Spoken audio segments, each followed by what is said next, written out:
But what? Here comes a pizza. See it? Oh, jeez. Highly unnecessary. Guy with the Patriots jacket, and of course he's been asked to leave the ball game for ruining a good piece of pizza.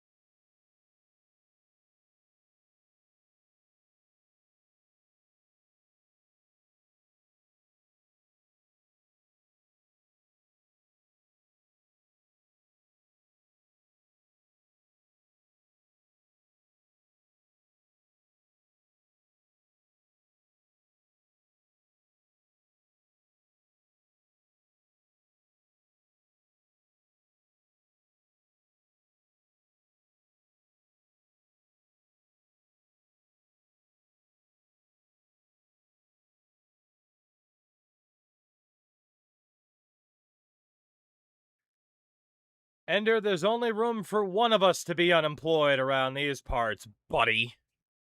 So you better get a job. That's right, get a job, you hippie. Hello, everybody. I hope you are good. I hope you are well. I hope the stream on the mobile side of things doesn't look like garbage. I am trying to adhere to the new, hey, do this for mobile, and I don't know. I just kind of put it together real quick. It looks like TikTok. I know. I'm pretty sure you can opt into the old way that it looked. But yeah, I know some people were like, hey, mainly Marsteller was like, can you try that? And I'm like, I'll try it. We'll see what it looks like, but you can switch it in the setting here. Well, that's good at least. That is good at least. So, that's fun. Anyway, hello everybody! I didn't know what to do for the vertical thing aside from put that there, because otherwise it looks stretched and weird. So yeah, we're gonna be messing with that throughout the stream to see if I can make it not look like shit. But anyway, hello everybody. I hope you are good. I hope you're well. You did it right. Neat. Yeah, I was gonna say, Deke, you have way more experience with, like, TikTok streaming and shit like that. So, I see we aren't going to Madden. We still have unfinished business here, and we can give Madden a little bit of chance, a little bit of time and a bit of a chance to fix their bullshit. Which would be nice to see them actually fix their bullshit a little bit. Wouldn't you agree? Alright, yeah, I think we're good. I can edit videos, sir. Do I need an editor? I do, but I can't afford to pay one. Hopefully EA fixes the pass rush mechanics in Madden. It's a nightmare to generate a pass rush. I don't disagree. Fire Madden into the sun for now. Yeah, so Deke, I heard you had fun. I heard that you had fun in terms of playing some Madden. Dare I say third down conversions. How about those, huh? How about those? Sheesh. What a time. What a time, what a time. Anyway. Yeah. Yeah, Cody, I was gonna say, I know what it looks like, at least. It doesn't look good because of the chat and where the chat is. So, that means I can take that out of there and move that bad boy up, and now it should look better because of where the chat is. At least I hope.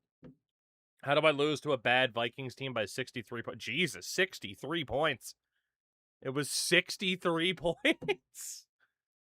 Holy hell. And you're like what? Like the season 1, season 2 Cardinals?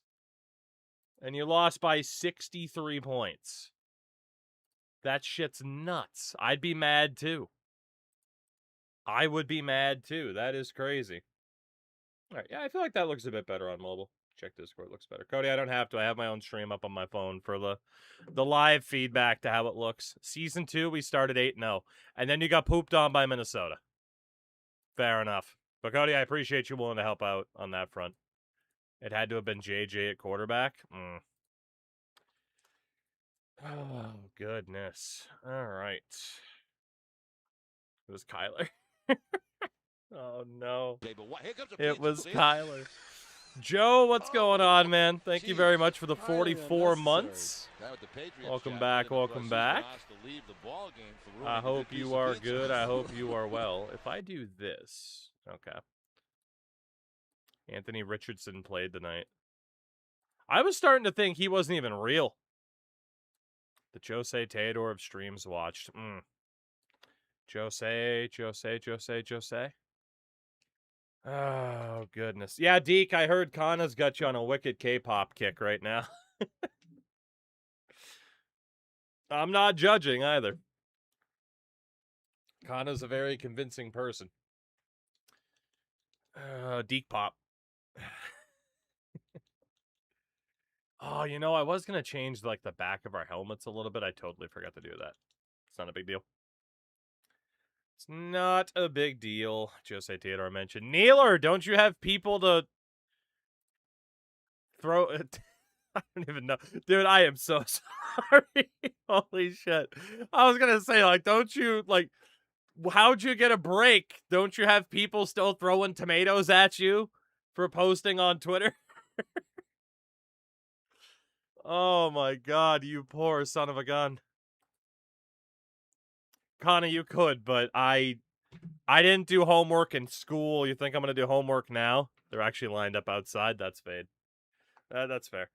Neela gets paid by EA and I don't. Right? I've been associated with EA for like 7-8 years. I don't get paid.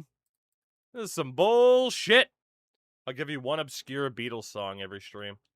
How obscure are we talking? How obscure are we talking? Oh, man. That's funny, though. That is funny. Do I get the Wild Honey Pie? Okay, that is obscure. Fair fucks. Fair enough. That is indeed obscure. I'll give you that. Oh, there you go. Yeah, Kang, well, at least there was some positive out of this team pooping the bed last night, you know? At least there was some positive to this team absolutely pooping the bed last night. Is that a sex reference? Deke, it's the Beatles. Of course it's a sex reference. Of course it's a sex reference. The vertical layout looks good. I'm glad.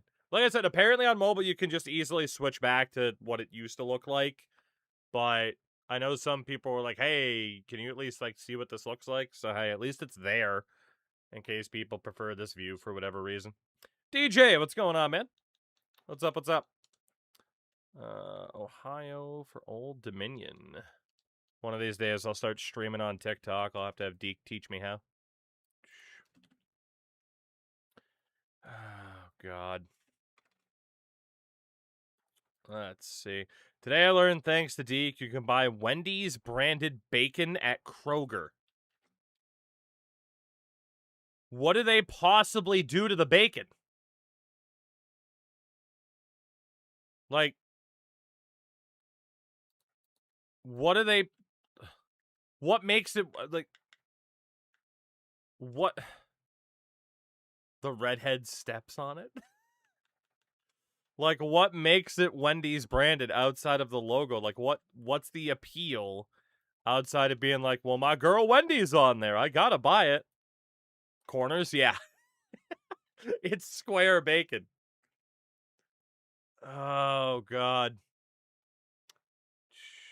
Oh, Cody, that's not... Do you remember the old Bruins blanket that was on the side of the wall back where I used to live? That's still what that is. It's actually made of Wendy. Ah, yes. A Taste of Wendy. A Taste of Wendy. That was the name of my punk band's first album. Was A Taste of Wendy. You can buy Wendy's burger patties as well. How, though? If they're fresh, never frozen, how can you buy them? Wouldn't they go bad? I mentioned it before, but I had some cousins come up from the States, New York and North Carolina. North Carolina cousin had no idea what I was talking about when I said kakalaki, so I'm beginning to think it's not a thing. They are lying to you. They definitely know what it means. They 100% know what it means. Crash, you can switch it back to what it used to look like, but I was just trying it out for tonight at least. Do I have a good Joe jersey? I do not, actually. I do not. Because I'm a bad hockey fan. But yeah, you're 100% being gaslit by Kakalakians. Accept change. The future is now, old man. Everything's vertical. All the time. All the time. But yeah, you gotta watch out for those people from Kakalaki. They will gaslight the hell out of you. Let it be known. They will gaslight the shit out of you. Sitting here on mobile, having switched back to the old style 2 weeks ago when Mills did this. I'm sorry. You could still switch it on your own. But I figured I would at least give people the option. But I know people don't like change. I'm sorry. Got the Terror 250 in a row. You got Razor on 175.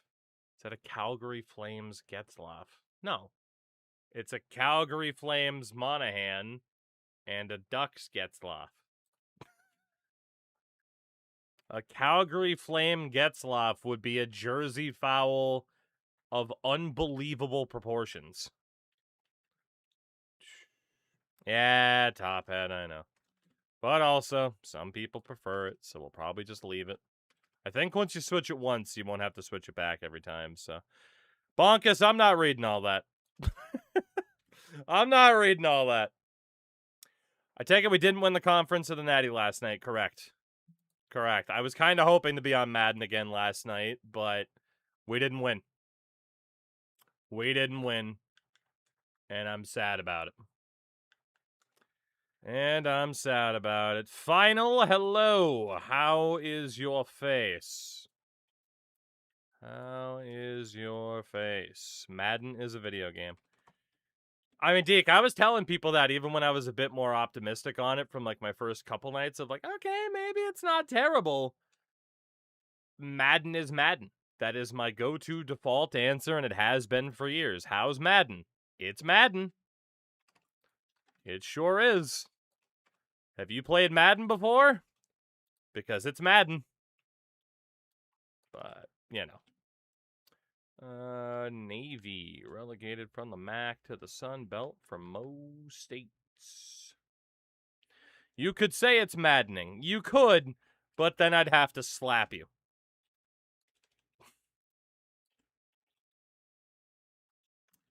Oh, man. But I won't slap you, I'll slap Crash instead, because the only thing worse than a dad joke is being late to the dad joke. Especially when you're a dad. You let us all down, Crashy. You let us all down. You should be ashamed of yourself. Absolutely ashamed. It used to be fevering, but not since 04. What a time NFL Fever was. What a time. Oh, good old Touglane got promoted. You love to see it. You love to see it. You see LOL TNA finally. Oh, Razor, I saw, like, the will a rate. Did they actually go through with it? I saw that they were saying, like, hey, we'll erase your title reign from history. Did they actually go through with it, though? Because I think they sure did. It aired tonight. That's awesome. That's awesome. Oh, that fucking company. God damn. If nobody's ever seen it, it doesn't fully exist anymore.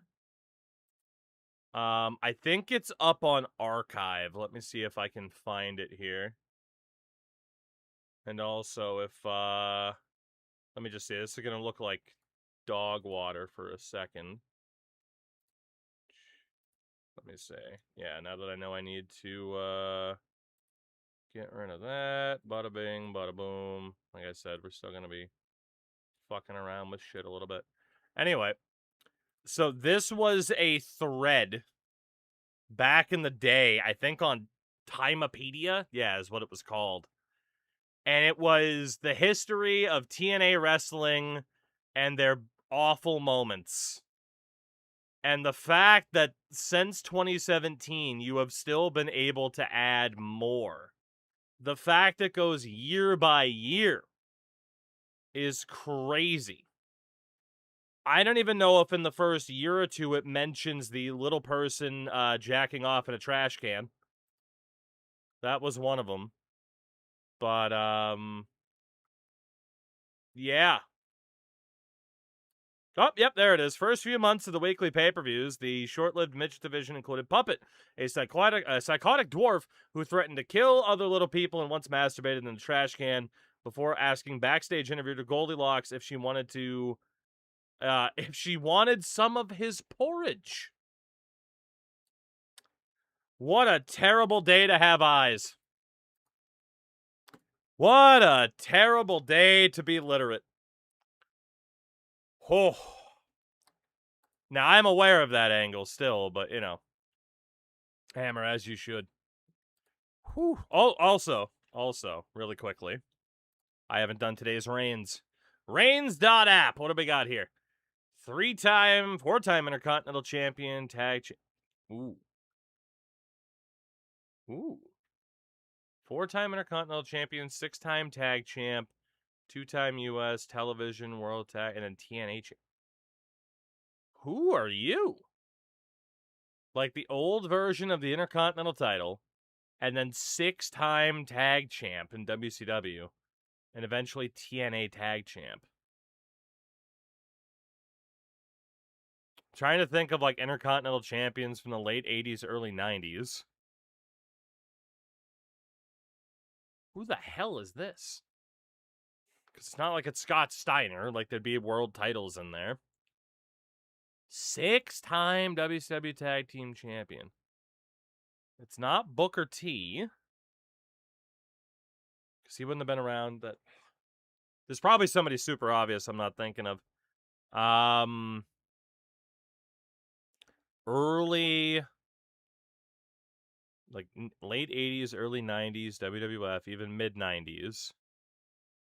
And eventually ending up in TNA. It's not Jeff Jarrett because there'd be world titles there. He also wasn't a 4-time champion. Piper never held the TNA tag titles, so it's not going to be him. He was also never a 4-time champ. It's got to be somebody obvious, and I am just blanking. WWE/WWF, WCW, including like late stage WCW. But that was a 4-time Intercontinental Champion. Oh, it's fucking Scott Hall, isn't it? It's gotta be. Wow, that took way too long. That took way too long. In my head, I'm just like, he didn't hold the TNA tag. He did. He sure did. That took way too long. I've discovered the streamer prom directory. That's a thing? Deke, can we go to streamer prom together? So that way Crash can sit at home and be jealous. I had no recollection. I gotta be honest. So, TNA-wise,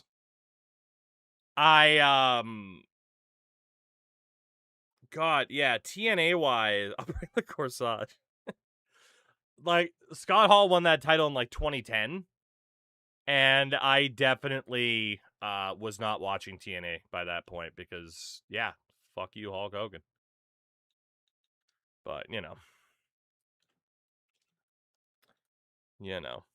Him, Nash, and Eric Young freebirded it. I'm so glad I don't remember that. I'm so glad. The original NWO. Ah, yes. Yes. Hollywood Hulk EY. Of course. Of course. Touglane and Deke, you two don't want to go to streamer prom. They didn't have a budget for a band. It's just someone playing Clone Hero. I'd like to play Clone Hero. My wife and I were playing Guitar Hero earlier today. We've been playing and finishing up with Guitar Hero 4 World Tour. What a game. Let's see. And then Mountain West, Wake Forest to the American for Iowa State. EY was blonde and in tights. Oh, was this? This would have been like post-World Elite Eric Young, too. Ugh. Oh, you know what? No, I do remember this day. It was the band, right? Because they couldn't call themselves the NWO or the Wolfpack, so they called themselves the band. What's he going to call up? Endo? Monk? All the stars! We're going to call up all the stars! They're all going to be here. All of them. All of them, damn it. Pac-12 relegated Louisiana to the American for Baylor. No, Top Hat, that was after. They had him be scared of everything, and then they tried to turn him into a very serious villain. And, it didn't work. And then they tried to turn him into Bryan Danielson. That didn't work either. Oh, man.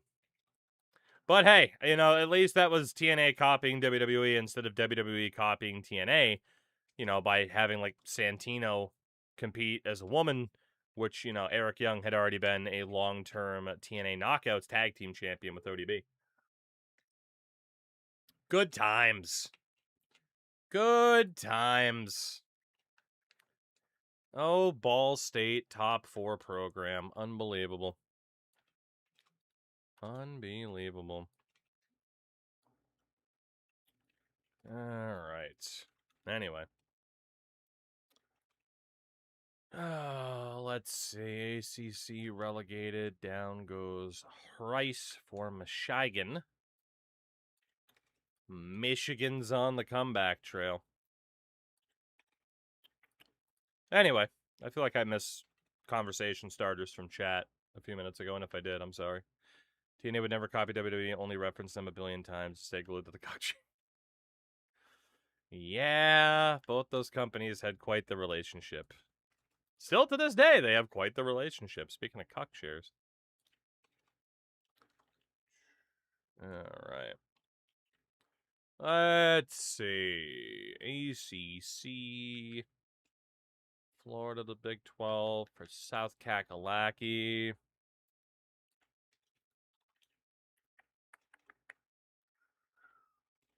And South Kakalaki. Big 12, Florida State. Down for UCLA.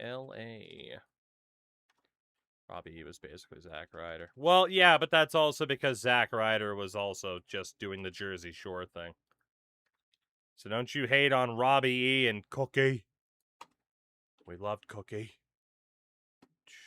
And then ACC, Boston College to the Big 12 for Virginia. All right. Virginia. Just wait till Abyss makes the WWE Hall of Fame. It's going to be weird. It'll probably happen at some point, but it would be very weird. And not the right move, but, you know, that's okay. All right. Colorado for Tejas. Love when people say late stage WCW failed because of the booking, when in most instances WWE just did the same thing. I mean, both are true. WCW in part failed because creative was terrible. That doesn't mean WWF didn't also have some fucking god-awful creative at the time, because they did. But, you know. All you gotta do is go back and either watch, or better yet, watch a YouTube show like Reliving the War. And watch WCW's decline through 98, and then 99's a nosedive. And then 2000 is intentionally setting the plane on fire before it even hits the ground. Very impressive stuff. Very, very impressive stuff. Alright, we are almost done with these upgrades. Watching WCW and WWF in 99. Holy shit, the difference is insane. Yeah. And again, like, WWF in 99 had a lot of issues. Like, that was not a flawless product. Dare I say, it's me, Austin. It's me all along. Dare I say, Big boss man feeding Al Snow his own dog. Dare I say, etc., etc., etc. You know? My God, the Angels are winning a baseball game? Is that legal? Are they actually allowed to do that? Ah, big boy, that is true. That is true. All right. For your upcoming WrestleMania 2000 stream, you think that'll start after our barrage of fall sports? Honestly, yes. Deke, I gotta be honest with you. I have an idea. We play one of the WrestleMania 2000 mods, but we play it through Parsec, and we go for the tag team titles. I'm just saying. It could happen. It could happen. That's the best, you know? Just get a bunch of friendos together through Parsec and play like Revenge and No Mercy and stuff like that. That'd be a good time. But yeah, I think once the barrage is over, I mean, I still have to go back. I still want to play through Black Flag. I still want to play through Pro Baseball Spirits a bit. I want to get back to playing TW. Like there's a lot. There's a lot to play still. But yeah, those are definitely the old Aki AKI wrestling games are definitely a phenomenal fallback. Black Flag is so worth it. Yeah. Oh, good. It updates the goals now. Beat UConn by 7 points. Make the college football playoff. That makes sense. 4 players, SmackDown 2 story mode. Jesus. That would be a nightmare. Not to man, the freaking GameCube games, too. Like, just the fun we could have playing through older wrestling games. I would be so here for it. So, we'll keep that in mind.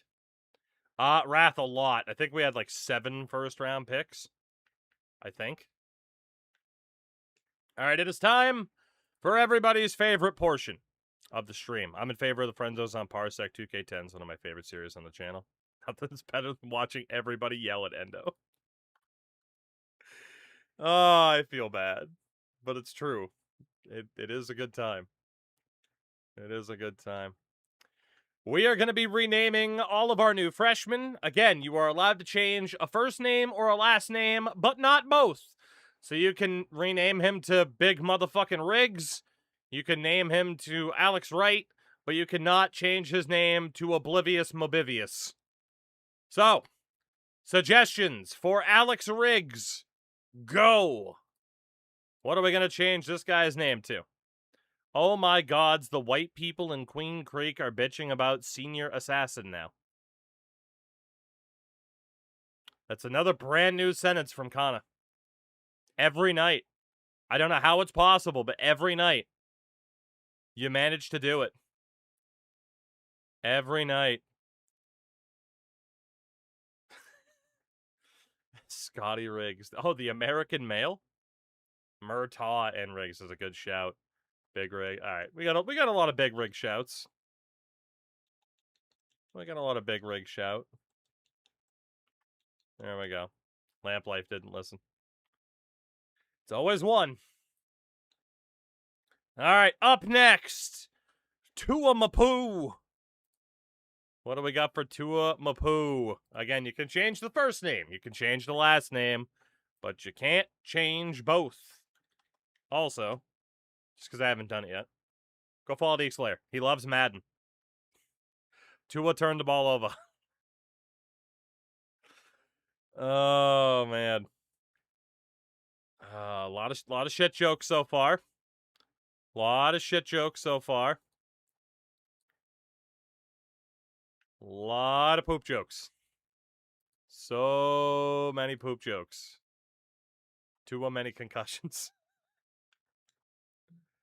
Oh, man. Let's see. Can we...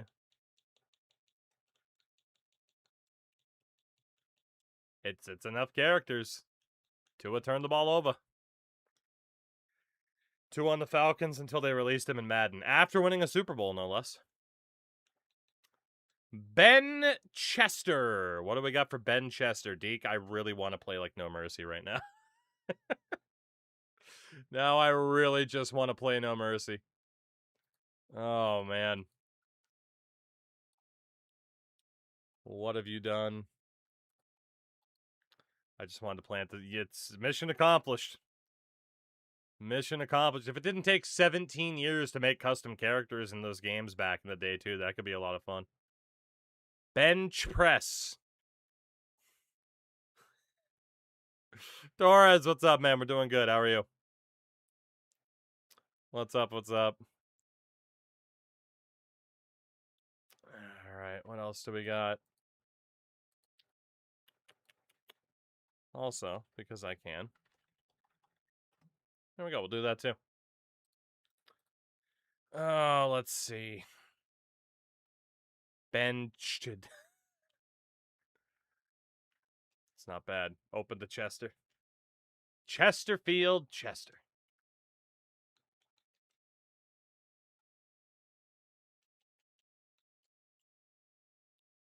There we go. That's when you open the emulator with Parsec with someone saying maybe. Big boy, that's true, right? Just leave access to the emulator up like all day until people are done making their characters. Let's see. New corner, Steve Morris. What do we got for Steve? And his big-ass nose strip. What do we got for Steve Morris?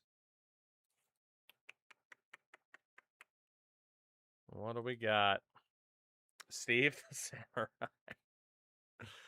Oh, J.D. Morris, Hugh Morris, Jim Morris, Markeith Morris, Zach Morris. I mean, he is standing at the edge of tomorrow. It's all up to him how far he goes. Lessus. Steve stole your boy. Steve jobless. Oh, let's see. Alana Morris. You know what? Just for the attempt. No gimmicks needed. It's Steve the Samurai. There he is. There he is. Jacques Abbott. All right. I'll just go ahead and rename him the Tank. Don't even have to throw this one to a vote. I already know where this one's going to go.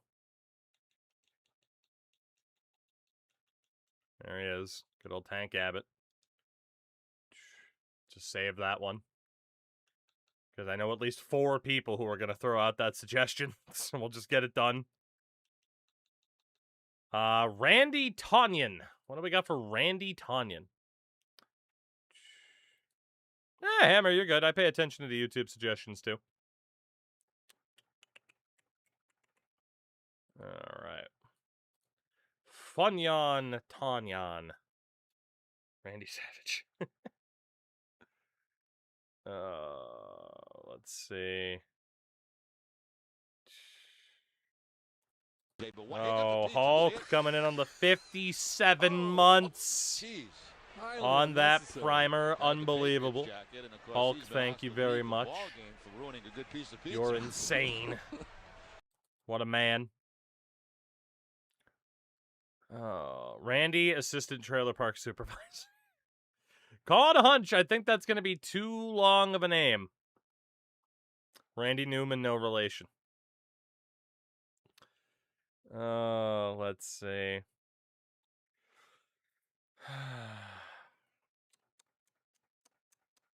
Found out one of my K-pop groups had to redo their OG choreo because they're all 35 plus and their knees would break. Randy KO. Elsewhere, 70 months. We are doing well, sir. How are you? Oh, let's, you know what? Fine. You know what? We'll just go with the Macho Man. Randy Savage. Not that one. No, just there he is. Why not? Why not? Tamatanya.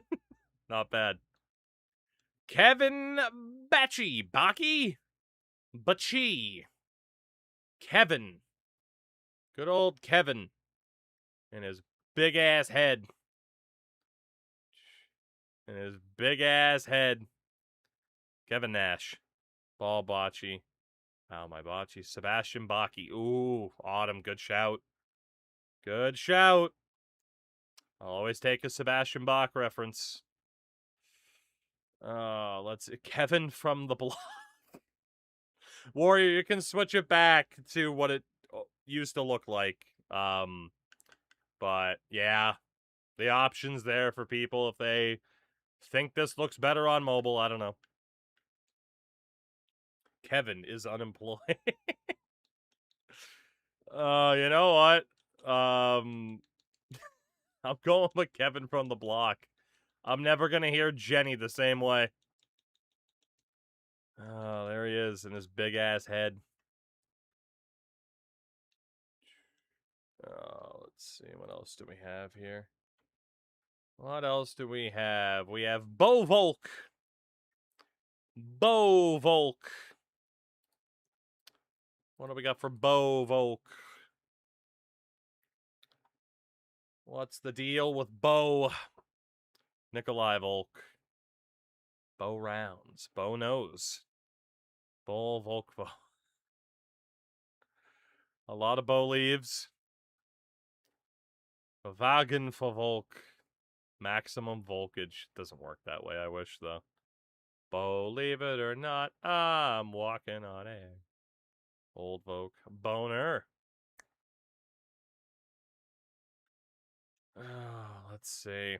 Bowling ball. So stupid. You know what? I like it just because the surname being Lingball is the dumbest thing I've ever seen. You know, we're going with that one. Mr. Lingball. Imagine Mr. and Mrs. Lingball. Here it is, their pride and joy. Let's see. Zeke Dallas.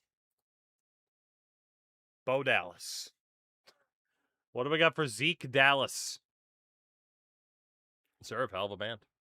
Zeke Slayer.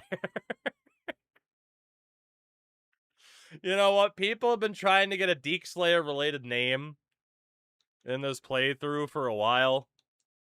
So you know what? We'll go for it. We'll go for it. There he is. There he is. Marquise Thomas. What do we got for Marquise Thomas? And his stone cold arm brace. Marquise Tortis. God damn it. Or Marquise Turquoise. Marquise Dewar. Tank Engine Thomas. Marquise Barbecue. Marquise Grissom. Pretty good. Pretty good. Marquise the Tank Engine. Oh, man.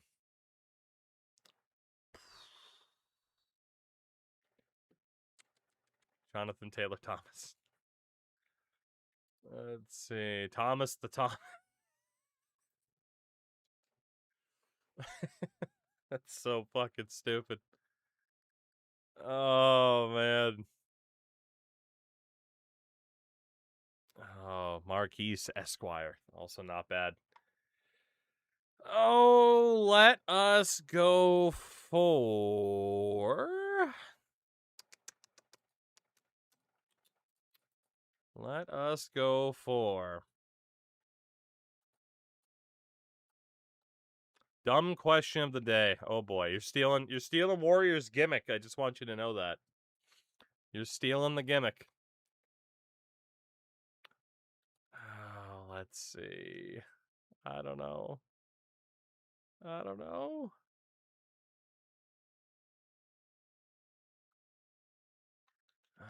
You know what? Why not? We'll go with one of the dumber ones that I think I saw. With respect, Bunny. We will go with Marquise, my quiche. There he is. Grizzly! Thank you for the 10 streams in a row. Unbelievable. Would I rather never get bitten by another mosquito again or never get... Oh, mosquito. Oh, easily. Oh, it's not even a conversation. Oh my god, if you could guarantee me I could never... If you could guarantee me I'd never get bit by a mosquito again, I would intentionally get the first sunburn immediately. I'd be so happy. You have no idea. Lee Michaud. Oh my god. Jesus, wouldn't that be nice? To never be able to be bitten by a mosquito again. That would be so insanely nice. Oh my god. Oh my god. Let's see. Please watch Michaud, Lee, Roy Jenkins. Lee Cuisine. Snorlax, Michaud. Chewed Michaud. Michaud, Lee. Just Lee Majors. Oh man. Yeah, now give me the sunburn every day of the week. Every day of the week. That'd be so much better. Lee Precon. You know what? That's not what I was gonna go with, but again, just someone's surname being Precon is delightful to me. We will go with Lee Precon. Delightful, delightful. Frickin' Leprechaun. Unreal. Cliff Droogsma. I already have an autoimmune issue and also mosquito syndrome, so I'm never getting bit by another. Oh, I mean, kinda, I get, like, these brutal frickin' welts every time I get bitten by a mosquito. It sucks. So yeah, give me a sunburn every day of the week. Every day of the week. Didier Droogsma. Good reference. Good reference. Well, you guys are coming up with those names. I just want to see if I were to move this down here, what does that look like on stream? All right, yeah, right around where the text cuts off. We'll go right there. All right. So I'll get to those suggestions in a moment. Bada bing. And bada up. It's locking on weird. That'll be fine. Maybe. Possibly. God, I have a big head. God, I have a big head. Alright, what are you gonna do? What are you gonna do? I wanted to see your AC. Well, there was like this awkward amount of space that wasn't there. And I didn't like it. Although it's funny now because my chat itself isn't even updating properly. But, I don't know. We're experimenting. Asparagus. Asparagus. Blue eyes, white Droogsma. Alright, you know what? I can actually make that a bit better. Might have to get you a size 10 hat. Dude, I'm telling you. It's a big fucking noggin. It's a big goddamn noggin. I don't know what to tell you. Well, I'm going to keep fiddling with this thing because it's a new element to the stream. So, of course, I can't help but poke around and see what happens. I'm sure it's not making for distracting viewing at all. Anyway. I know, Achilles, it's awful. I'm sorry. You can see the hideousness in 4K. Cliff Fletcher. Clifford the Big Red Dog. Let's see. Want some Droogsma. Cliff Bar. Ba-ba-da. Cliffhanger. Drunk Droogsma. You know what? We'll just go for it. Clifford, Big Blue Lineman. Which is delightful. Alright. You know what? We'll just go for Cliffhanger. Why not? High on Droogsma. Late Steel. Late Steel. That's my son High on. Although his name looks like Highon, which is great. Centers. Quentin Williams. What do we got for Quentin Williams? That's a big-ass boy. Damn. That's a big-ass boy. Quentin Houston. Quentin the team. Quentin on the team. Putting on the Ritz. Oh, let's see. Vespucci Williams. Insanity. Insanity. Let's see. Oh my god. Oh, the yawn of nowhere. I'm dying. Quentin, bless myself, Williams. Signs to Williams. Oh, God. I mean, he'll be leaving Williams before you know it at this rate. God damn.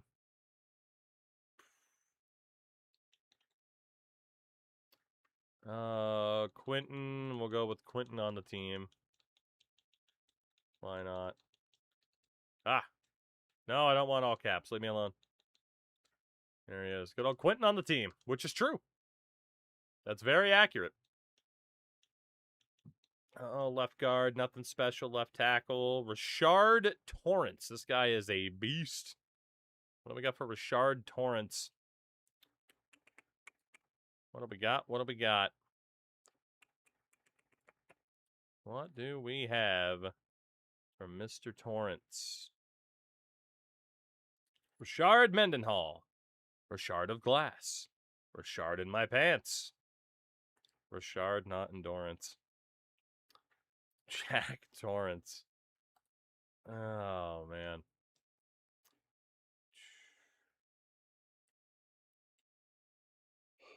Oh, why the hell am I so tired all of a sudden? Jesus.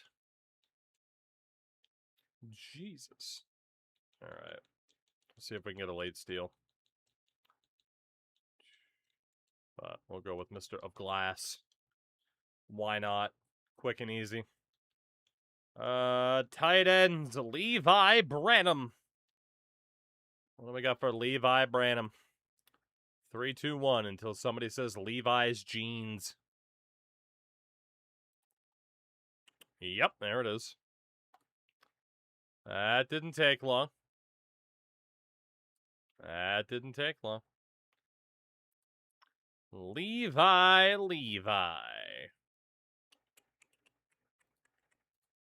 Let's see. Raisin Branham. I think didn't we already have a Raisin Branham? We had something Raisin Branham related.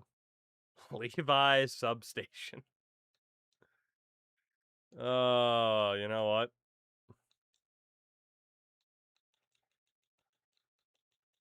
Just because we can't go a stream without it being referenced. Levi Substation. There he is. Shout out to the Niners.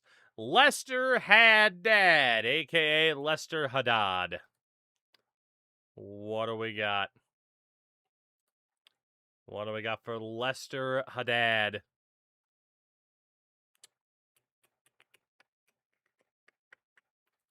What's it gonna be? He had dad. Your mom had dad. Someone had dad. Crash did had dad. Had mom. Had mom had dad. Orphans had dad. Has mom had dad.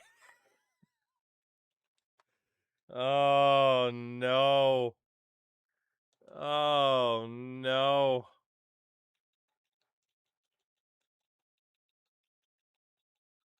There he is. Has mom had dad. Oh, Flying, what's going on? How are you? Divorce joke. Or a death joke. What do we got for Ronnie Brewer? Ronnie Brewer. Or a murder joke. That too. There's a variety of ways that could go. A variety of ways. Milwaukee Brewer. Let's see. Milwaukee Brewer. Moonshine Brewer. Micro Brewer. Oh, Punky Brewer. Not a bad reference. Let's see. Ronnie knows. Ronnie Coleman.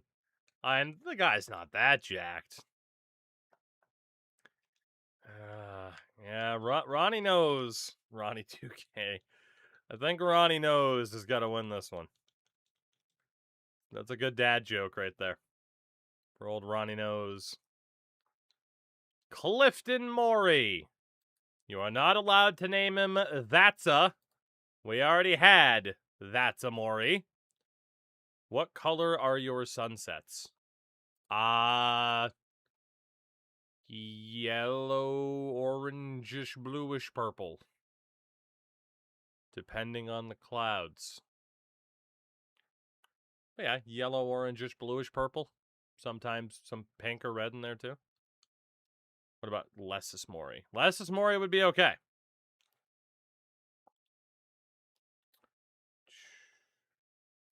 I know we had a Lessus at one point, but I don't remember what his name was. Clifton, the big red dog. Oh, man. Just one Mori. Oh, boy. It was a gold color today. It was weird. Interesting.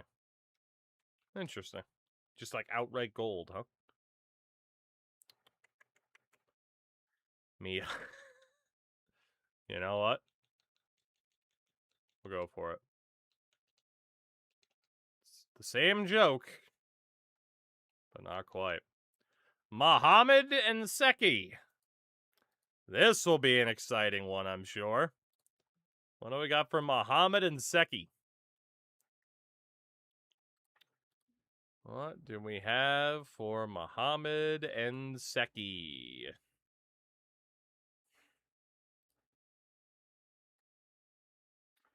Can't wait to see what this will look like. Mohamed can't show him. And first and Seki. And Firsty and Seki is ridiculous. Oh, man. And Tacky and Saki. If he was a defensive player, I'd go for it. Oh, boy. Mohamed Smith. Honestly, that wins. I don't know why. I'm not going to explain it. I don't care. But just Mohamed Smith. Perfect. Running backs. Hugh Morton. The most common names on the planet. It's true. It's true. What do we got for Hugh Morton? I don't have to explain myself to anybody. Whatever makes me laugh in the moment is what we'll do. Huge ass.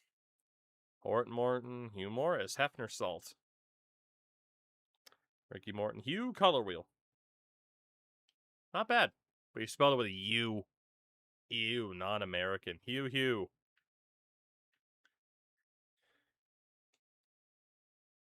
Hugh Jackman. Who in the hell are you? Hugh done it. Hugh Sun Jim. Hugh Ulysses. Tim Morton. Oh boy. You know what? I'm going for it.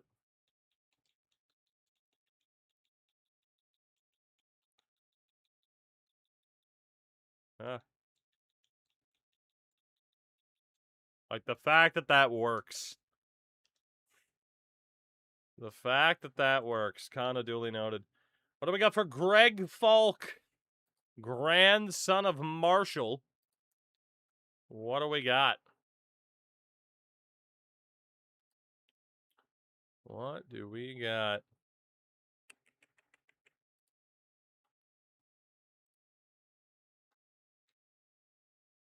Yeah, kind of. I can see that.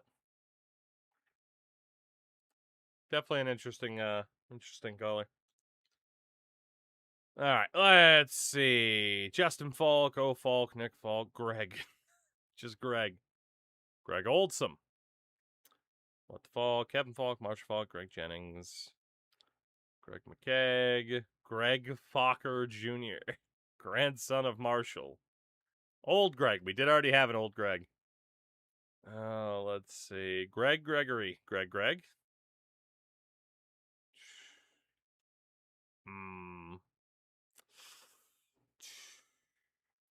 Greg Ori.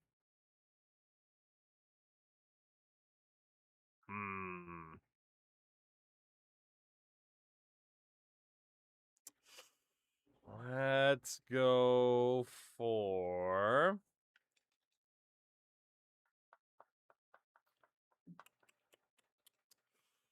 I don't have one yet that I'm like, yep, that's clearly the winner.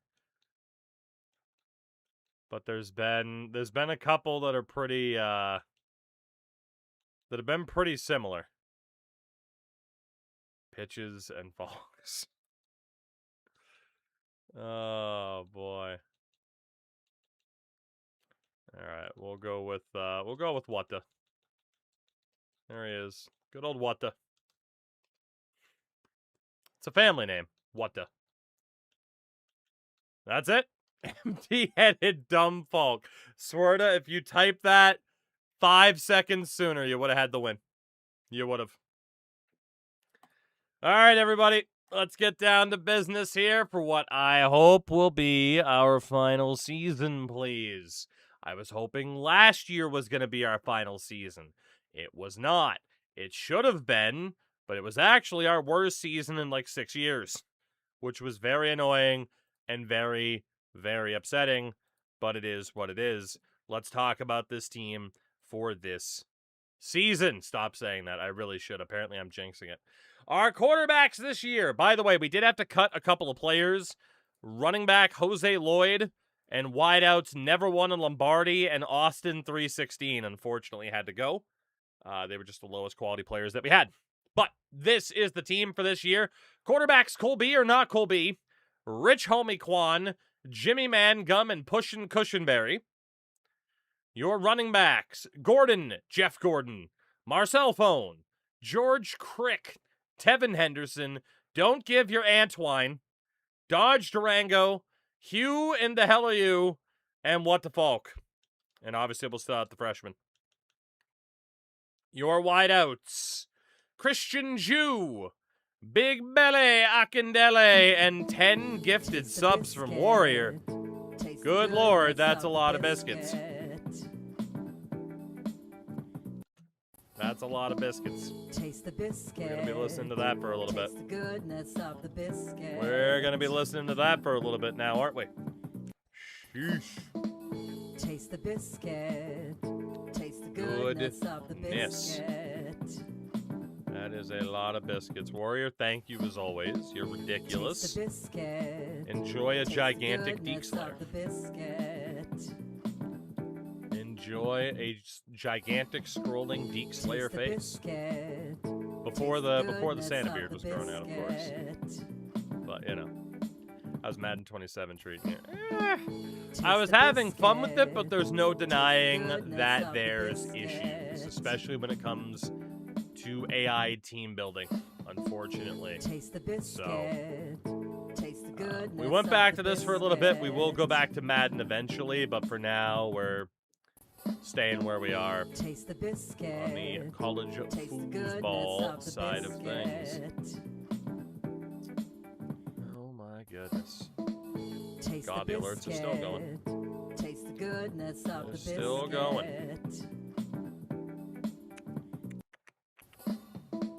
Taste And the it's still going. biscuit. Taste the goodness of the biscuit.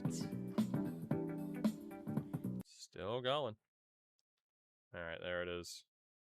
Mission accomplished. Warrior, thank you. My goodness.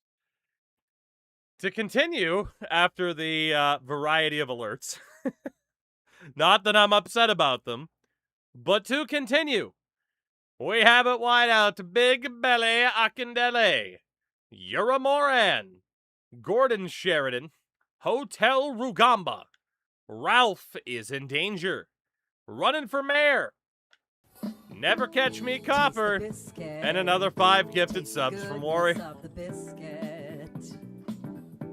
So much biscuits. So many biscuits. So much biscuits, I can't even English. Taste the goodness of the biscuit. Goodness. Goodness gracious. Taste the goodness of the biscuit. All the biscuits. So much Taste the goodness in the way of biscuits. 15 subs and I didn't get one. Twitch hates me. Apparently.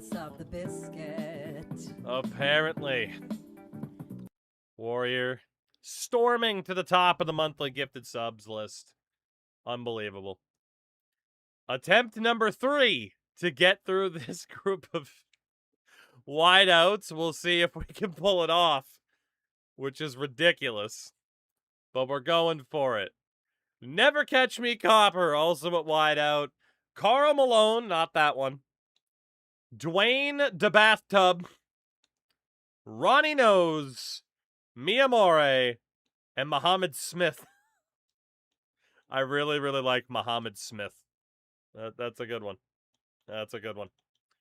Tight ends, Dean Suggs, Glenn Warren, Alex Hurdahu, and another 5 gifted subs from Warrior. I made it through the wideouts this time, though, buddy. Screw you.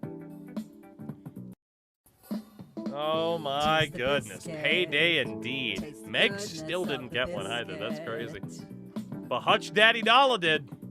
And for that, we all can feel like winners tonight. Thanks to Hutch Daddy Dollar.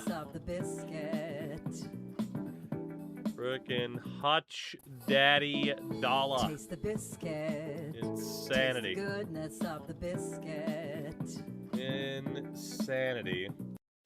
From the Hutch Daddy Dollar. Twitch hates Meg. Apparently. Apparently. You hate to see it. You just hate to see it. Shut up, Meg. Rude. Absolutely rude. Alright. Warrior, again, you are an absolute mad person. Attempt number, I don't know how many to get through naming these players. At tight end, we have Levi Substation and Has Mom Had Dad. Good old Has Mom Had Dad.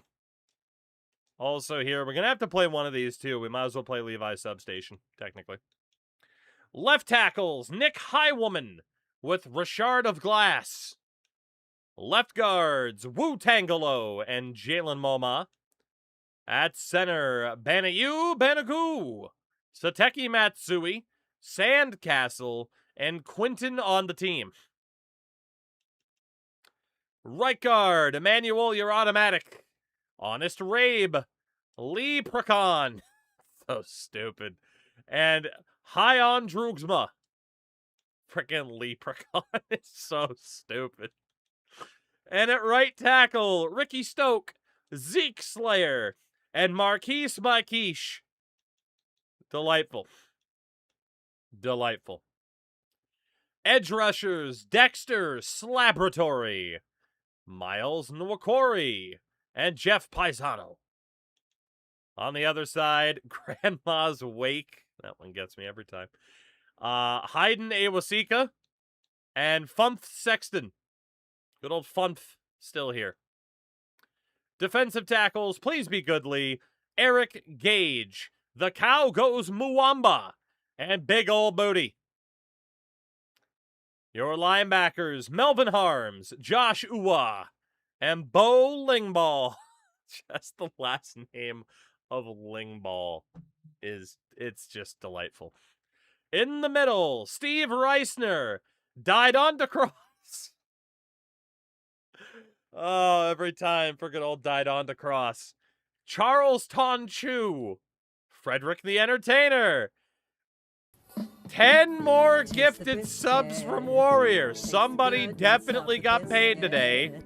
Good God. Dude, your bank is going to block your account.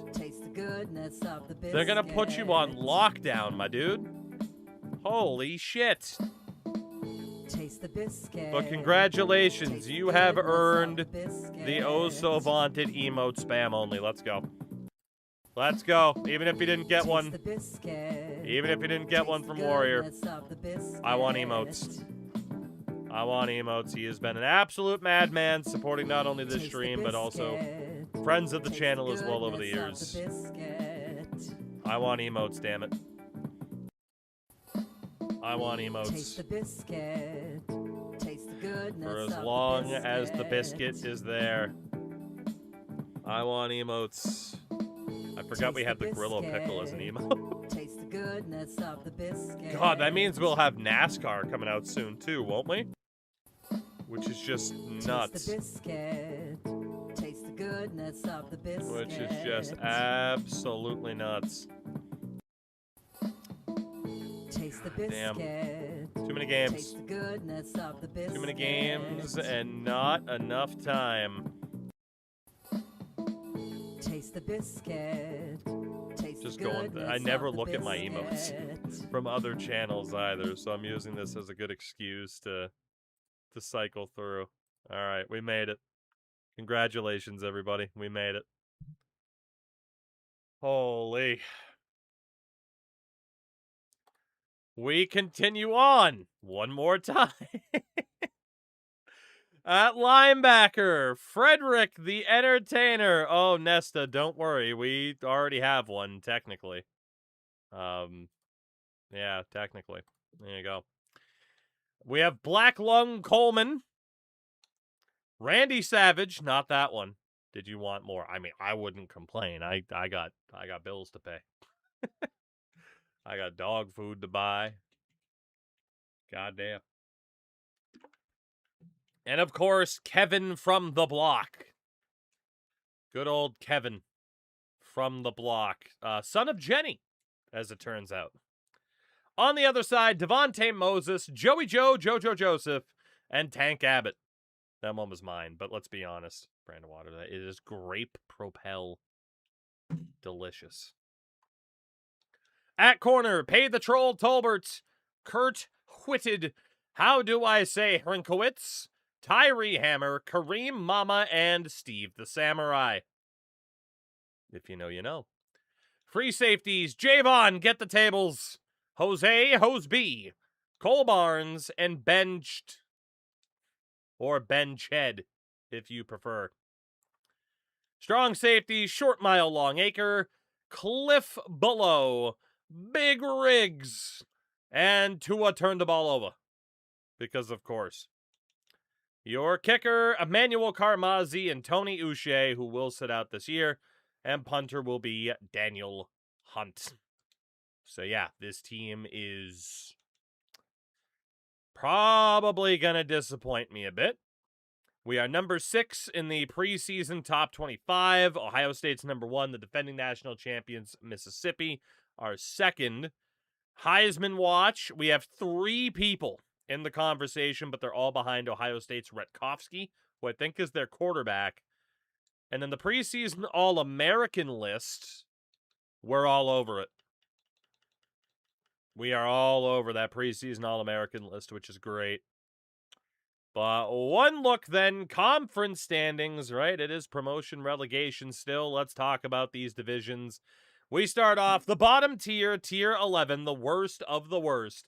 The App State Mountaineers, Army, Coastal Carolina, Florida Atlantic, Jacksonville State, Kennesaw State, Liberty, Louisiana Tech, Marshall, Mid-10, Northern Illinois, New Mexico State, North Texas, Old Dominion, Sacramento State, San Jose State, South Alabama, and Southern Mississippi. LOL, Brett Favre.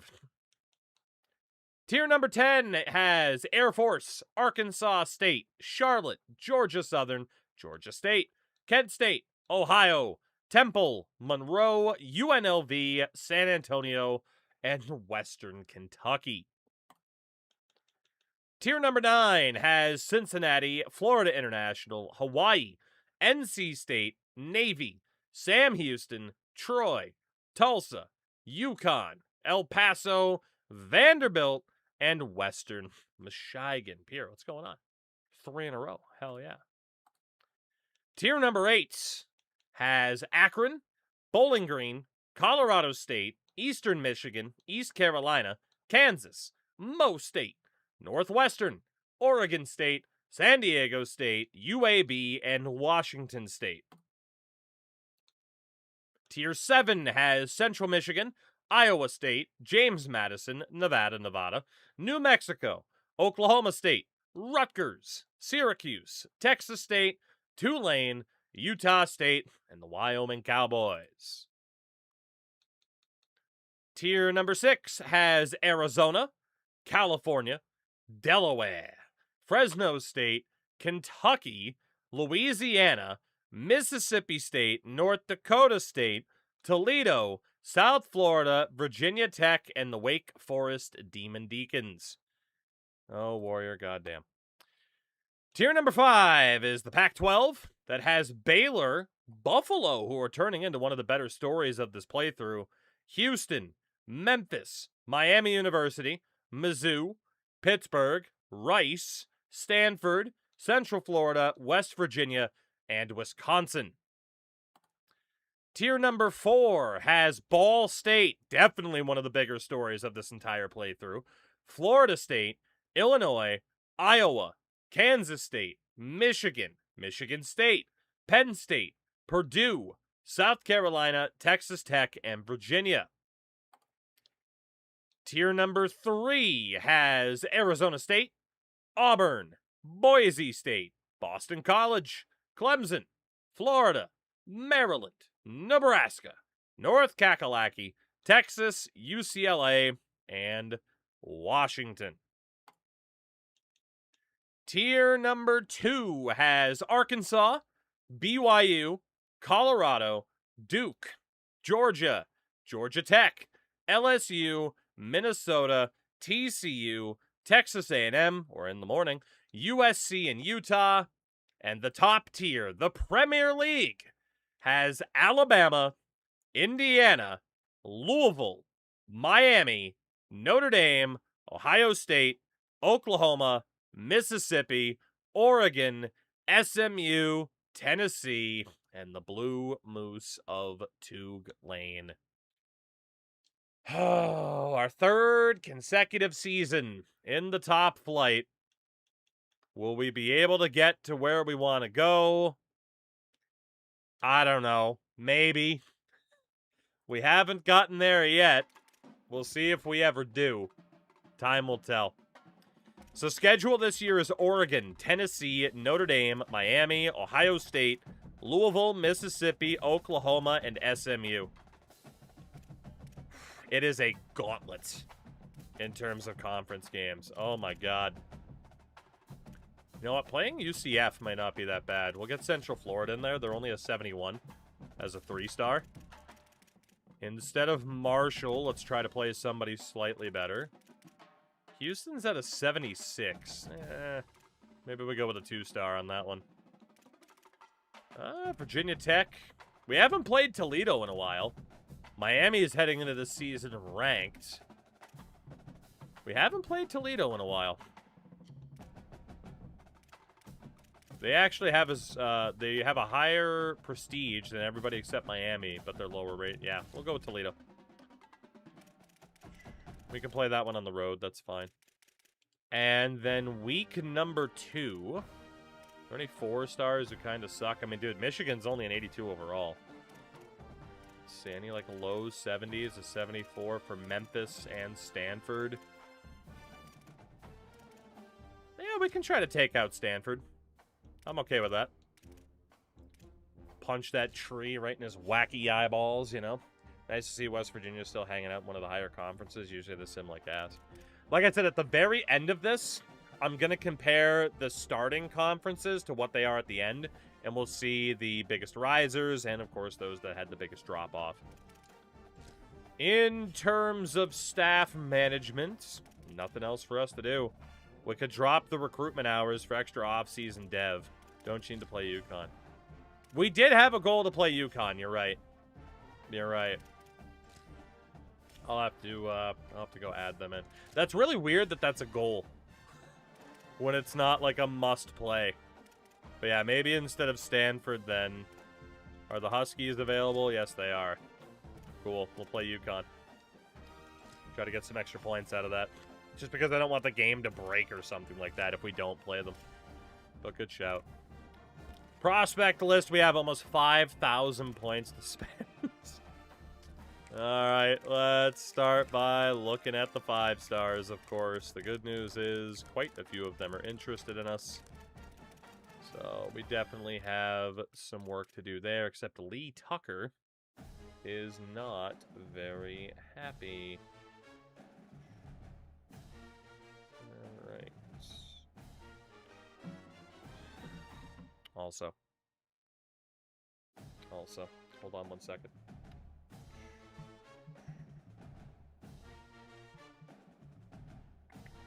Alright. Let me see here. Hold on. So my wife just texted me. It's not bad news, but she's just like, hey, reminder, we're having dinner with her parents tomorrow. Cool, whatever. Love the in-laws. They're great people. But we just gotta wait. We just gotta wait. And I need to know.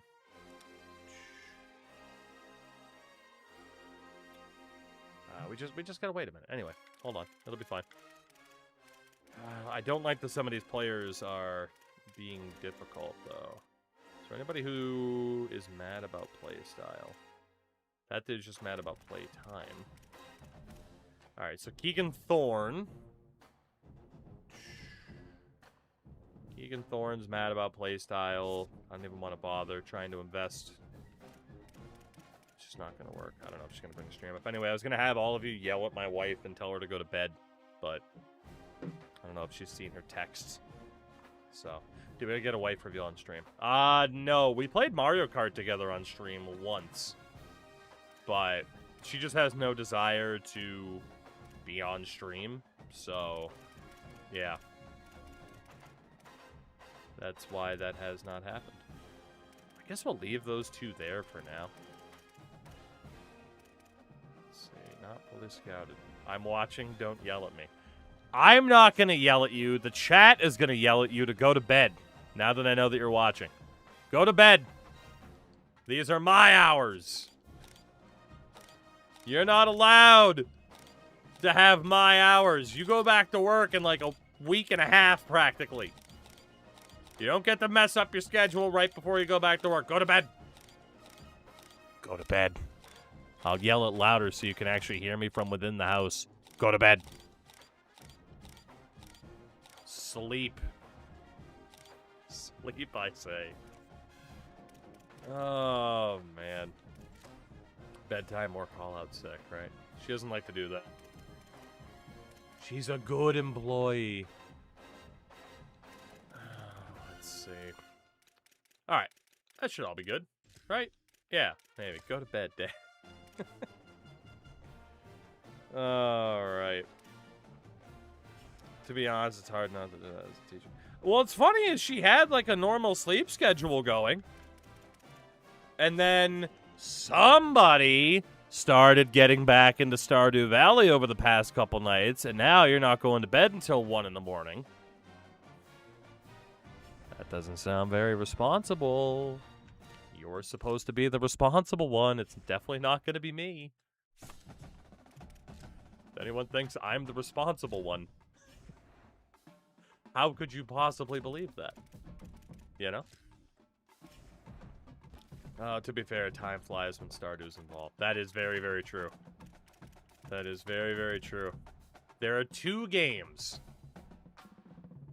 that she plays. Well, I mean, if you include Guitar Hero, which we do play quite a bit. But there are 2 games, at least once or twice a year, she gets addicted to and then doesn't play them for a long time. And that's Stardew and Played Up. Now, Stardew, that's her fault. I didn't introduce her to that. I did introduce her to Played Up. That one's my fault. That one was very, very much my fault. Alright, Damar Bobo was a bust. Leave me and my Stardew addiction alone. I'm not saying anything. I'm just saying you need to be responsible, go to bed. That's all I'm saying. That's all I'm saying. Alright, let's get rid of the busts. And go after the gems as the primary. In fairness, though, the Stardew addiction's kind of my fault because she was like, "Oh, I'm gonna start a new one," and she's like, "What do I name it?" And I had her name her new farm the Corn Utopia, and her character name is the Colonel. So you know, she has a good theme going. Top Hat, that is correct. That is correct. But then again, I mean, also, when I'm sleeping, I have slept through incredibly loud thunderstorms, apparently. I have slept through a literal wood chipper being outside of our bedroom window. That was a fun one. So, you know. You know? Don't introduce it to something like Manor Lords or RimWorld. I'm sure those are just straight up games. But just off of the titles of them, I don't want to know what type of games you're playing. I'm just trying to walk through this fucking grass. 57 on the follow. Thank you very much. Welcome in. I don't know if I want to know what those are. Oh, man. Alright. All of you get the offers. And 50 points. And I gotta decide if we want to target 4-star gems again, which we probably do. They're perfectly fine. Okay. Well, I'm just... I don't know, man. I don't know. God. Tim Maya... I always want to say Mayavia. Like The Rock. But it's not. It's Mayaba. Mayaba? Mayavia. This young blue chipper. Oh, Tavita and Kang. Tavita. Miguel Slaughter. SGT Slaughter. Running back Mateo Polanco. God, we have so much money. We just need to win a national championship, please. We have more money than we know what to do with. We just need to win a national championship, and I'll go back to Madden, I swear. I might even open a pack. I'm not like confirming that, but I might. Wow, we had just enough time to do that. Cool. I do still need to set up our depth chart as well, but we'll do that in a minute. All right, we're looking good on that front. Thoughts on the new NHL? It's NHL, man. Like, NHL is very much in Madden territory. It's in NBA territory. It's in FC/FIFA territory. Like, these games are what they are. And it's either you're happy about that, you're not, those games are for you, or they're not, but it is what it is, right? So it's like if I look at, you know, Madden, it's one of those things where I'm not like, oh man, wow, something's broken. Like, of course something's broken within franchise mode. That happens every year. You know? What's going on with Detroit? I don't know. I feel like the city's been on a comeback the past couple years, don't you? You know, they got their mojo back a little bit. Wonder how long it'll take for EA to fix whatever's broken in Madden. Oh, I'm not even bothering thinking about it, to be honest. I'm not even gonna bother thinking about it. Alright, this is the guy that was mad about playstyle. You know what? Screw it. Let's just see. Let's just see. We'll invest in you. Just drafted Vince Young on my 06 Lions franchise. Hell yeah. Vince Young was a beast in those era of games, too. But opening week for most of the majors. Yeah, I mean, same thing we always talk about, right? Like, anybody that has the game right now, you know, congratulations, you paid for a beta, right? Like, that's how that works. Congratulations, if you paid for the game right now, you paid for a beta. That's just how it goes.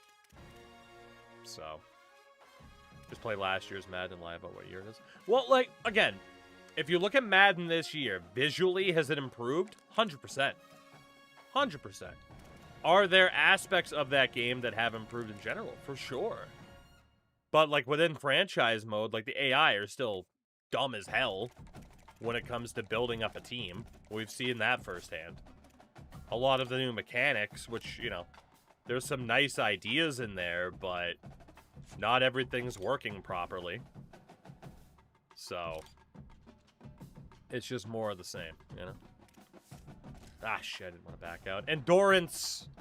What's up, buddy? Who got mad at me? Batonio at defensive tackle. Shit. Scout these guys out. We'll get that guy off the board.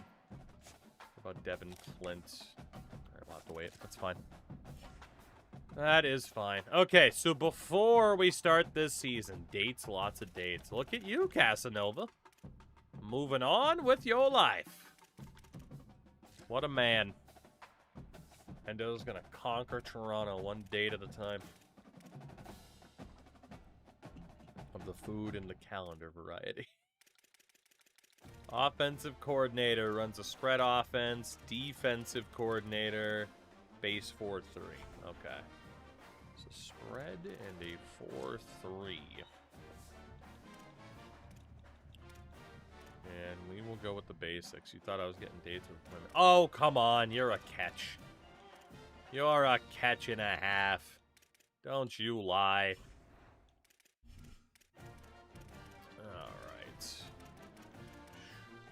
Alright. Red shirt's fine. Alright, depth chart. What do we got? Really enjoyed last year's Madden when I was able to get to the quarterback. Yeah. Like I said, my biggest issue is just like seeing, you know, in the franchise that we started, the Atlanta Falcons signing 2 quarterbacks to $50 million deals was like, oh, okay, so the AI is just dumb. But, you know. All right, out of these 3 quarterbacks, throw power is good. Mangum cannot run.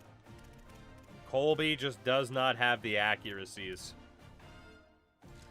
So he'll be 3rd. It's either Mangum or Homie Quan. Homie Quan has the accuracies. He has the speed. It's Rich Homie Quan's team for his junior year. And then, of course, the running backs are absolutely ridiculous. I mean, Gordon, Jeff Gordon. Honestly, for this, we might as well just go off of rating. You know? I mean, granted, like, George Crick is fast, but you have the extra abilities from our cell phone. Yeah, just go off of rating there. Fullback. That's looking fine. The wideout group is ridiculous. Colby could also be a wideout as well, which is very funny. But we don't even need him to be. He's a 90 overall wideout. We don't even need him. That shit's nuts. That is nuts. And yeah, again, we'll just go probably highest rating. Out of the 95s, this guy has platinum sure hands. Bump him up. Take off, double dip, jukebox. Let's go with Sheridan over Big... that's Big Belly Akindele, though. We'll stay with Big Belly.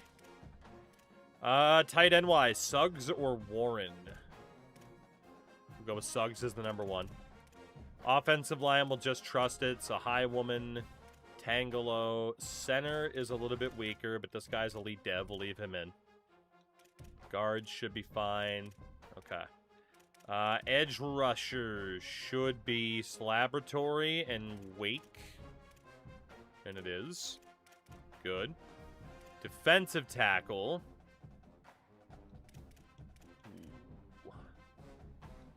Honestly, just go off of rating. They're all good. I mean, that guy is Platinum Option Disruptor. Pocket, inside, hammer. Yeah, that's fine. Linebackers, Devontae Moses. Reisner died on the cross. Maybe we'll go with Didondo over Reisner. And then Melvin Arms. Alright. Reisner. Where are you at? Let's make you the starter out there. What's a 393 or better rated linebacker? This team, man. This team. Corners are going to be insane. We'll go with Mama instead because he's faster. People out here wanting to go on dates at my RSS. It's like, that's fucking great. Oh, man. I've only seen that term once, but it does, I know what it stands for, at least. It just looks like someone's misspelling a different word. But I'm very behind on chat, so it's fine. Free safety, Javon. Strong safety, short mile, long eight. Okay, dude. This team has no excuse. That's all I can say. I know I say it every year and kind of jinx us here, but this team has no excuse to not be insanely good. Which means somehow we won't be. But we should be. But we should be. Arms. Gauge. Edge rush. Hold on. Gadget-wise, Jew or Rockendelli, that's fine. Nose tackle. Again, we'll just go highest rating. It's fine. Like, we have so much depth for these other options. I mean, it's literally just put the highest rated dude in there. Like, no matter what, it's a damn good player. So I can't really be upset about that. So we're going to have Cross and then Reisner as the top dogs there. Alright, so Cross is there. Reisner is there. The only committed relationships I have are with two blonde bipolar bitches in my state. And what more do you really need in life, you know? What more do you really need? Alright. Let's see. Oh, the Oregon Ducks. We already went through our recruiting, right? Yes, we did, because we're out of time. Good. Gentlemen, I am begging you. Like, I'm not excited to not play this anymore, because I have enjoyed this game for the most part. I am begging you. Like, I'm about to have to suffer through seeing a duck ride a motorcycle without wearing pants. I can only take so much more punishment here. Something needs to go our way, please. Why isn't the duck wearing pants? Is it duck hunting season? It sure is. It can also be rabbit season. But it's always duck hunting season. Look at the acceleration on this motorcycle, by the way. Shit's nuts. That thing is just gone. Shit's crazy. Yeah, and I was going to say, when are we going to take a trip out to, when are we going to take a trip out to good old Arizona? We'll save on the travel. We'll go together. It'll be a good time. All right. Gentlemen, please. I'm begging you. Let this be the year. Please, please, please, please, please. Let this be the year. We are off to a very, very good start. A very good start indeed, given that we normally struggle on this turf.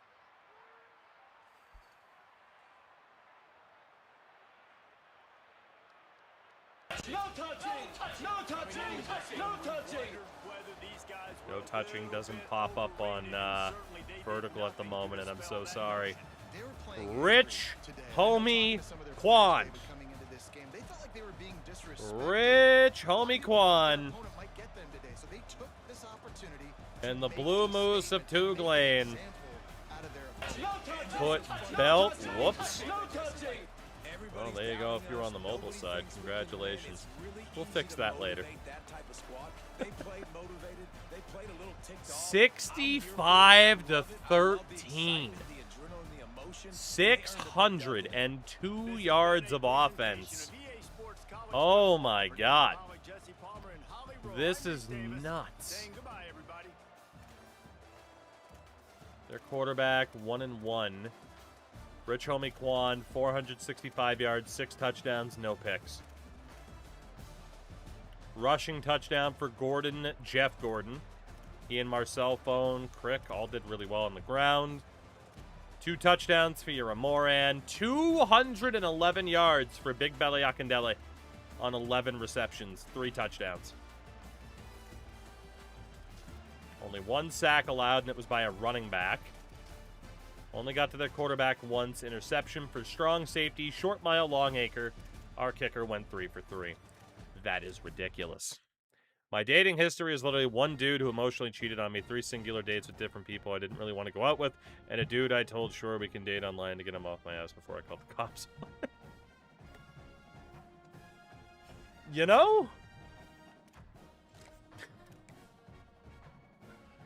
It's not the most expansive history, but you can't say it wasn't interesting. You can't say it wasn't interesting, at least. Oh, Cordell Acho has locked us out. He was the only one. Level 59 now as a coach. Contender status back up to an A+. Very nice. Very, very, very nice. Whoa. Big Belly Akindele is your Conference Offensive Player of the Week. I mean, he should be the National Offensive Player of the Week. Let's be honest. As we get ready to play UConn, I mean, this should also be belt to ass. It should be. Alright. Let's see. Can we do anything with the coach coins? That's right. We're going to go talent developer and continue to try to unlock bonus XP for when someone's drafted. Keep speccing into that. Just try to get more experience as we can. And recruiting-wise, let's see. What do we have? I'm just trying to walk through this fucking grass. Stream Sniper's Weird. What a name. Thank you for the ball. Bonkus for a while now. Who's the guy that locked us out? Or maybe he didn't lock us out. Was it one of these two?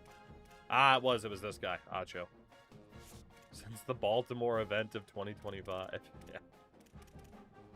Alright, let's see. Devin Flint, are you any good? Yeah, not good enough. Stephen Ball, not good enough. If it's a 4-star, it's gem only at this point. That is how high our standard is. Alright. We'll just keep, we'll keep looking. Too early to try to switch to sales or anything like that. So we're looking at 4-star linemen. Alright. Let's see. Freddie Morton. Macaulay. Add those offensive linemen. And the tight ends as well. So that will just leave running backs and wideouts. Right? Did we look at Taki Taki? I think we looked at Taki Taki. Oh, Mr. Taki Taki. Did we look at you? Also, do any of these guys care about playstyle? Because if they do, I'm just not going to deal with them. Not going to deal with investing and trying to get them to come here, and then they're like, actually, I don't want to be here. Okay, we did look at Taki Taki. Fair enough. We also looked at McGuire. Alright, Freddie Morton. Are you any good? Eh, not good enough. Alright. It's UConn. The goal is to beat them by at least 6 points. Given that we just put up 65 on the Oregon Ducks, I'm gonna guess that will be okay. But I can't say for sure. No Flow, what's up, man? What's happening? How are ya? How are ya? Alright, let's see. Nick Roberts, the 63 months. The Martian. as it were. Highly unnecessary. Outstanding. Donna, that is definitely a history. I'll give you that. That is definitely a history. I will give you that. Whoops. Alright. Let's see what we can do. Alright, what I'm looking for. Yeah, we'll fix it up later. It's fine. Nick, thank you very, very much, though, dude. 63 months is ridiculous. I appreciate you immensely. And I hope you are well. Oh, goodness. All right, let's beat the hell out of UConn, please. I shouldn't even have to second guess about this game, you know? This should be dominance. Although UConn is putting up a better fight than Oregon did, which is incredibly concerning. Also, typical Connecticut weather. It's raining, it's not. It's raining, it's not. It's raining, it's not. Shout out to the Huskies, though. They did put up a better fight than the Oregon Ducks did. That is a win. No touching! No touching! No touching! No touching, indeed. We have won the highway battle. Because I didn't think of a different name in time, but it's fine. Rich Homie Quan is once again player of the game. Way to go, Rich Homie. Way to go. Delightful. 55. Dude, we have put up well over 100 points in 2 games. UConn had a pretty damn good game offensively, though. Yeah, the quarterback threw 2 picks today. Quan, 4 touchdowns. Was actually much better against Oregon than he was today. Rushing-wise, 2 touchdowns from our cell phone and 1 for Rich Homie Quan on the ground. Gordon had over 100 yards rushing. Then in the air, Moram with a touchdown. Christian Jew with 2 touchdowns. Dean Suggs added another. O-line had a bit of a worse game. Left tackle Nick Highwoman. And then defensively, oh my God, 3 sacks apiece for Please Be Goodly and died on to Cross, who might be injured. Eric Gage with a sack. And then picks for, how do I say, Hrunkowitz and Pay the Troll Tolbert. Our kicker went 2 for 2. So far, so good, but you got to remember, we started off last year 3-0. And then it went very, very, very poorly from there, unfortunately. So, tell me which one of these 3 stats are real. No. Luis Torrens has a better ERA this season pitching than Edwin Diaz. Lars Eller scored a goal while sitting on the bench. 2014 Kansas City Chiefs did not have a single wideout catch a touchdown. The last one. If I'm not mistaken, the last one is correct. Maybe the year is wrong, but... Ooh, wait a minute. Was it the Chiefs or was it the Bengals that did that? I'm still going to say the last one. Maybe that was the Bengals that did that, not the Chiefs. Anyway, psych, all 3 are real. Well, there you go. So you lied. You lied to me. Unbelievable. Well, we definitely beat UConn by more than 7, didn't we now? The Volunteers of Tennessee. What are they volunteering for? Hopefully an ash whooping. Hopefully an ash whooping. I can't get too excited about this team yet, though, you know? Alright, Tucker's locked us out. That's fine. Batonio, let's put you back on 50. We're going to have to start optimizing for some of these guys. Parker, Paka, Zelenka. Alright, let's see. Clayton Avant. We still don't know the trifecta for you. We could guess, but...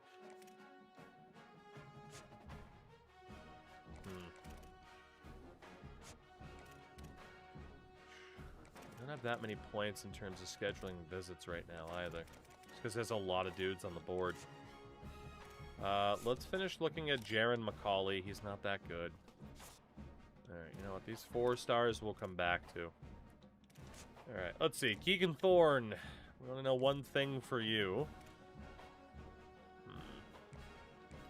Let's go by interest level. Callaway has us in 4th. Can we figure out the hard sell for you? Good, sir. There are 2, so no thank you. Schedule you for a visit against Notre Dame on contender status. Mr. Lieber. Can't do anything. Who can we schedule for a visit next? Anybody? Bueller. Oh, we have 0 points left. Never mind. It's fine. Everything's fine. Tennessee.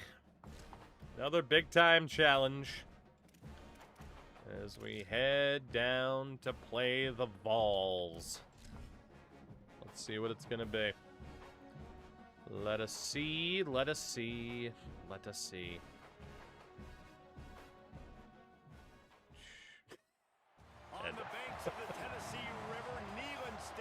I love how this just is random patch of blue. I will give my all for Tennessee today. No, I don't think I will. What did Tennessee ever do for me? Gave me a fun week of vacation and bronchitis. What has Tennessee ever done for me? Why would I give my all for this state? Damn it. Sorry, Tuga, they got a dog. They do, but it's not as cute as Dubs. That's right, I said it. That's right. I said it. Although their mascot is cool. I like them. They've given you Glenn Jacobs as a mayor. You know, in fairness, we did also go to the, the zoo in Knoxville, I think. That was fun. You know. They gave me and my people racism. Never forget it.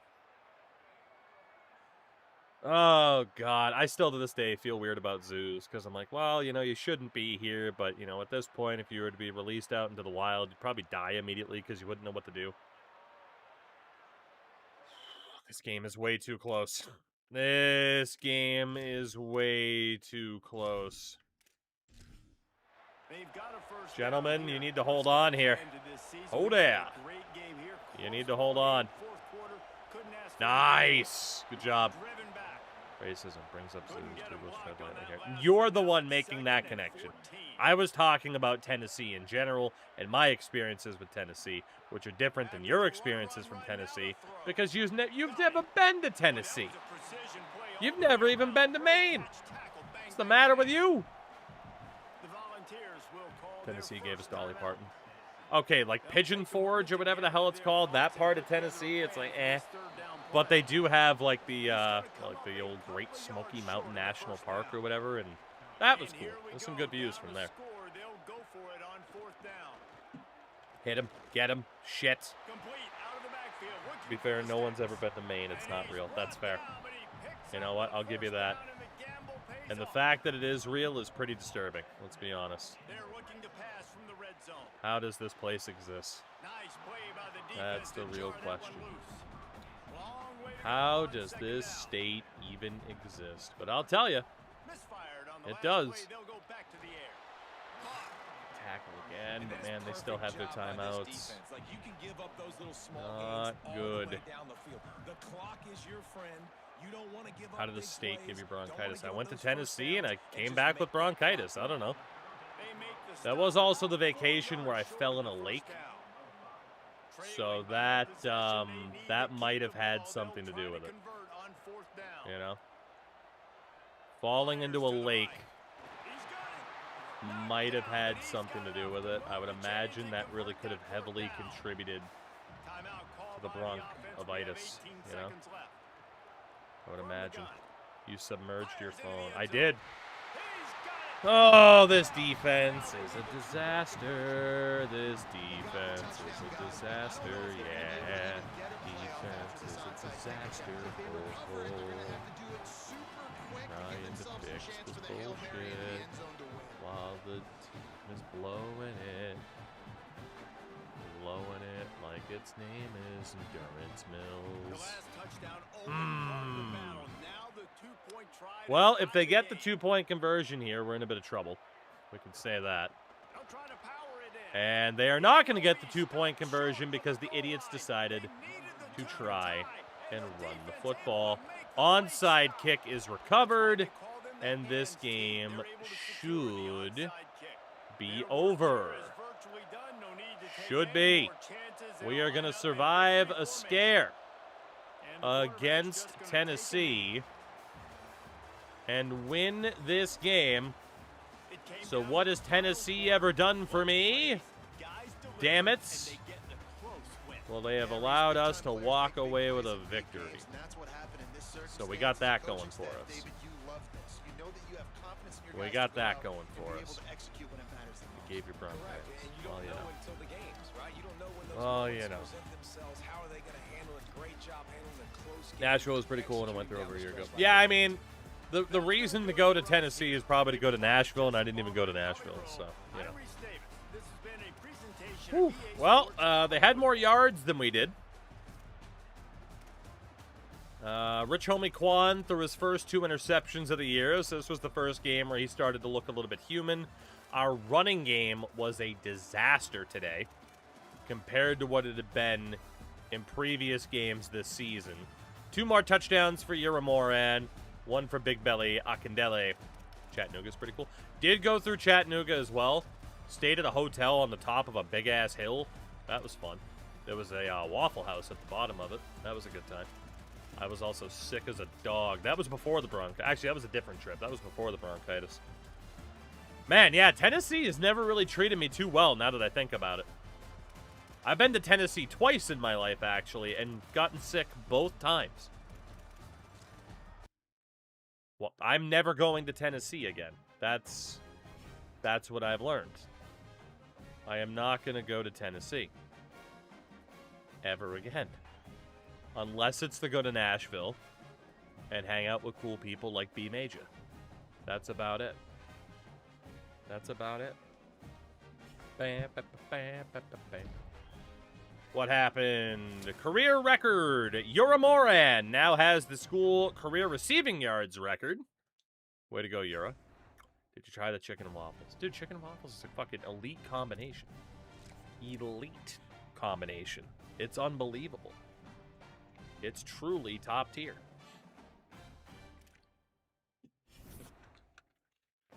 Like, it's 2 of the best things. Well, yeah, I mean, I went through Gatlinburg. I didn't go anywhere. That place is like the ultimate tourist trap. It's crazy. It's crazy. No, thank you. As someone who grew up in a tourist trap town, I try not to go to tourist trap locations nowadays. I've had enough of that in my life. Alright, Braden Aporum has locked us out. Henry Galloway, and then Thorne's already bitching about play style. I'm just not going to deal with him this year. Fuck that. Okay. So, Jalen Chason. See, we got to go do the whole optimism deal for everybody. And again, it still doesn't highlight when you actually have the trifecta unlocked and just make it easy so you know which one to hit. So, it takes forever. Derek Lieber. Let's see if we can figure out what's up with you. Have I ever played F-099? Maybe I did back in the day, but I don't have any, like, super strong memories of it or anything like that. Not realized today would be the day I explain to people, but I guess technically did. You know, I mean, kinda, that's fair. That's life. You end up being surprised every day.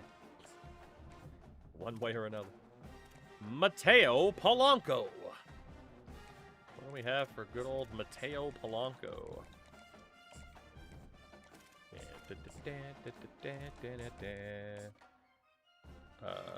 Contender status? Contender status, sure. Miguel Slaughter, or Miguel's Laughter, if you were. If you were to read it differently. Maybe he's just a really happy guy, you know? Speaking of happy people, this guy, because Max is here, and I get to say hello. Max, thank you very, very much for the raid. How was the stream? I hope Out of the Park treated you well. I miss playing Out of the Park, honestly. There is never enough time in the day to play all the games I want to play. But man, I really did enjoy getting into Out of the Park baseball. this year after putting it off for way too long. But I'm always intrigued what people are up to on Out of the Park, right? I mean, you never know. So I am intrigued to know if you have the time to explain, and if not, I understand. But thank you again for the raid. Perfect Team is good. I started the Marlins save offline. Okay. So Perfect Team, I still haven't sunk my teeth into that because I don't think I'd ever play anything else. The offline saves are my home base on that. I'm guessing modern-day Marlins. I mean, then again, almost any era of the Marlins is the same type of challenge where it's like, hey, try to help them figure baseball out. Current-day Marlins? Okay. Outside of 2 years in their history, it's, hey, what's a baseball? I'm just trying to walk through this. Good grass. opinion haver. I am honored by your presence. Thank you so much for the follow. That's an awesome name. I did expansion Marlins in 26. Okay. Were you able to replicate their early success? Or was it just an outright disaster? Because the fact that the Marlins have 2 World Series titles is a miracle. That still blows my mind to this day. I traded for Griffey? Okay, that would do it. That would do it. Oh, did it go well? Well, we got Junior. Yep, okay, that would do it. That would do it. Yeah, current day Marlins, I mean, it really doesn't, like, you don't have too much to work with, right? I mean, I'm trying to think of, like, now that I think about it, trying to recall who, like, the Marlins' top prospects even are right now. Like, they certainly, to my recollection, don't have anybody outside of, yeah, Xavier Edwards and Otto Lopez. I was trying to think if there was anybody else. Right? It's just those 2, though, unless I'm forgetting somebody. Good opinion haver. Well, you've come to the place of bad opinion havers. Chief amongst them being Wheelchair Hulk, the worst opinions of the bunch. The current Marlins exist. They sure do. Of all the teams to exist, they are one of them. But they will soar. Let it be known that the Marlins will soar. Now, if you didn't know any better, you'd think that with a comment like that Kano was a 65-year-old man on Facebook. But shockingly not. Alright. Let's see. Who else can we optimize here? So, for the record, for anybody just joining in, we are doing a little bit of a challenge series here. As the stream title says, we have added in soccer style, you know, Premier League style promotion and relegation into college football. We started in the very bottom tier. There are 11 tiers. We have worked our way up into tier number 1. But in terms of winning the Premier League, so to speak, we have not been able to do that yet. Because the competition level is unreal. In terms of just your conference games. Trying to make it to a conference title situation is incredibly difficult. But we're hoping this is the year. You were just in tier 4 a couple days ago. So yeah, we made it. It took 3 years to go from tier 11 to tier 10. And then we got like 9 promotions in a row. Got held up for a year. And then kept going. And this is now our 3rd season in tier number 1. Last year, we were about a game away from potentially being relegated, so... Like, last year was the first year we didn't make the college football playoff in a while. But the year before that, we had lost in the national title game, so we have been close to our goals, but we haven't gotten there yet. The goal is to hopefully win both a tier 1 conference title and a national championship, which we're kind of treating as the Champions League type of thing, right? The best from the different leagues, but haven't gotten there yet. Notre Dame, they are not off to a good start this season. We started last year 3-0 before finishing the season at 8-4. So this game kind of scares me a little bit, if we're being honest. We know this is not an easy matchup at all. At all. All right, fellas. one of you needs to show up today and lead the way. I'm begging you. Eventually, it needs to be our day. Eventually. I'm just glad this is a home game. I feel like a road game would be that much more difficult. Although we have beaten Oregon and Tennessee on the road so far this year. I haven't had to play a second. This team has been doing a good job on their own. What's it gonna be? What's it gonna be? Will this be the first time we have to jump in this year? We looked a little bit shaky against Tennessee. Seems to be the trend, right? We start off a bit strong in the first couple games and then start to slow down. This has been a very defensive game. And we are tied with 6 minutes to go. We're going to jump in. We're going to jump in. Our first jump in of the season. They are really threatening the blitz here. Oh my God, he was so fast. Well, sometimes I hop in to make it better and I make it worse. I did not think he was going to be able to close that distance that quickly. Look at how far back that safety is. I threw it as fast as I could. And he still got there. The receiver had no idea what was even happening. But yeah, I mean, we were about to get decked. The only option was right there, and it might have gotten punched out anyway. Wow. Okay. Well, Operation Hold Them to a Field Goal is officially underway. Damn it. Please go out there and bail me out. Give me another opportunity to go take the lead and win this ball game. I don't want to lose to a guy named Garrett Hickok. Come on, man. All right, Charles Tonshu. Go with the safety. I got faked so badly, and my guy didn't jump.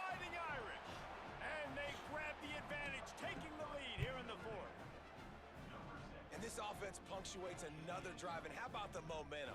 Palmer, they've got it all. Well, team started to choke on their own. I made it a lot worse. Not good. I'm not really happy about their quarterback pulling off that throw. I'm really not happy about my defender just having no idea what was going on. Fire right now. Yeah, I'm really but all right. with the resilience of this offense, 'cause not everything was really kind of sucks that that defender was all over and he just didn't know what was going on. They found a rhythm, and in this fourth quarter, David, they've been unstoppable. Guess I hit the kicker. And the point after is good. Yep. Okay.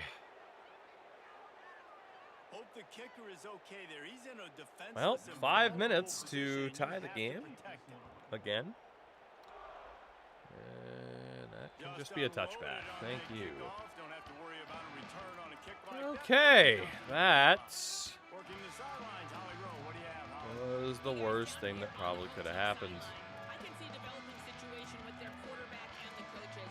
Their QB has struggled here today with the turnovers, and there's a lot of conversation. They're showing him those mistakes on the field, Okay. trying to get him to see What are we dealing with here? they want to get some confidence built back up in this They are definitely threatening the blitz. We'll see if he really does here to take the field. Guys, back to you. Thanks, Holly. Play action on Hello. first down. Quarterback feeding the Okay. pressure, and down he goes at the They didn't really fall for the play action. Don't need a bunch on second down. Not great. Working the ground game. Getting that push. A pickup of 4 out to the 26.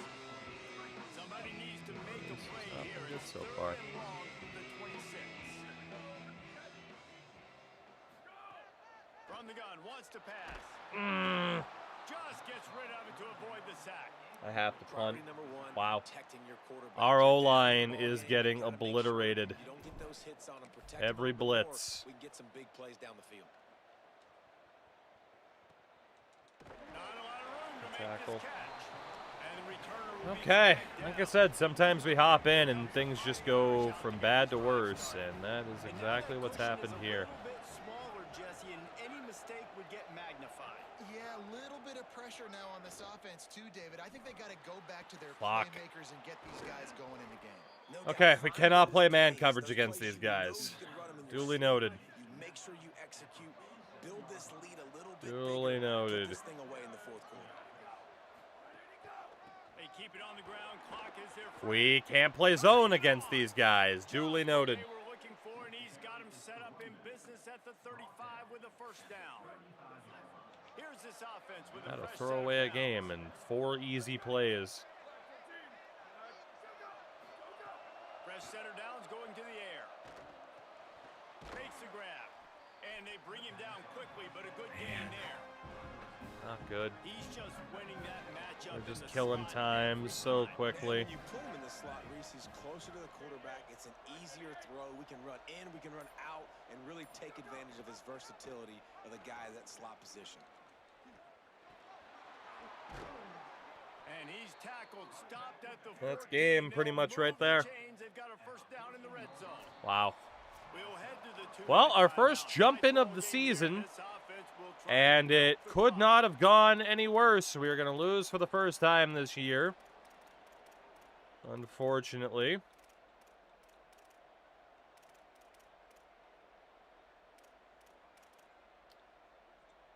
And it's going to be Notre Dame that gets us as our offense puts up 65 on Oregon, but is held to 13 points against Notre Dame.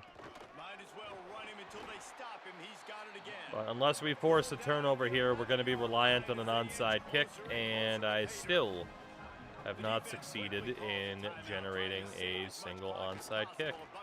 GG's. And he rolls into the house. Wow. Touchdown, Irish. Boy, do they need that score. Gave them a Okay. little cushion as they try to put a stop Oh, to that's this the worst game. thing that could have happened. What a horrible 4 minutes. Games, offenses sometimes get conservative when they got the lead. and We they have got to the ball. score I love this pretty offense. much They were aggressive. immediately They got another score added to the lead. Now you're because trying we to are now salt down a this game away. timeout. So if you're a Moran could return And this, he's coming out of the end zone. that would be Tackle great, brought but he down at the cannot. 16-yard line after the return. All right. Well, all we can do now is just heave the ball downfield and hope for the best. Last drive was a quick 3 and out, and now time Somebody's is got to be even able to get more open. of a factor to get Right. something going. A lot of work to do as this drive will start from the 16-yard line. Drops back on first down. Stepping to the right. He'll pull it down and run. Crosses the 30. He's got a lane. Good run for Rich Homie. At the 41, and a big pickup has this offense on the move. Big chunk play to start this drive. Now they'll really try to take it to this defense. No. The blocking, man. They just never quite do what I want them to do. Snap on first down, wants to throw. Now moving to his right, looking for anyone that's open. And they took a shot. Bird on sitting that one. blocking the Couldn't make conservative can connection. help. It's incomplete. Interesting.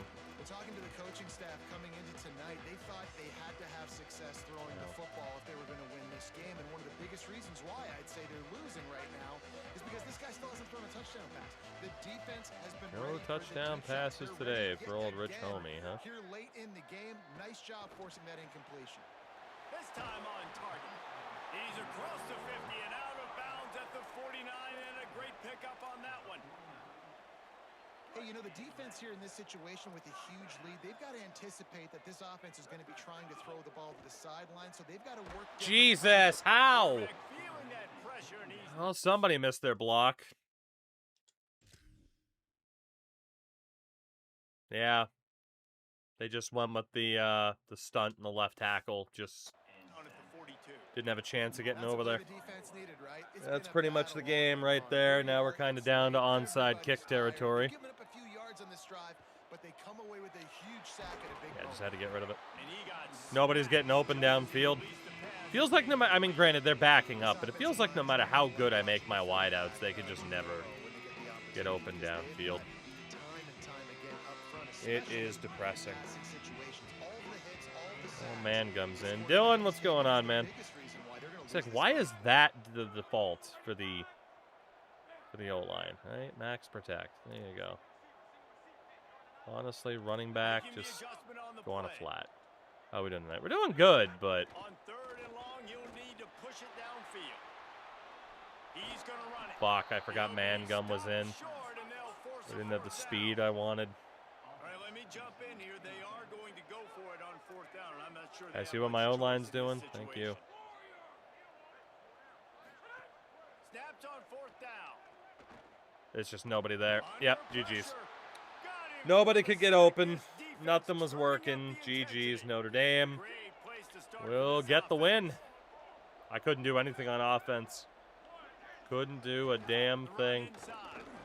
And defensively, we're an embarrassment.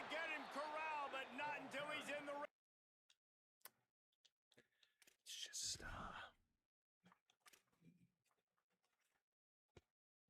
we have the white flag on that one. Notre Dame hands us our first loss of the year. 24 points in the 4th quarter after only scoring 3 to kick off the game. Second year in a row, we start off 3-0 and then lose the very next game. Can't wait for the replay of last year, because last season was so much fun. That's awesome. Oh, I'm excited. Call me Jesse Spanos. I am so excited.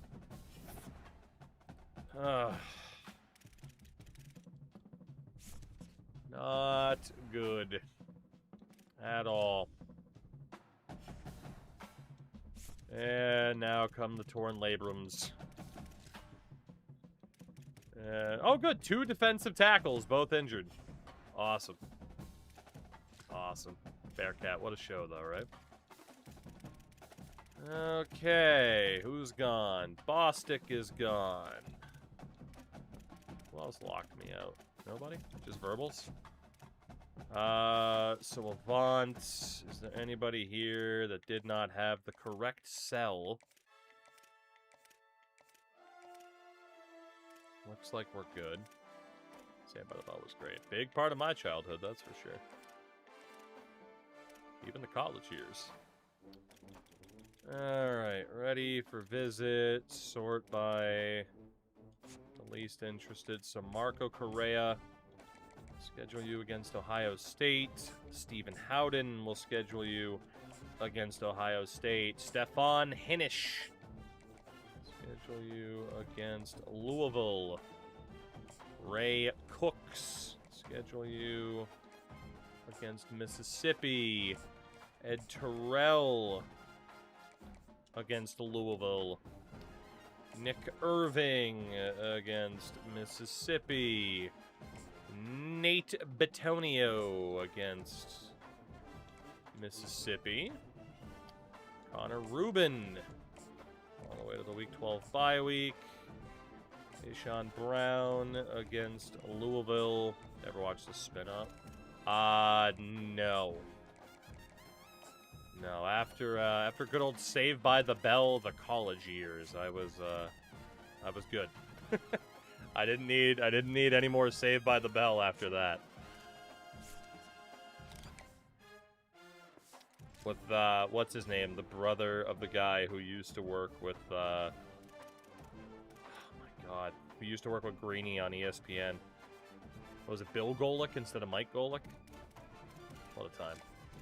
What a time.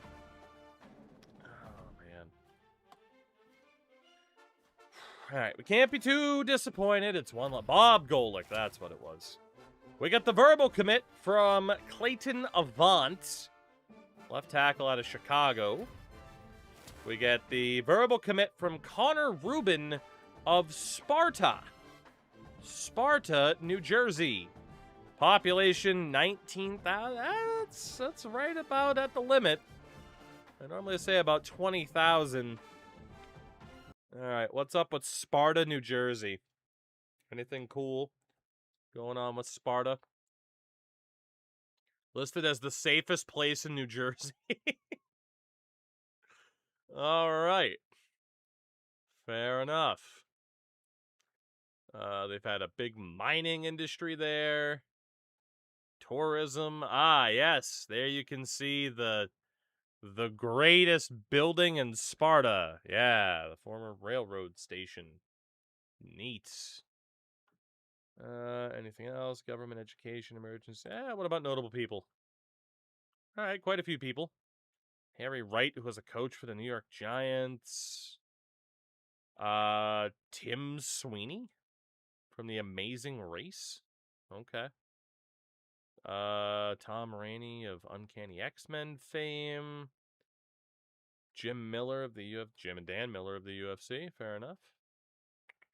Jordan Lawler from M83. Bob Gunderman. Right. I mean, there's people. There's definitely people. So, shout out to Sparta, New Jersey. You know what needs a panorama shot? This old-ass train station. I thought their population would be 300. Cleveland, Tennessee? Huh. Endo, maybe. Maybe. Why are you going there? Cleveland, Tennessee. Population 47,000. Okay, well that's boring. They're called the City with Spirits. Neat. Part of the Chattanooga metropolitan area. Huh. Well, that's boring. Ed Terrell of Hopkinsville, Kentucky. Okay. Hopkinsville, Kentucky. Population 31,000. Come on, give me a small town. 2 people I used to train. Oh, Endo, fair enough. Mateo Polanco of Spokane, Washington. And, okay, we lost somebody else, but that's fine. Fair enough. Holy Toledo, another non-conference game.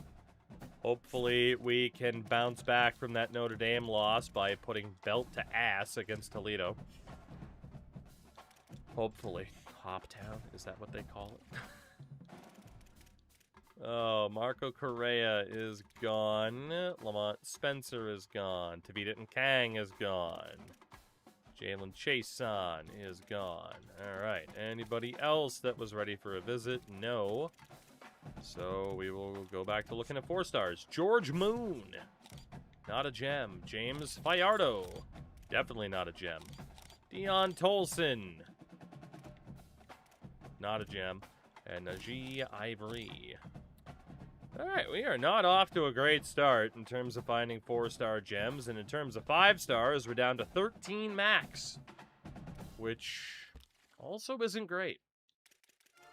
There are any 5 stars who have changed their mind about us. Just DeMar Bobo, who is a bust. Could argue maybe he's still worth it, but I think we're fine. All right, so at this point, let me just double check. Every 4-star that did have interest in us, just to make sure we've scouted all of them to this point. We haven't looked at Vi Longa yet. He was not a gem. He was the one that cared about playstyle. That's why we hadn't looked at him yet. All right, all of you on the list, and now immediately right back off the list. Quick and easy. Yep, you're all out of here. Have fun going to other schools that can afford to take the risk as to whether or not you're that good or not. And we also have a wideout, Raheem Madison.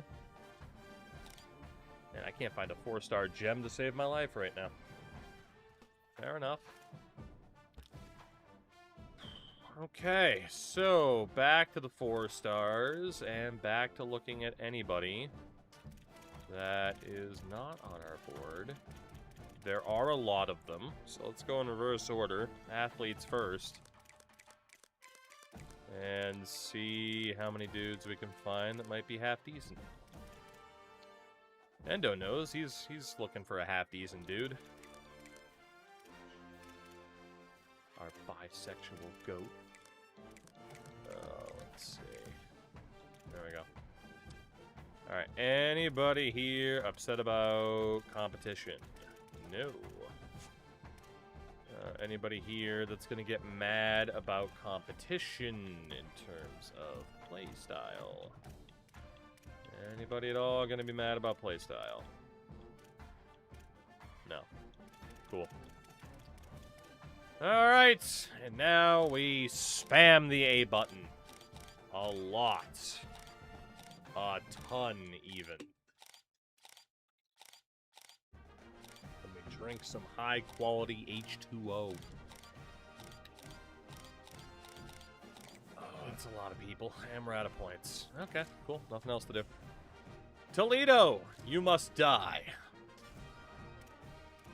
Our old rivals, the Toledo Rockets. We have not played them in a couple of years, and this should be a demolition. We're talking Axe, Smash, Crush, Mr. Fuji, even one of the Moondogs that was only a member for like 2 weeks. We're talking about all of them. All of them.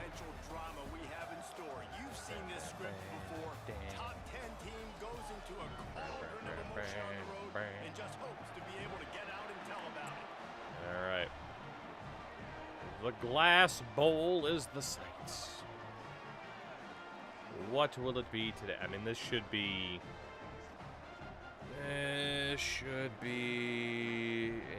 incredibly one-sided. Incredibly. Please. At no point in this game should I be concerned about losing to the Spaceman. Should be the easiest win of the season. Have I seen the YouTube channel that makes Wrestling Jeopardy videos? I don't think so. Certainly sounds right up my alley, though. And we threw an interception today. Why is our... Man, same thing as last year. 3 games in and our offense has just died. We put up 65 points on Oregon. We do beat Toledo here. But... man, it's just not good enough. That is just not good enough. 303 yards in the air for Uramoran. That is probably the best stat line of all time. At least in this program's history. Good Lord. Holy. Muted. What's up, man? 507 yards of offense today. Rich Homie Quan, 441 yards, 3 touchdowns and a pick. Rushing-wise, our running game has been awful. I think that's been our big issue. But 303 yards on 19 receptions, 2 touchdowns, 162 yards after catch. That is absurd. 19 receptions in a single game. Got to the quarterback. Man, the cow goes Mwamba. Was ready for his chance. And then a pick for Kurt Whitted. Muted, I'm doing good, though. Doing good. Waiting to see if this team will try to ruin my night again. But all things considered, we're feeling pretty good. We're doing all right. That has to be the record. If it's not, I need to see the film for the record. Uramoran has set the school single-game receiving yards record. Wheels noted. Send a link to me on Discord or something so I'll remember it. Uramoran has set the school single-game receptions record. Uramoran has set the conference single-game receptions record.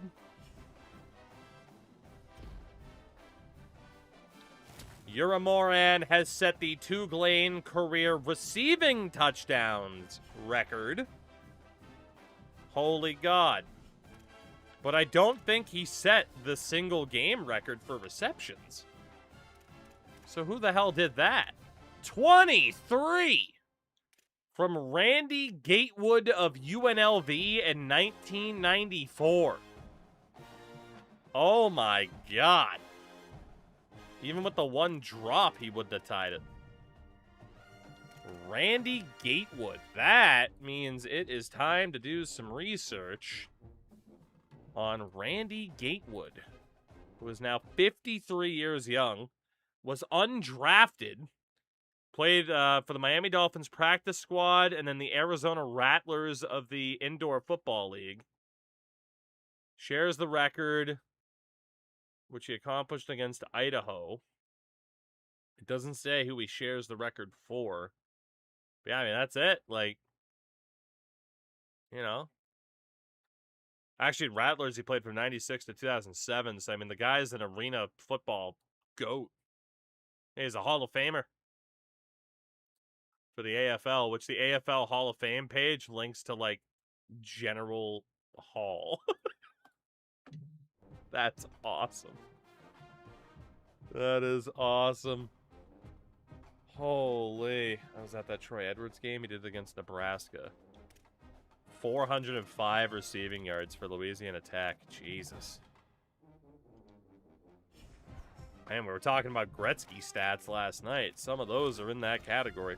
Getting my Dynasty to sim running well is hard. They go for it on 4th instead of kicking the field goal. So, Punk, to offset that, I dropped my team's aggression down to a 35, and we seem to kick field goals a lot more. Clayton Avant, the hard commit, the man out of Chicago. Connor Rubens, Sparta, New Jersey. Nate Batonio out of Cleveland. Nick Irving of Brooklyn, also a hard commit. Okay. And looks like we lost some 4-stars this week. Fair enough. And Yura Moran, of course, was the Big Ten Offensive Player of the Week. No kidding. And he was the National Offensive Player of the Week. No kidding. Thank you, Hulk.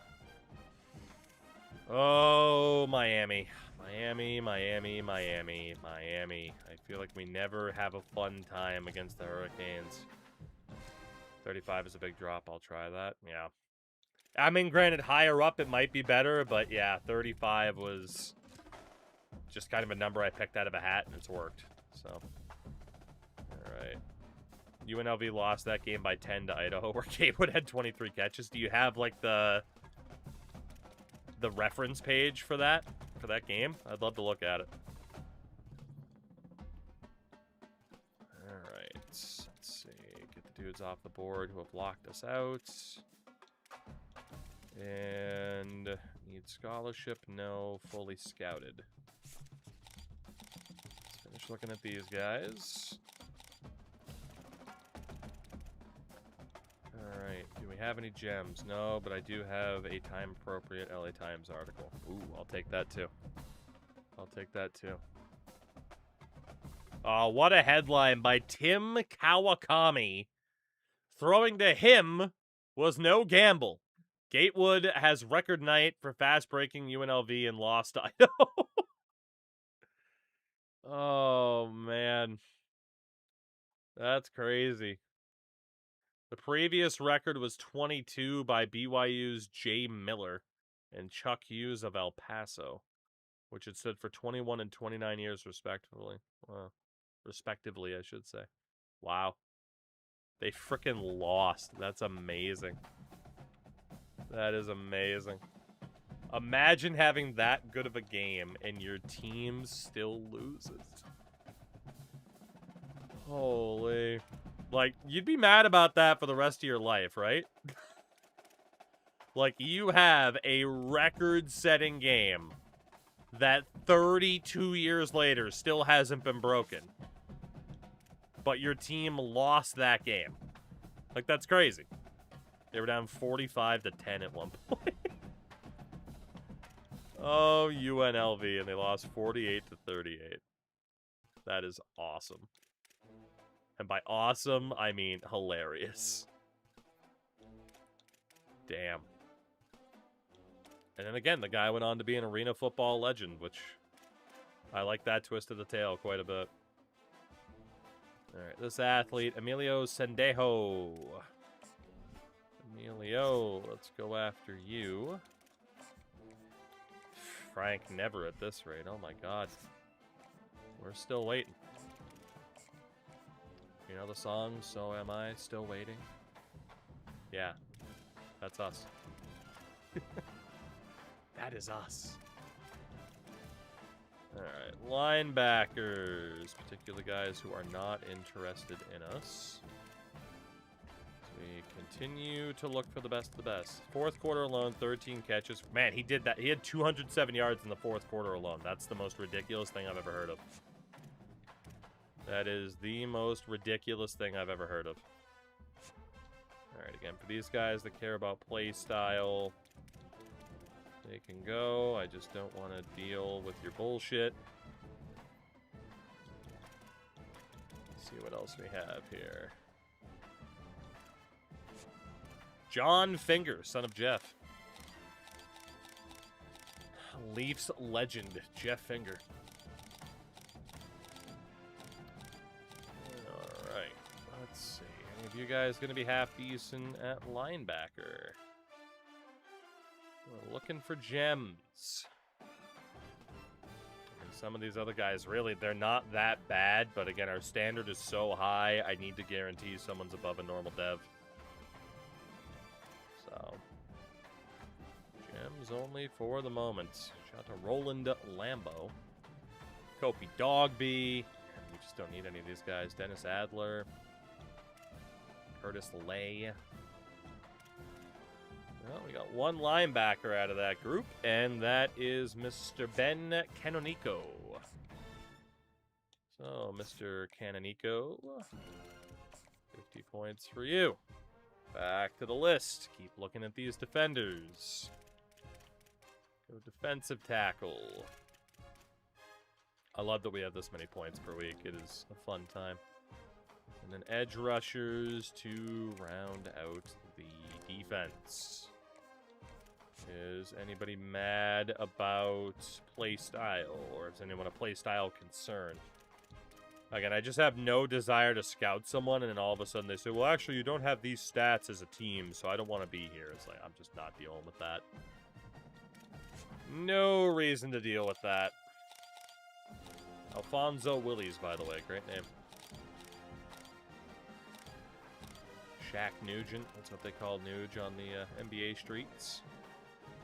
Alright, Lorenzo was gone. Shaq Nugent doesn't make the cut. Denton Jasper doesn't make the cut. Remember 10 years ago when Julio Jones had 12 receptions for 300 yards? I don't. But, given that it's Julio Jones, I do indeed fully believe that that happened. Because that man was unbelievable. Alright, we got a couple of edge rushers here. And that is where the points will stay for now. Cool. I mean, technically we could have... if I don't be lazy about it. I guess technically. We'll look at centers now. And it's just Jaden Gallimore. And then we have a ton of guards. And quite a few tackles as well. Look at Levi Caver for a minute, I guess. Good old Levi. All right, Miami. This is a big game. We're 4-1. Of course, our one loss was to a conference opponent. This is a very interesting game for us here. If we can win this, I feel like we're in a decent spot. If we lose this, unfortunately. If we lose this, all of a sudden that means the pressure to basically win out will be unbelievable. Oh god, 28-3 is almost 10 years old. Yep. Oh, Dylan, you want a stat that'll make you be like, wow, what is life? The Vegas Golden Knights are about to play their 10th year in the NHL.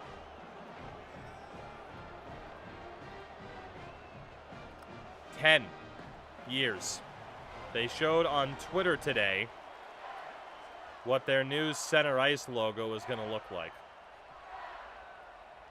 10 years.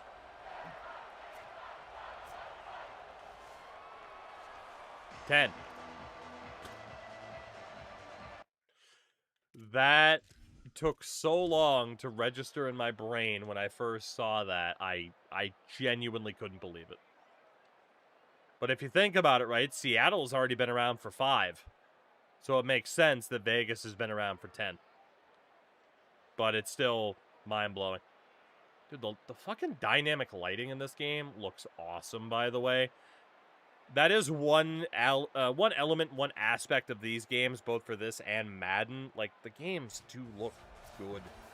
I know both of these teams. That is a no-touching win over the U, 37-21. In a big game for quarterback Rich Homie Quan. There's only one really good team. It was Let's them. go. They were the favorite, and they just Let's go. You're right. Not all ranked teams are created equal. One of 10 these points in teams 3 out of the is 4 eligible for quarters. playoff contender, Defense the maybe other still simply lacking a not. little That bit. demonstrated itself today. The higher Laquan, ranked 2 team is a team touchdowns with through national the air. championship aspirations. They've got so much Don't talent. give They your were ant line had 2 attempts as well, which is nuts. Big game for Gordon. So if we can get our running game going, we succeed. If we can't run the ball well, the team definitely tends to struggle. That is the common theme here. Defensively, Slaboratory, Cross, and Mwamba each with a sack. We had no picks today.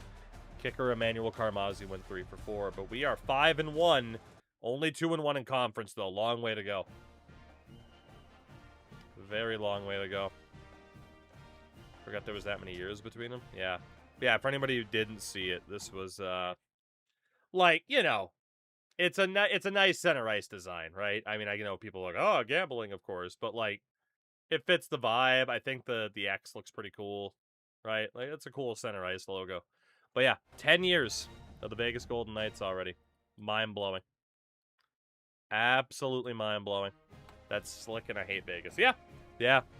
Honestly, like, you gotta kind of credit Vegas for teams taking, you know, more interest in, like, more unique center ice designs and stuff like that, which I do think is a really cool touch, you know? When so much of the NHL's presentation is kind of uniformity because of, you know, I mean, the digital ad boards kind of taken away from the uniqueness that, you know, you'd see certain ads of like, oh shit, more of a local place on those boards and stuff like that. And now it's just whatever the hell they want to advertise to you and just other elements like that. Any bit of uniqueness they can add, like a center ice design, the better. My opinion, at least. Oh, goodness. Been around for 10 years, and they've still only made 10 draft picks.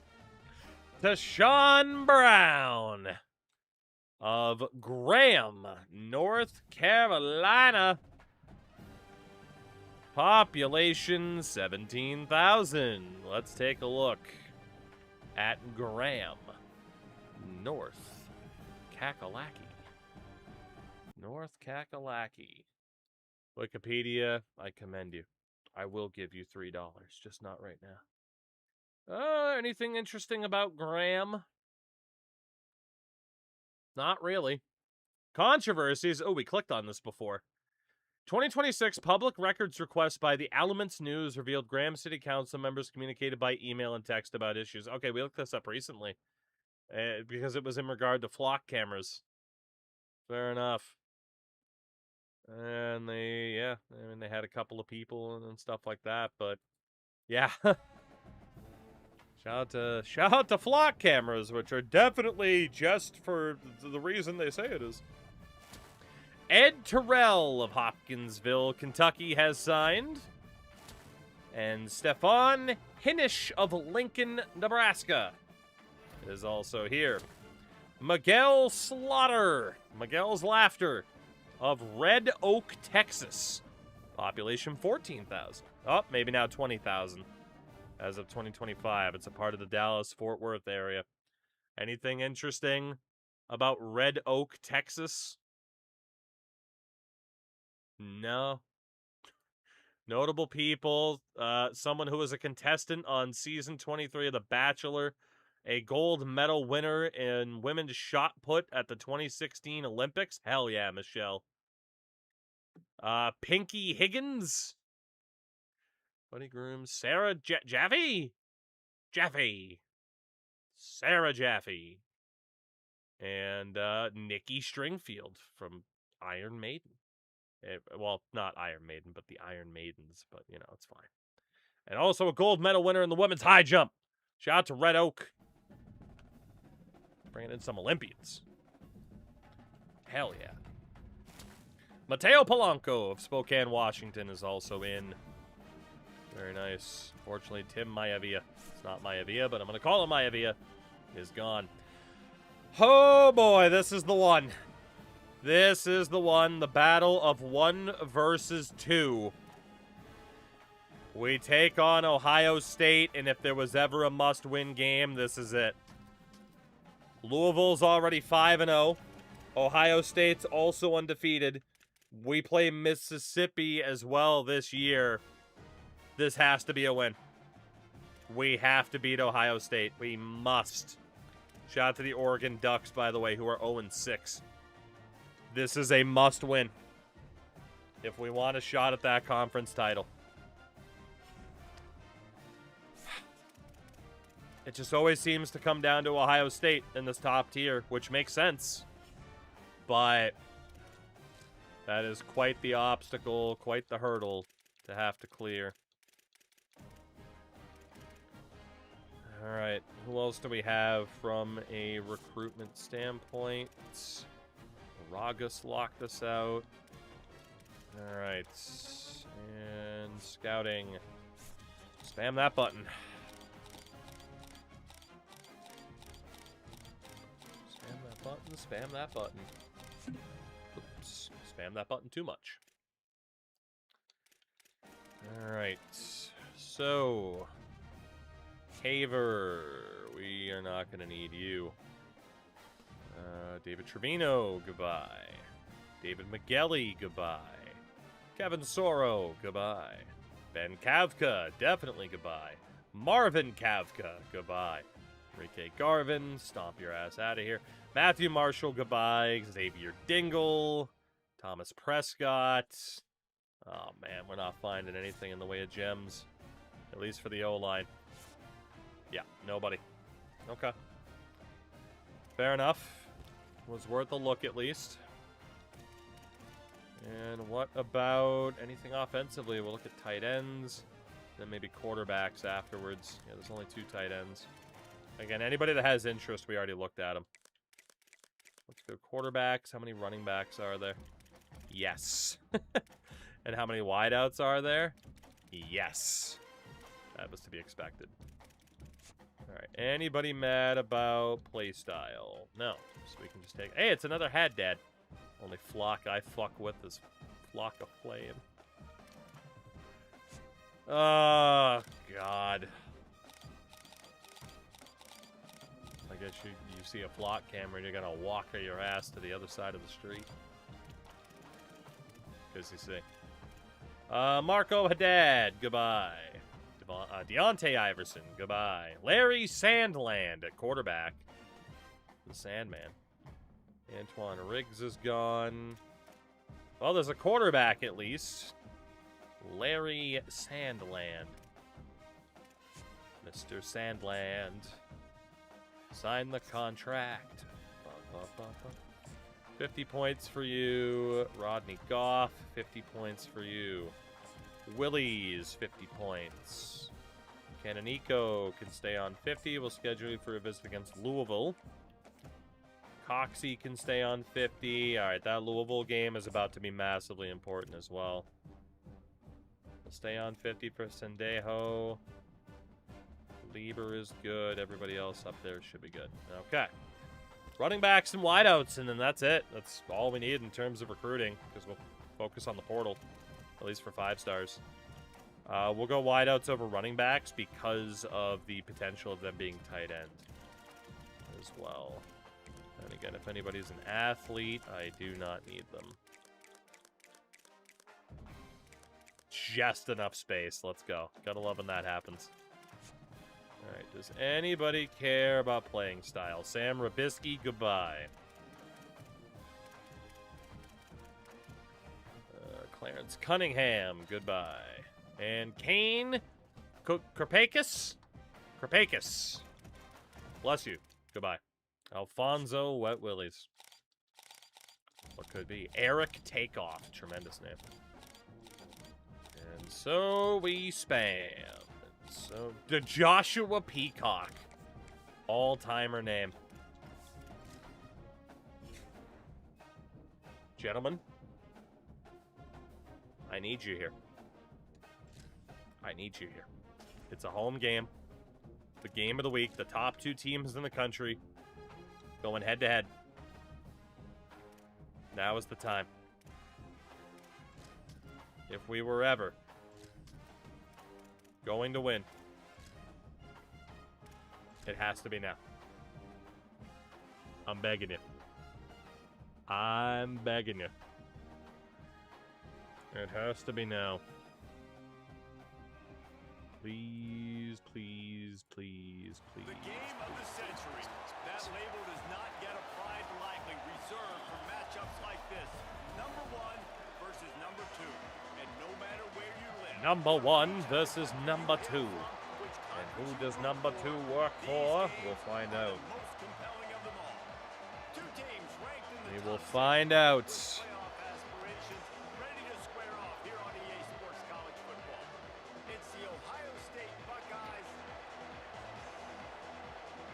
Got a bad feeling about this. I got a real bad feeling about this. As always, if the team can win on their own, we let them win on their own. If they can't, we jump in and try to save the day. That way our team building efforts are just as important as how good or bad I might be on the sticks.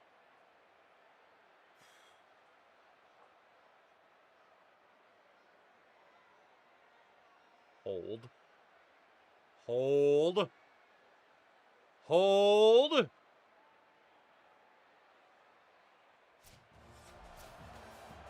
No touching! No touching! No touching! 38-24. We take down number 1 Ohio State. It's one thing to lose to a A team we have gone to war with on many occasions. But this was not a war, this was a decisive victory. Apparently Notre Dame's better than Ohio State this year. They outscored us 17-10 in the second half. But we got it done. We got it done. Rich homie Quan. But you've got to motivate your team and make sure that they're ready to go. 12 of 20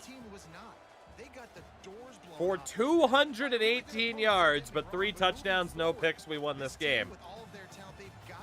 Gordon, Jeff Gordon, Rich homie Quan, George Crick were all great on the ground. Marcel Phone as well. We ran the ball down their throats. Touchdowns for Christian Jew, Big Belly Akindele, and Yura Moran. Akindele had a great game. No sacks allowed. That's astonishing. Got to the quarterback 3 times, including twice with Steve Reisner. And a pick for Pay the Troll Tolbert. Kicker 1 for 1. We are 6-1. 3-1 in conference, and we hit cruise control mid-second quarter. That we did.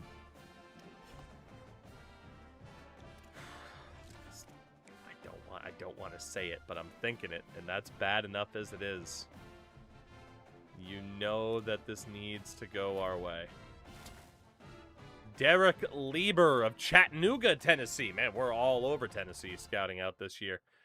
5-star quarterback, hard commits. Welcome in, Mr. Lieber.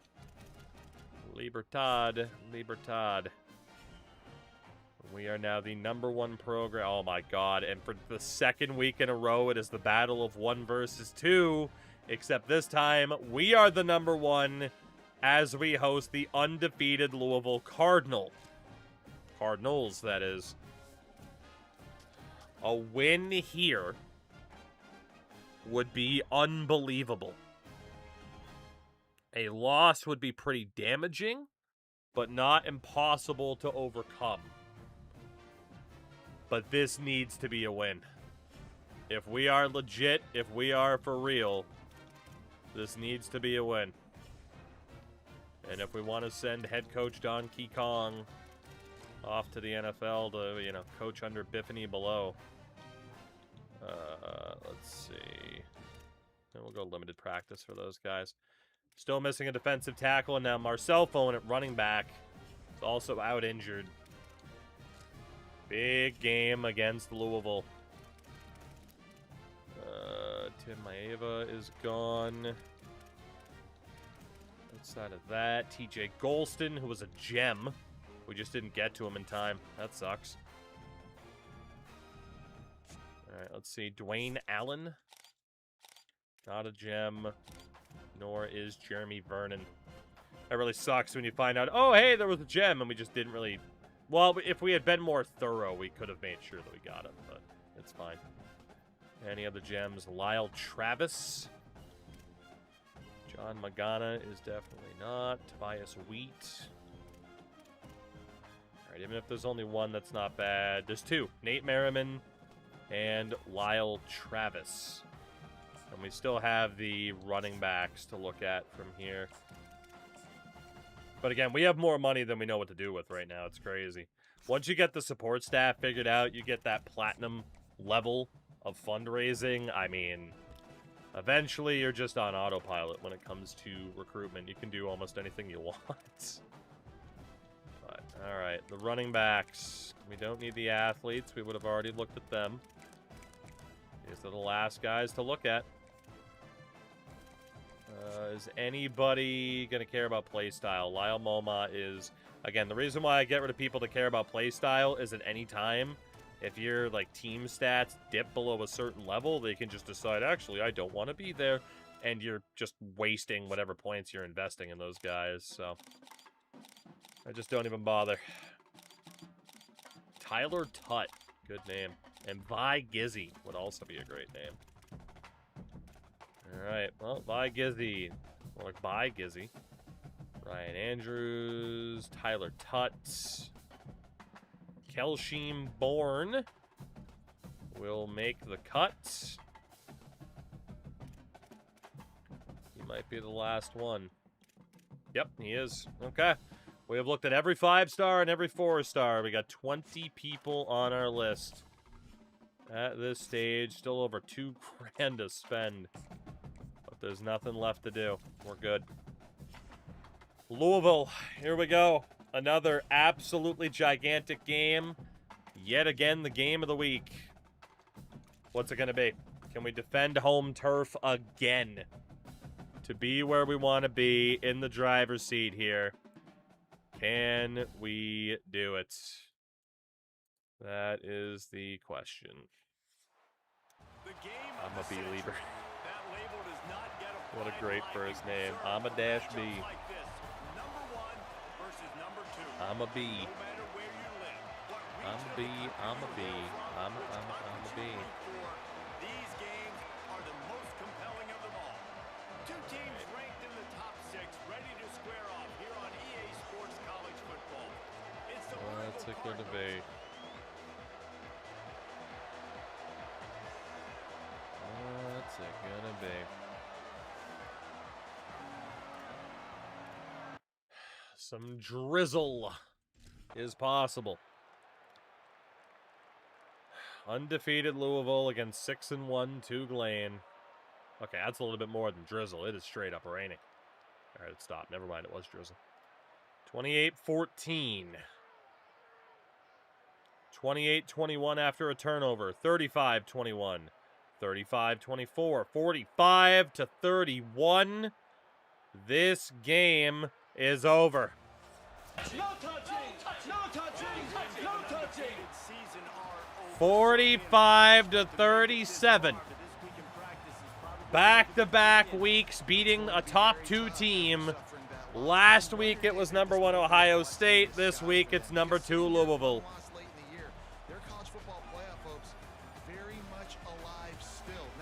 This might be it. This might be it. You don't want to put that pressure on the team. And it probably won't be. But you can't blame people for believing. championship. So this moment, there's still some signs that things could go poorly, right? 2 interceptions today from Rich Homie Quan. The running game from Jeff Gordon was pretty good. You had to say so. I'm not saying it. I'm saying it could be, but I'm also saying it won't be because you know how this goes. And we'll fall short. That's what we do. It's up to these fools to prove me wrong. Oh, 4 sacks allowed. That's the first time that's happened in the game this season. I ain't saying shit. Couple sacks there. And then picks for Harms and Tolbert. What is our career record at Touglane? I can check, actually. Although we could check at the end of the season, but I might not remember. So yeah, we'll check in a second. Oh, Wendo. Come on now. I would never jinx myself. Ever. How would I even do that? What would I even say? What would I even do? I don't even know who we're playing next. Is it Mississippi?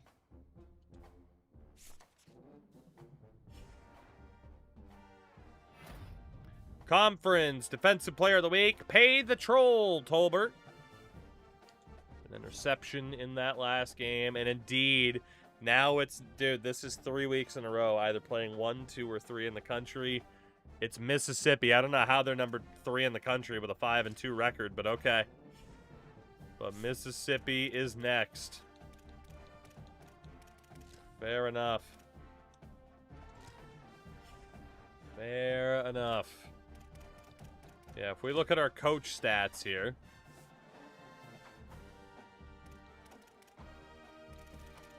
For head coach Don Keekong Jr., our record all-time is 155-63. We are 13-0 against rivals, which is FIU, UConn, and Boston College. We are 45-21 against the top 25, with a 12-10 bowl record. So, I mean, we've done some damage. Our career winning percentage is a 711, which is the highest of any active head coach right now. 13 winning seasons, 9-7 in the playoffs, 6 conference titles, tied for the most of any active coach alongside Lincoln Riley, 36 first-round picks, trailing only Kirby Smart.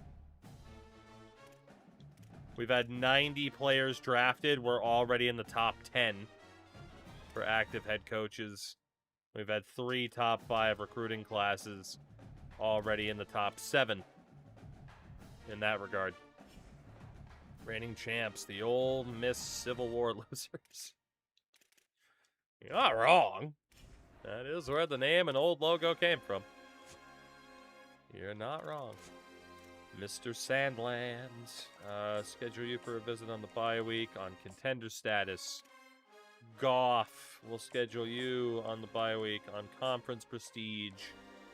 Willie's visit on the bye week, contender status. Canonico, we know your trifecta.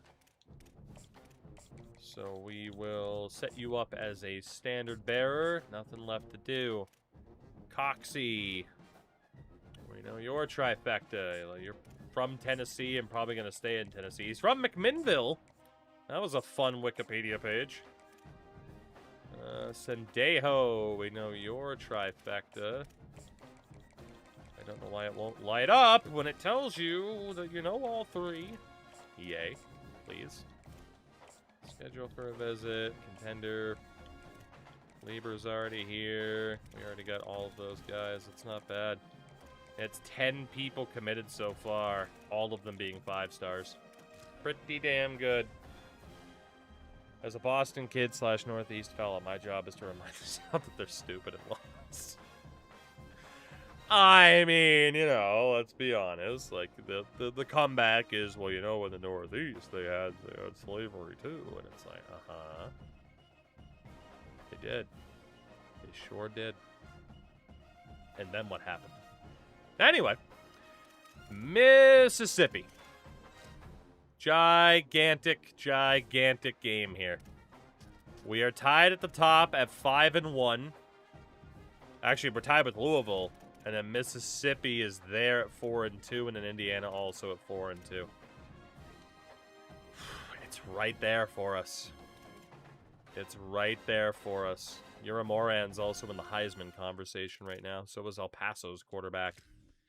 Can we defeat the team that we beat last year, but who ultimately went on to win the national championship? It is yet again the game of the week. What's it going to be? What's it going to be? What's it going to be? How's it going to be? Who's it going to be? Looking at preseason stuff, I forgot Trubisky is in Tennessee. Also, he's been a good backup for the last 2 seasons.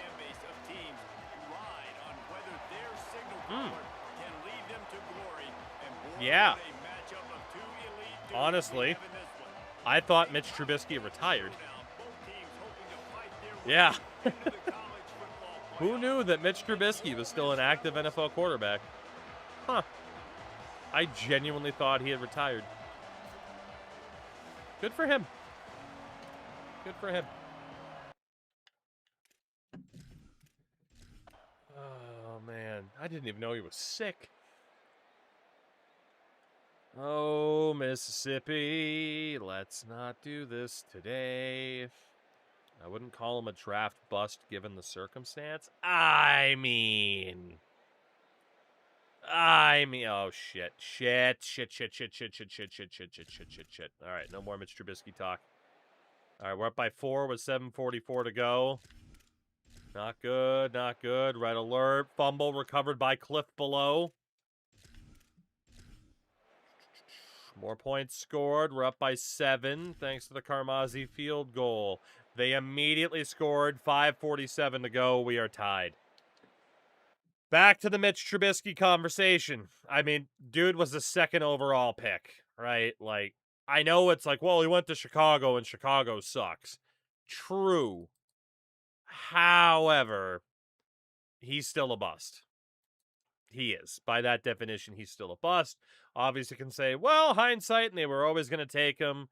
But when, Patrick Mahomes was also a top 10 pick, I mean, a certain rapist was a top 12 pick at quarterback as well, He was a bust. He was a bust. But, yeah, you can still be good on a bad team. That's true. And also, you can be a bust, but it's not entirely your fault, which I think is kind of the argument that's being made. All right, just in case they blitz. Last time I jumped in, it didn't go well, so. Will Max protect if that linebacker puts us under trouble? He didn't. Just make the grab. There you go. And listen, I'm going to move this guy everywhere. He was in the slot this kind of afraid to kill the time. I think I'm going to. Put him out wide either way. Find this guy early and often. Picked up 5 on that last Move pass. Suggs over. 2nd and 5. Hand it to the back. Yep. Nice. Gordon, Jeff Gordon, just his 10th carry of the game. 4 yards per, though. And we continue to run the ball. Woo! Oh, big belly! Big belly! Akindele! Oh, my God, what a play. What an individual effort. Say goodbye to that guy's jock.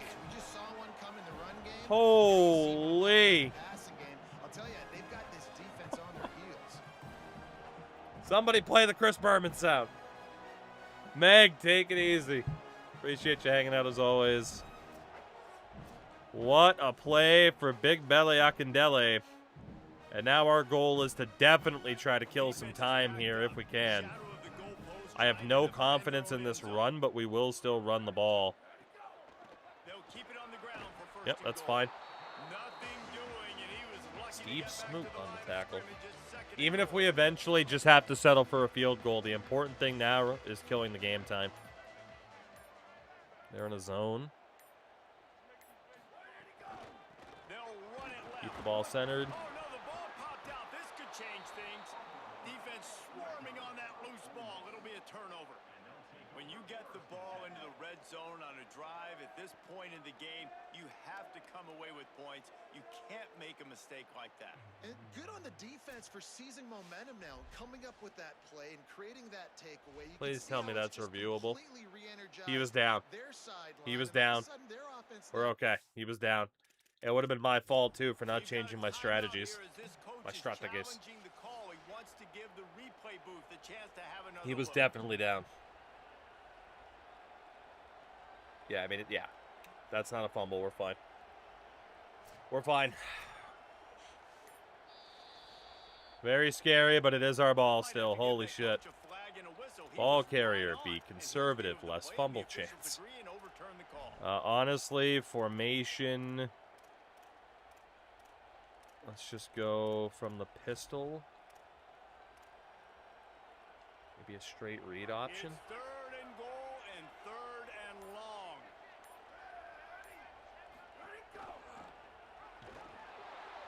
Several defenders there to get him on the ground.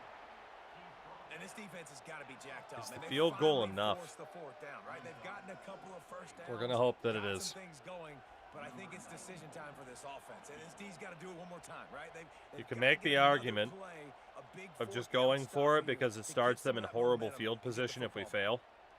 But also, like, what if I throw a pick and they kneel down, you know? Something like that.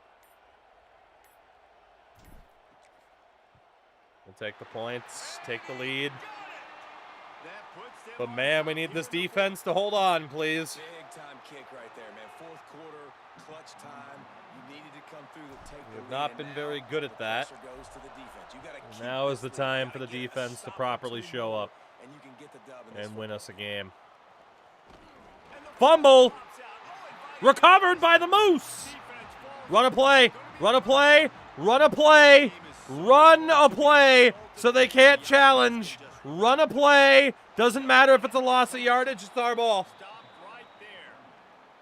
It's our ball. Oh my God. Woo! Special teams deliver.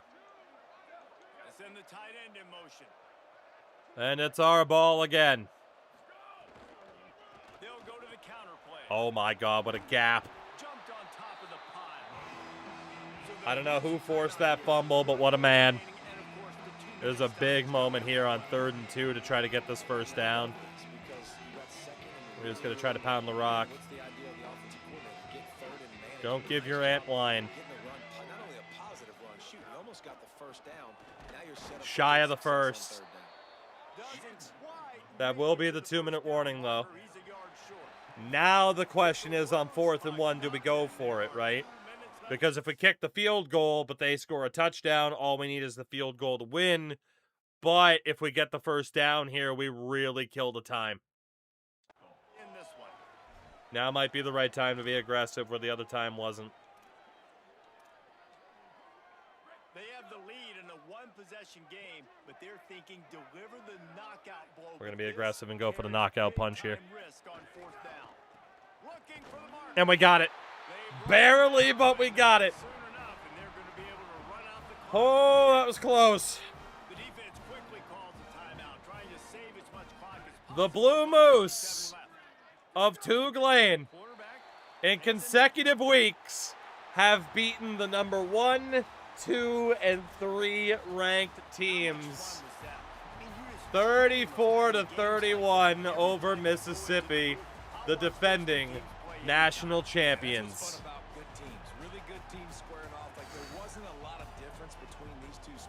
By God Almighty. By God. By God. Yeah, and the higher ranked team was ranked higher for a reason. Oh, man. The pressure is on. 3 straight home wins as well. And they're both going to make a lot of noise late in the college football season, but give the Not higher just ranked any teams credit. homie. They earned this one. My rich homie, Quan.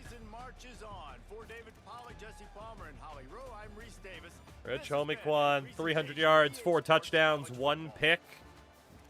Rushing-wise, we did pretty well, but a lot of people got a touch in terms of carries today. Receiving-wise, 3 touchdowns for Ira Moran. He might win the Heisman. He might. Jeff Gordon also had a touchdown through the air.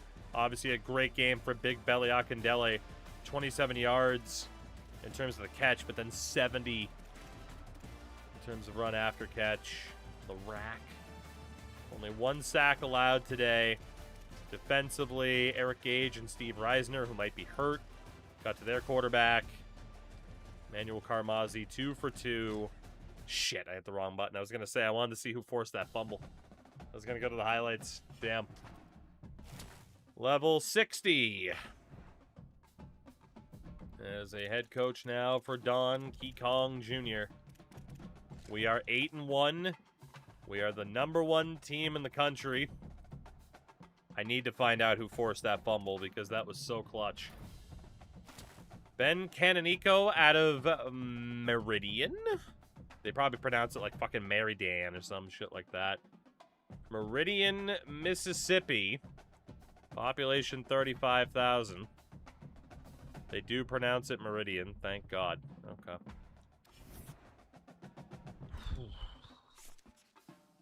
AD expectations through the roof, brother.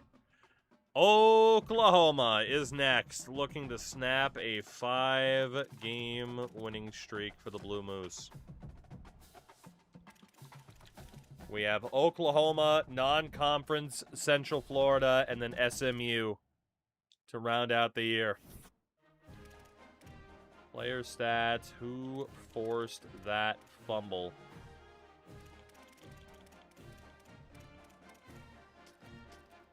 It was either Cliff Below or how do I say Hrinkowitz. But Cliff Below recovered both of them. Biff Below. Yeah, Cliff Below. Yeah, because we had Biff Below and then Cliff's the son of Biff. That's what it was. The Below Dynasty continues. Terms of conference. We're right there. We have a long way to go still. But we are in the hunt. Plus we have a win over Louisville. Right there. This is as close as we've ever been. Moran really battling with UCLA, presumably quarterback Cahill, for the Heisman. Oh, the Sooners. We have another injury as well. You hate to see that. That is Charles Tonchu with an upper arm fracture, and right tackle Ricky Stoke has a fractured kneecap, so injuries have not been too kind to us in the past couple of weeks. Nothing left to do for Bourne. We'll schedule Lyle Travis for Central Florida. Merriman, we know your trifecta. We are looking for 2 check marks, but you are not a primetime player. You're interested in the Star Search. The real Mac and Dwayne Star Search. I guess we'll get him on brand exposure. Mr. Sandlands. I mean, presumably we can figure out your Holy Trinity here. And we did. Conference legend. Larry Sandland. Mr. Goff. Mr. Goff. He is a gamer. Willie's. We know his trifecta as well. So again, for everybody that we're targeting right now, we are looking fantastic. Canonico we already have. Coxie looks good. Sendejo looks good. That's it. We got nobody else we need to worry about right now, at least. And in terms of coach skills, where were we for talent developer? It's going to be, 40 points now, so we need another upgrade. That's okay. Oklahoma, they are 3-5 on the season. They are looking to send us back into a bit of a state of doubt. This is as close as we have ever gotten in this challenge to actually winning this challenge, but still so long to go, and this team has broken hearts. This is getting over the years. Over the years. Drama we have in store. You've seen this script before. Top 10 team goes into a cauldron of emotion on the road and just hopes to be. By God, King. By God. Here we are. Look at them horses. By God, King. It's the Pale Rider. He's coming in. By God. By God, King. By God. Where's Jim Ross? I hear the music. Where's good old JR? By God, I am JR. It's Chris Jericho. Who did we lose to this season? Notre Dame. Notre Dame, unfortunately, was the L. Was the L. By God, I'm coming. MVP, he's coming. Nobody can stop him. Nobody can. Nobody. By God. All right, Oklahoma is, no.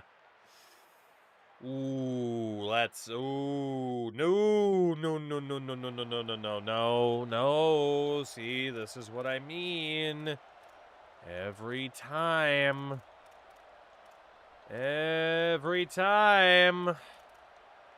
we look like we're really doing something here. Fuck. We need that running back blocking. They're going to blitz from the left. We go max protect. Wants to go up top on second down. That's picked. No, it's not. That was a good play by that defender. I was hoping to be able to kind of put it over his head. A lot more people in coverage. That guy. Yeah, max protect, please.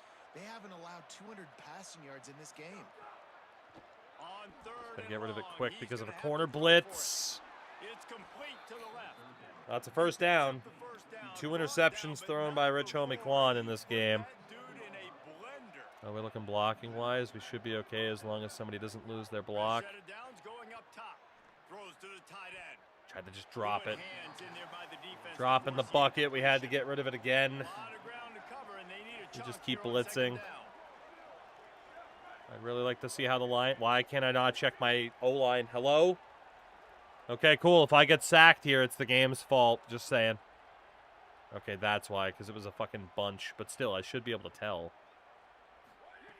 Couldn't connect on first down. Now back to the air. Here comes the rush, and I know I didn't stay in the pocket, but I really feel unfair that I was done unfairly there because I feel like I should have been allowed to block. Or to at least get rid of it.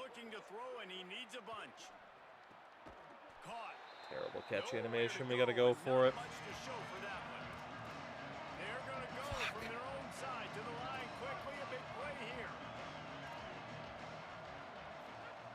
Needs it here on fourth down. Going downfield for the big play.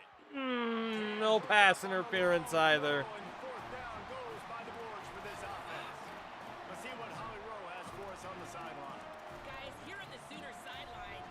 Oklahoma's going to put our season into a little bit of doubt now. Expect them to be so proficient against one of the top defenses in the country, but here we are.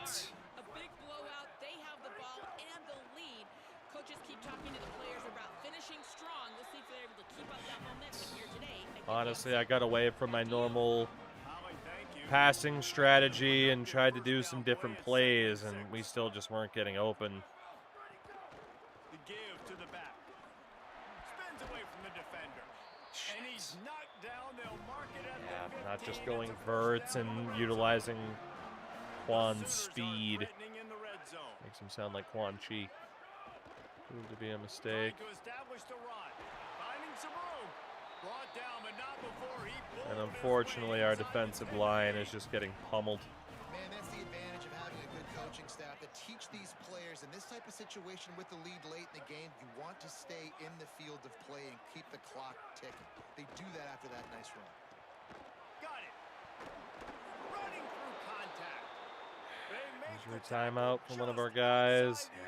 But it'll be first and goal Oklahoma is going to be the 2 and 8-2. Cashing it in for this offense. They'll run it on 1st and goal. It's just one of those games. Big old booty is hurt. Get to him on that run.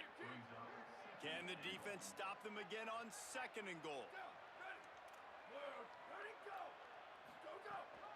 Tries again to get it in. Holy shit, he got devoured. Big man got to eat. Eric Gage. Plays have gone backwards. Can they salvage the drive by converting on 3rd and goal? RPO, and unfortunately, for some reason, our guy in man coverage just completely bit for the run. I mean, I know there's a setting I could have put on, but man, he really bit run first, which doesn't really make sense. Like, you're on this side of the field. If they are running, they're going all the way to the other side. You might as well just stay on the receiver. He left him wide open. Damn. Oklahoma on the road will be our 2nd loss of the year. That is a tough L to take, honestly. We have another empty aside from the trio. Quad open. Ooh, well, we have a quad. All wideouts, no backs. Man gum that's in. Wants to throw on 1st. That's Oh, if that other, you know what? In fairness, if I'd thrown to B, the tight end probably would have been able to block for him. But I was hoping the receiver would be able to get over there to block. Fresh setter downs going to the air. What a fucking grab, but as other people have pointed out online lately, it's not a high throw, so I don't understand why he's having to jump to catch that, but with his speed and his athleticism, but they have had a plan for him. That's an insane grab. This play might be overpowered as fuck, by the way. It's something we're discovering. Get him involved in the game, and that's why they're going to win this one. They're in the red zone and they'll pass it. Makes the grab. Spins it away from the The double spin. That completion will take Oh, the double spin. That was delightful. Oh, Colby or not Colby is now in. Handoff to the lone back. And we're not getting into the end zone. To the 4-yard line. No farther than that. No gain on the play.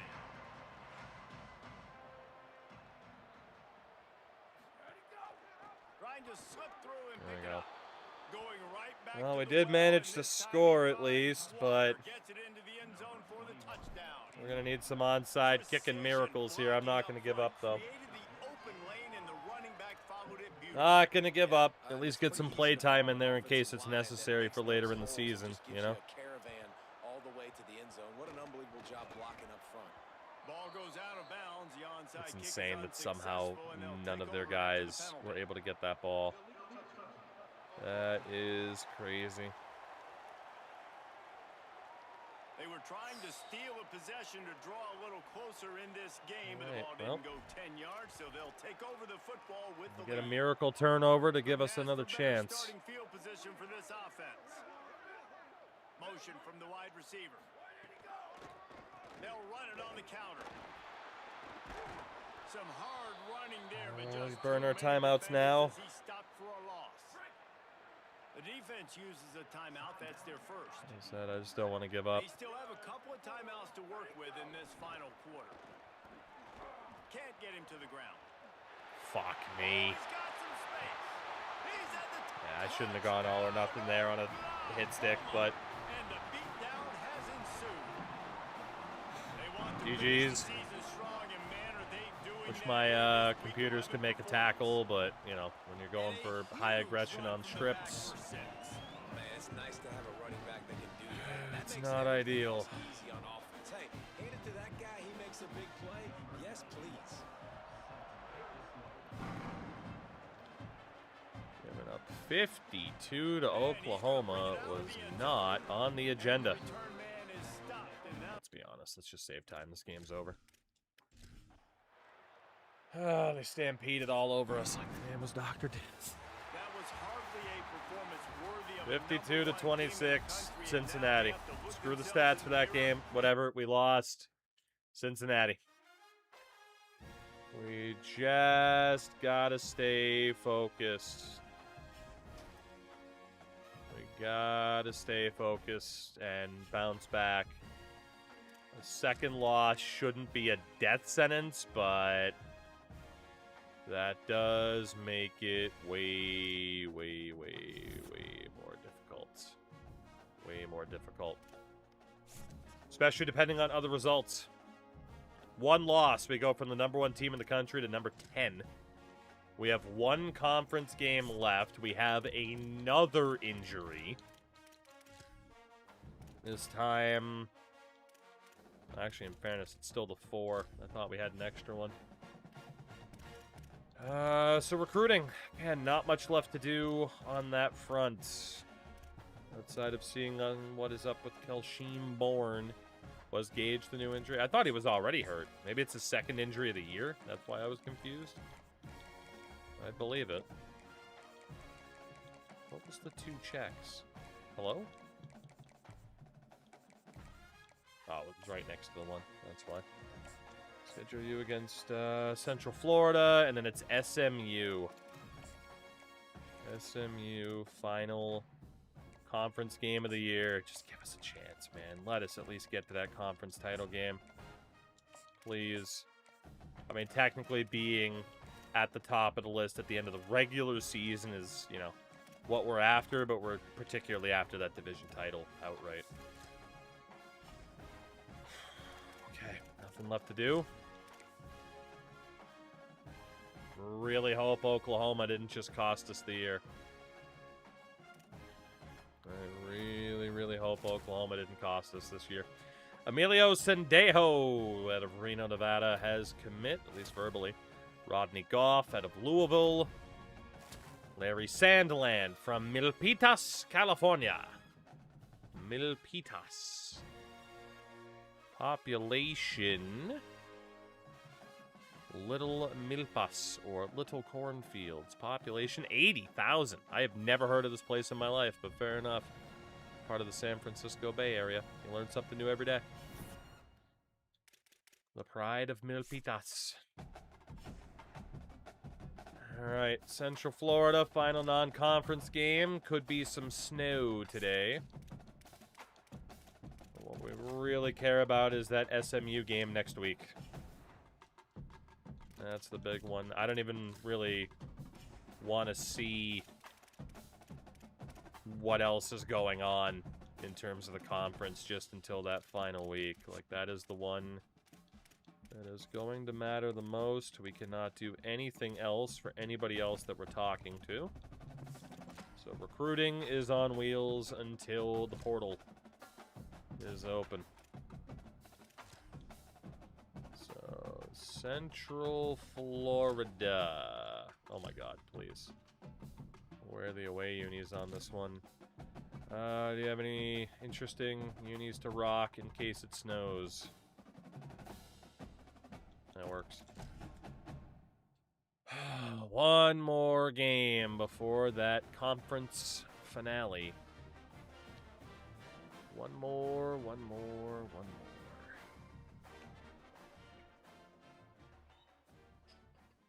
There's a chill in the air, the lights are on, and the stage is set for this tremendous This game intro we have plenty of tonight. times. This is the point in the season where Hopefully, I mean, technically it could be the last time. What's our record? We are now 8-2. Our 2 losses are to Notre Dame and Oklahoma, who are both conference opponents. Prior to that Oklahoma game, we were at the top of the conference standings. But we don't know now. This is non-conference against Central Florida. And then we play SMU next week. And that'll kind of decide things. But, I mean, Central Florida putting up a pretty good fight, but we're going to drop damn near a 50 bomb on them. Good for Central Florida, but that's a no-touching win. no touching. I beg EA to change that fucking number font. I can't believe they haven't yet. Like, people have mentioned that, hey, it's tough to read since they changed it. So I genuinely don't understand how they haven't changed it back. 46-32 over Central Florida. Screw the stats for now. It's a results-driven business, baby. And that's what we need, is a result. Rich Homie Quan has set the school career passing touchdown record. You said 8. I could have read it as 0, a 6, or a 9. That's fair. Yura Moran has set the school single-season receiving touchdown record. And we have one regular season game to go. One more. Nate Merriman of Springfield, Missouri has verbally commit. That's too big of a place. Lyle Travis out of Deerfield Beach, Florida. Also too big of a place. Piedmont, South Carolina. Kelsheem born.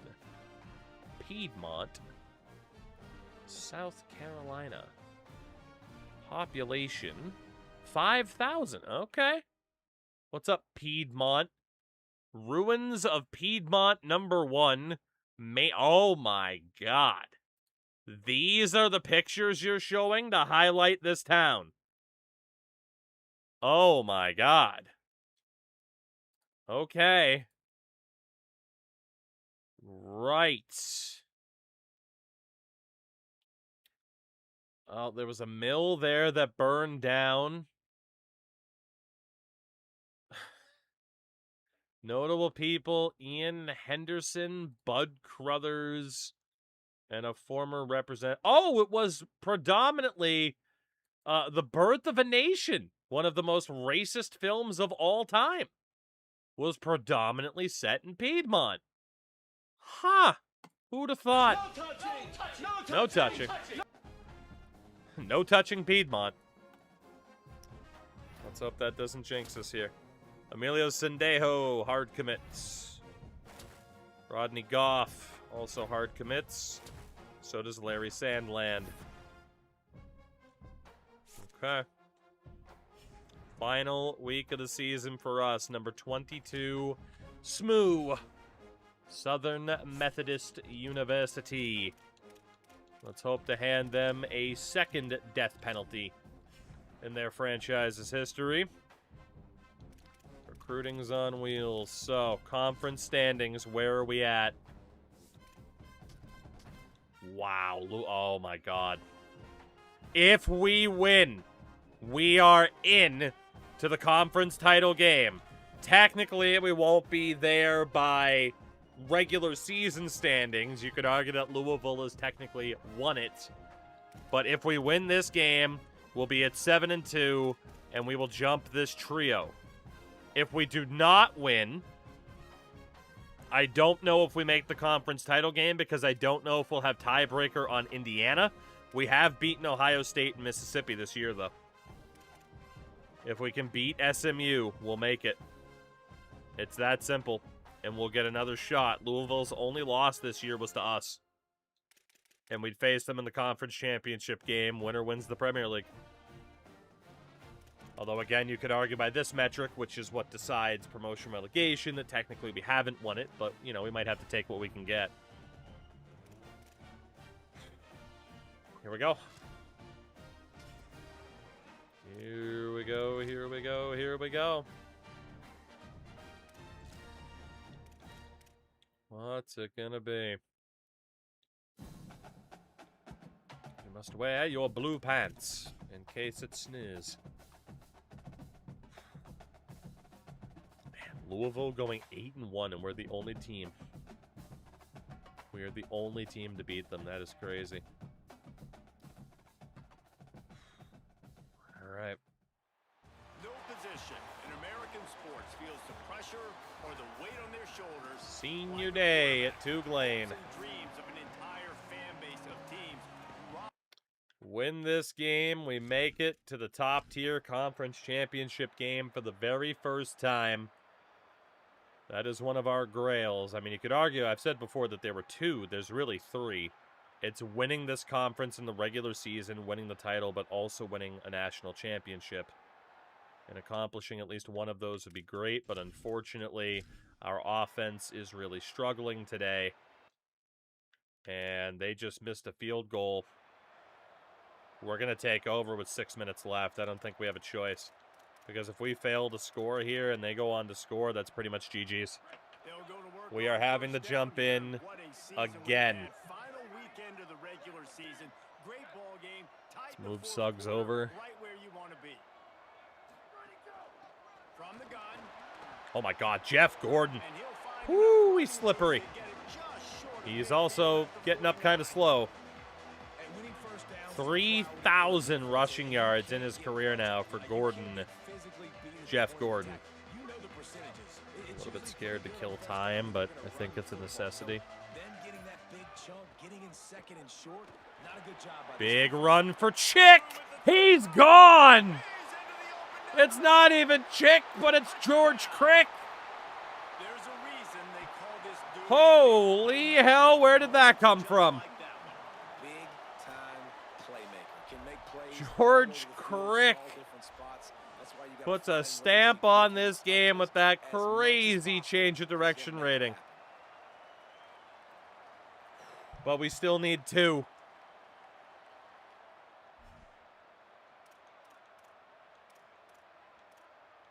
We still need 2.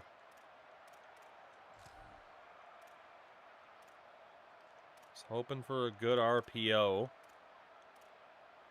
It doesn't really exist. He got the touchdown, but still a 2-point conversion short of tying it up late.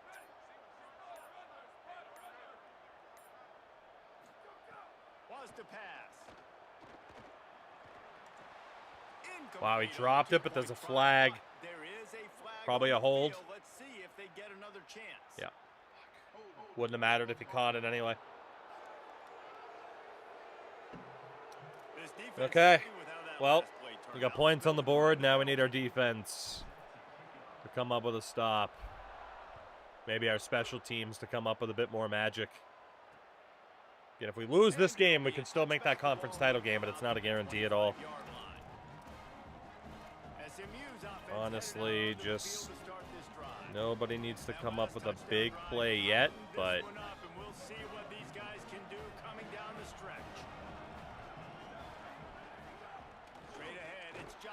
Didonda, good play. Mr. Didonda cross.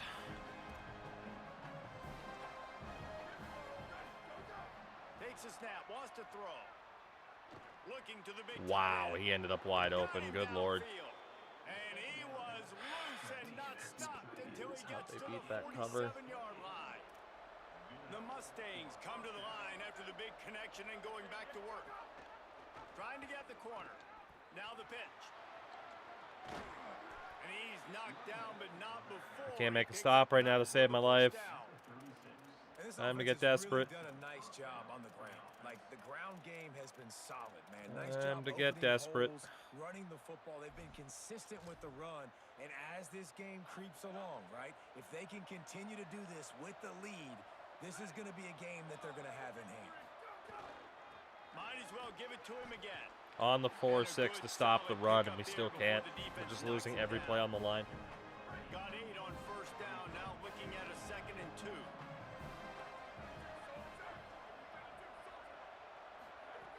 From the gun, looking for a man. Can hang on. Got broken up at least. Bring up 3rd down. We can stop him here, hold him to a field goal. You never know. Defender making the hit and forcing the incompletion.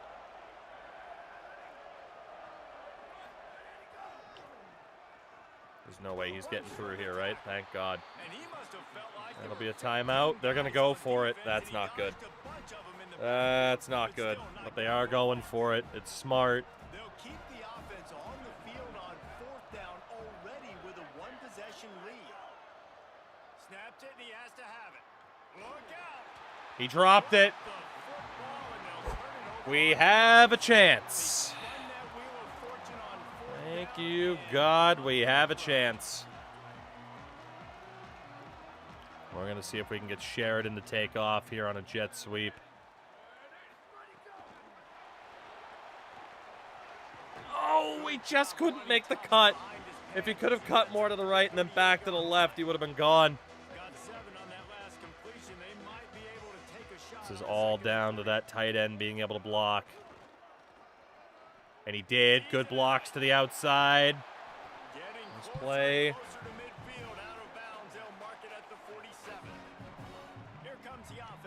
Let's move Suggs over. Try to get that outside edge set for Henderson here. Fumbles. It's a clear-cut fumble. SMU have the ball. I'm getting stunted on by a man who's heavier than I am. Swatting at the football, knocking it out, and then falling on it for a massive fumble recovery.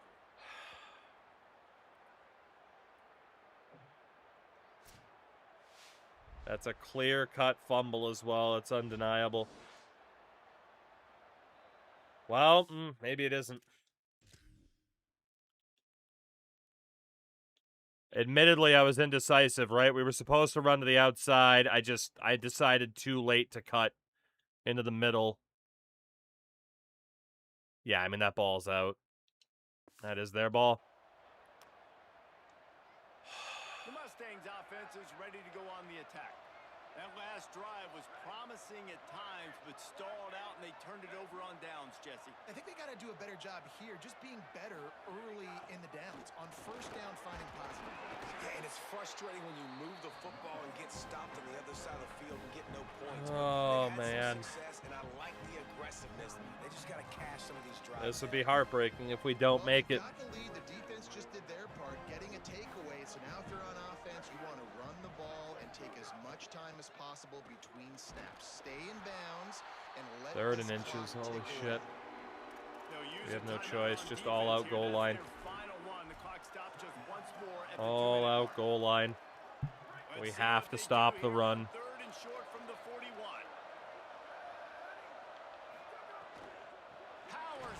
And we did. Woo! They're going to go for it. No way. Really? Well, there's going to be the 2-minute warning. There's no way they're going for it on their own 45. That would be insane. They are going to go for it. Holy shit, that's a choice. Shot the King Jacks. Hell of a name. They are going to go for it. That's kind of crazy.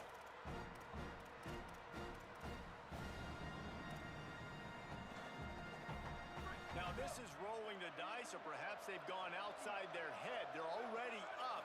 Boy, this could really backfire if they don't convert on 4th down. And they got it. He dropped it. He dropped it. We're alive again. Oh my God, I can't believe they went for it. Man, they are really trying to protect against the run here. Go for the mesh. How are we looking? Let's get the running back blocking to pick him up.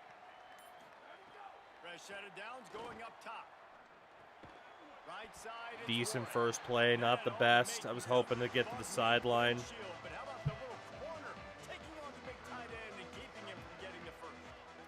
Can we run this? I know running is obviously dangerous right now, but can I move Suggs over? Yes, I can. Should be able to stack that side. Wow. Our right guard just totally botched it. Not good. 3rd and 6 yards to go. I really thought we'd have some running room there. I was wrong.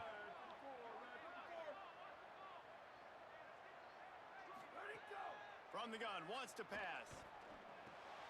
It's complete to the right. He's got first down yardage as they move it to the 44.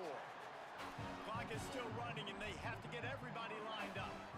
These two guys, just on the same wavelength, they make clutch connections all the time. Taking too much time. It was a fucking bunch set too, so I couldn't look at the line. There was a lot of time off the board. That's a pick. It should have been. That guy was running from one side of the field to the other. Right as I went to throw, he switched sides.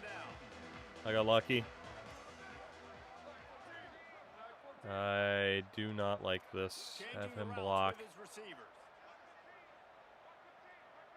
Have the running back Texas out. 2nd and 10, he'll throw again.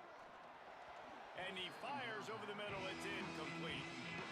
killing me. I know it hasn't been a tremendous day statistically for this quarterback, but his decision-making has been good enough to win this game. Hasn't thrown a lot of TDs so far, but when things aren't open, No, why would you cut? Oh, you fucked me. Oh, you fucked me so badly. Oh my God, no. Oh, you fucking idiot.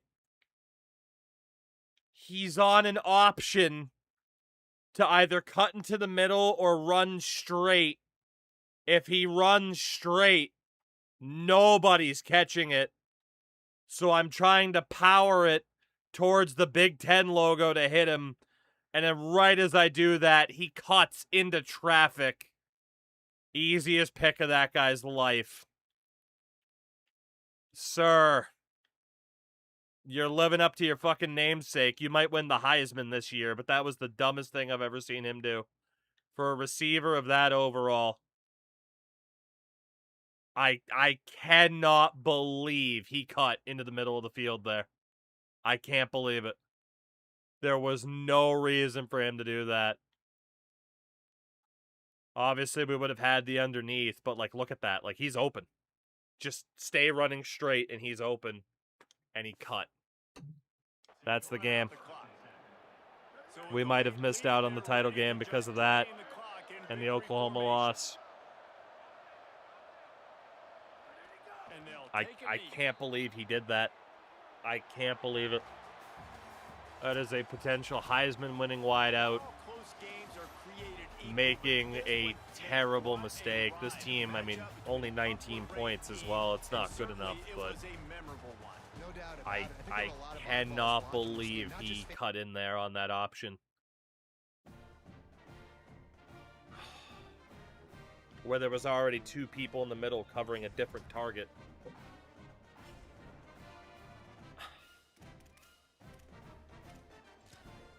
I'm genuinely stunned. I can't believe it.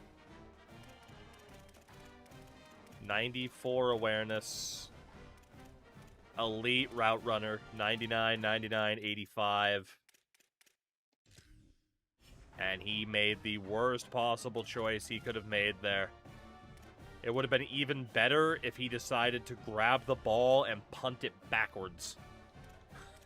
Because at least we still would have had a chance. And now we need to hope the tiebreakers go our way. That is so harsh. Alfonso Willies of High Point, North Carolina. Nate Merriman. Lyle Travis. Please tell me we at least still made that conference title game, please. I don't know if we did or not. I don't think we did. We have another injury as well. Wu Tangelo and Christian Jew. I mean, we have unbelievable depth, but it's being pushed to the limit, that's for sure.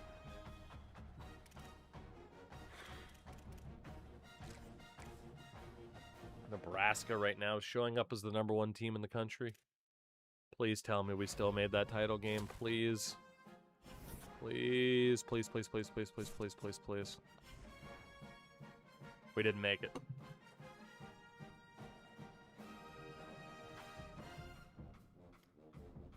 We have snatched victory, or defeat, that is, from the jaws of victory. We blew it. We blew it. Notre Dame, Oklahoma, losing our last two conference games. Oklahoma and SMU, we choked. We were right there. We beat Louisville, only game they've lost all year. And they lost to Oklahoma and they lost to SMU. We absolutely threw it away. I don't think we'll make the playoffs this year either. Wow. We absolutely threw it away. That's crazy. We're going to have so much money to get coordinators right now, by the way. If there's one positive I can find. I just noticed that, yeah, like Russ Kroom, level 23. We'll get rid of him, and we know that Paul Stacey will go too. I can't believe we choked. I cannot believe it. It'll be Mississippi playing Louisville for that title.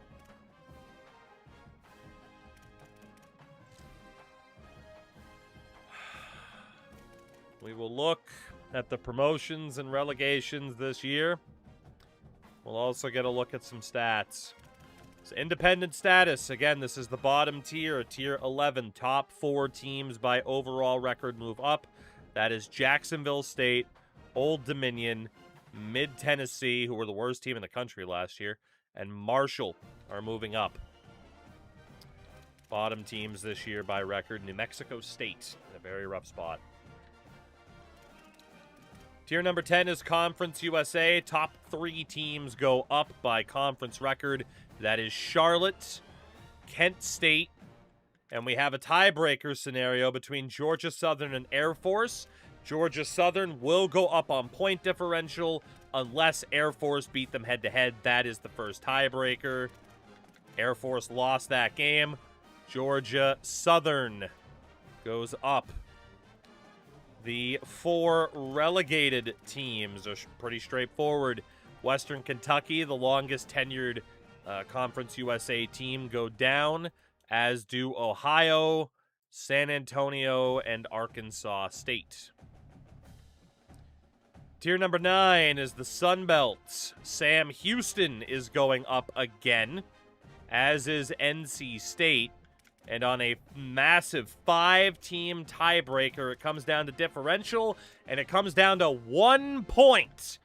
Vanderbilt on a plus 43 get the promotion over Western Michigan by 1 point. Vandy, the second longest tenured team in the Sun Belt, are finally going back up after years of mediocrity.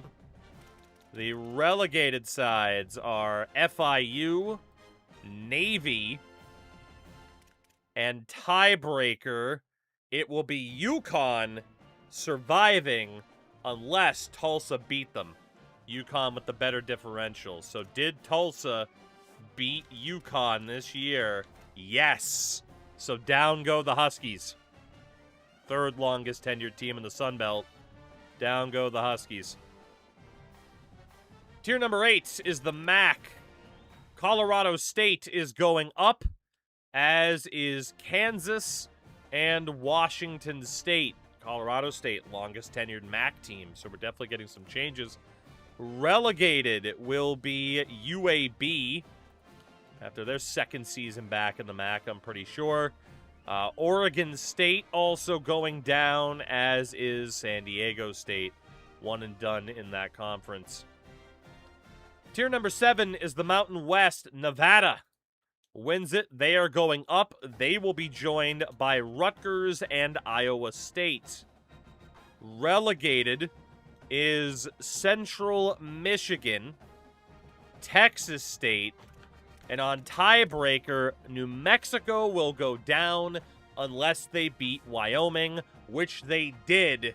So down go the Cowboys, the longest tenured team in the Mountain West.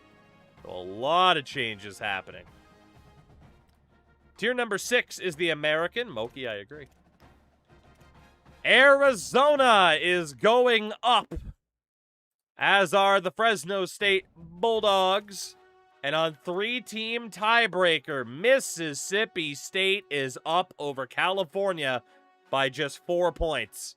A plus 81 to a plus 77. Relegated, Delaware. And on 5-team tiebreaker, the worst differentials go down. That is North Dakota State and Virginia Tech. Virginia Tech falling down to Tier 7 as South Florida and Wake Forest survive. Tier number 5 is the Pac-12. West Virginia on their way up. They will be joined by Miami of Ohio. And on 3-team tiebreaker with a plus 171 differential, Buffalo is heading to Tier 4. Oh my God. Did they get a certain legendary edge rusher back on the team or something? Way to go, Buffalo. Relegated for the second year in a row, the Rice Owls from Tier 4 now down to Tier 6. You hate to see that. Central Florida and Houston continue to yo-yo in the mid-tiers. They are both going down. Finally, a successful football team in Buffalo. Tier number 4 is the ACC. Virginia is going up, as will Michigan. 2 promotions, I think, in a row for Michigan. And Kansas State also goes up. Unfortunately, our old friends at Purdue, second longest tenured team in the ACC, they are finally going down. And on tiebreaker, they will be joined by South Carolina, another relegation if I'm not mistaken, or it was one and done in this tier. And Michigan State, the longest tenured team in the ACC, also getting relegated alongside Purdue. Cal Whopper, totally not Khalil Mack, cousin of Leon Sandcastle. Tier number 3, Nebraska. On their way back into the top 2. They will be joined by Boise State and Washington. Shout out to Boise State, who were the longest serving team in the Big 12. A lot of changes finally happening. Relegated is Maryland. And on 3-team tiebreaker, best differential survives. That is UCLA. So North Carolina and Arizona State are down. All those big schools and then just Ball State. I know, right? It's crazy. They've survived.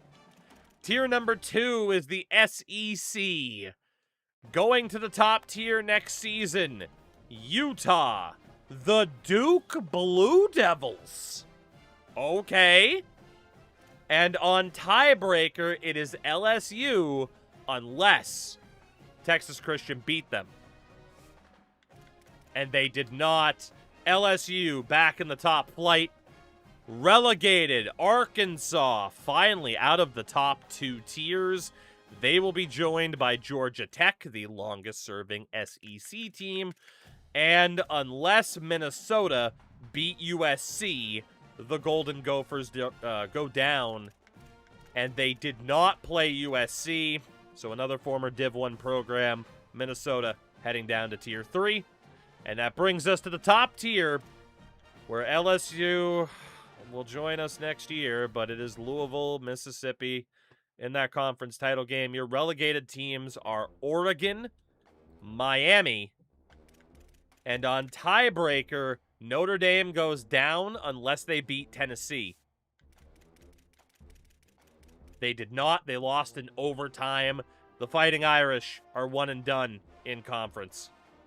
Wow. How do we not make the conference championship? I don't know. I don't know, because we beat Mississippi this year. I don't know if it's point differential or what it is. I don't know. Yeah, we beat Mississippi. We beat Ohio State. We didn't beat Indiana, but I think it might be differential. I'm not sure. So yeah, back to reality. We did not make that conference championship game. Devastating. We know it was a great season, but it just wasn't good enough. Rich Homie Quan, 3,500 yards, 33 touchdowns, 12 picks. Rushing-wise, 800 yards, 5 touchdowns for Gordon. Jeff Gordon. Again, when our running game was on point, oh my God, it was on point, but there were some games where they were just quiet, and that was the problem. It also got worse once we lost Marcel Phone. In the air, over 1,000 yards, 89 receptions, 15 touchdowns for Yura Moran. I don't think he'll be a Heisman winner. Big Belly Akindele, 13 yards short of 1,000 with 7 touchdowns. And for the O-line, 7 sacks allowed. Nick Highwoman had the most allowed this season. Defensively, our tackle leader was Short Mile Longacre at safety. Our sack leader with 9 was Didonda Cross, the junior linebacker. Steve Reisner, the Cowgoes Mwamba, also up there. And our pick leader with 4 was Pay the Troll Tolbert. Arguably our number one corner, I would say. Outright our number one corner. Kicker went 24 of 26. We can only hope that we still make the playoffs, but we choked it away. We lost our last 2 conference games. If you give this team a chance to choke, they just seem to not be able to help themselves. Benny, what's up, by the way? Number 14, I think we missed out on the playoffs. I think we did. Heisman Trophy ceremony is here. We'll see who wins it. See if we did, in fact, have a finalist. The Heisman Trophy ceremony presented by EA Sports. Still very sad. Jonathan Stewart, sophomore wideout from LSU. That's a lot of S's. No touching Louisville and Ohio State, but losing to Oklahoma and SMU. Make it make sense. Jamie Gammon, junior wideout, UCLA. One man will have that life-changing moment and forever be known as a Heisman Trophy winner. Chad Schaefer, junior wideout, North Dakota. Year of the wideout, apparently. And Colin Wilds, sophomore quarterback, West Virginia. Looks like Indiana screwed you. Yeah. And your Heisman winner is Chad Schaefer, Notre Dame wideout. Wins the Heisman.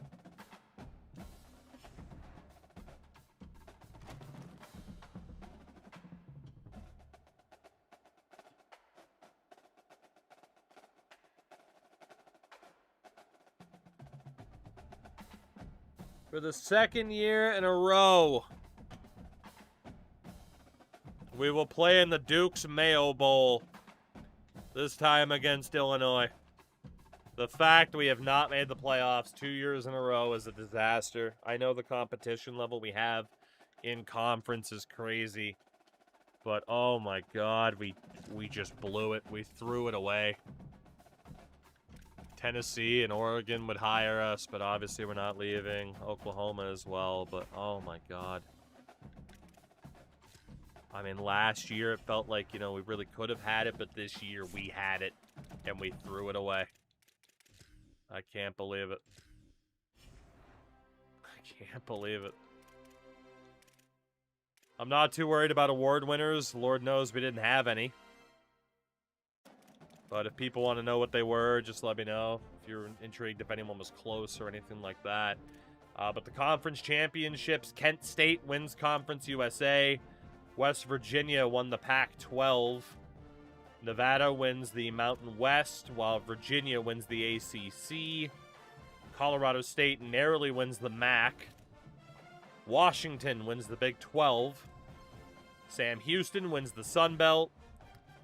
Utah over Duke to win the SEC by 1 point. Arizona wins the American. And Mississippi won the Big 10.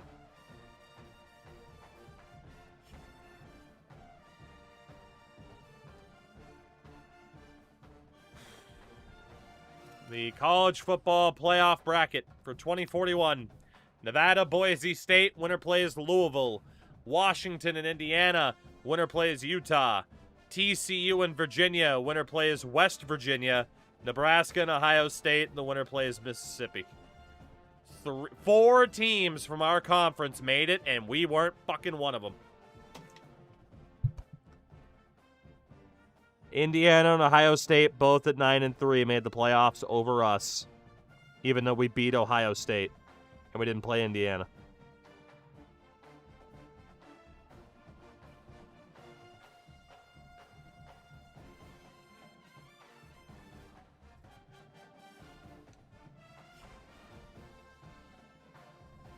This game's like, hey, you sure you don't want to go play Madden? Because we are just kicking you in the balls relentlessly.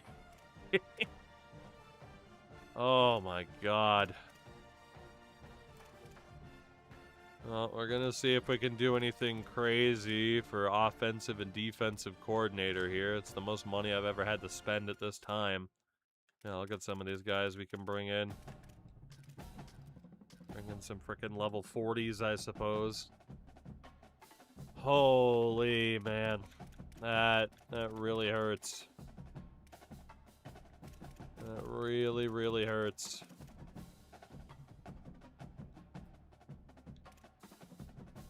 There's also a level 50 Byron Dwumfor. I remember that guy. He's the OC at Nebraska. He just doesn't have any interest in us. Alright, well, we'll just go for the highest rated dudes that we can. And it's first come, first serve. Like, I have more points than I know what to do with, so we might as well just bring in, you know, these elite level coordinators. Juan Caps out of Buffalo. Just lowball them and see who we get. I cannot believe we choked. That's crazy. That is crazy that we choked that away. Truly, truly crazy. Well, we did. Can't beat a not doing well Oklahoma and SMU. Did you really deserve it after all?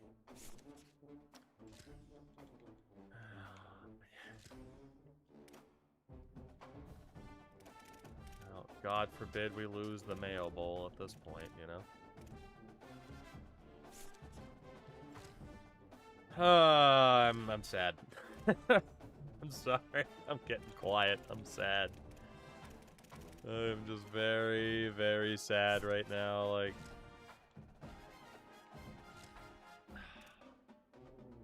to not even make the conference title game out of that is shocking. Like, genuinely shocking and embarrassing for a team of this caliber. What do we got for defensive coordinators? Taylor McKenna's not going to want us. Willie Malvo. It's ridiculous that we're now going to be in this, like, new tax bracket of coordinators. You know? Going after the best freaking coordinators in the country at this point. And we're still going to have money left over. We know people are going to go pro. So... Jack, give me something to talk about here. Anything. Random question time. Let's go. I need to focus on something else other than my depression. Because trust me, being like, yeah, we won the Mayo Bowl, that's not exactly going to cheer me up right now. This is another national championship level team that has fallen way short of expectations. And maybe, I don't know, maybe I should have expected it to be more difficult for us to make the playoffs, given the conference that we're in. If you weren't a streamer, what job would you want? Any other job where I talk into a microphone for a living would be sweet. Would be sweet.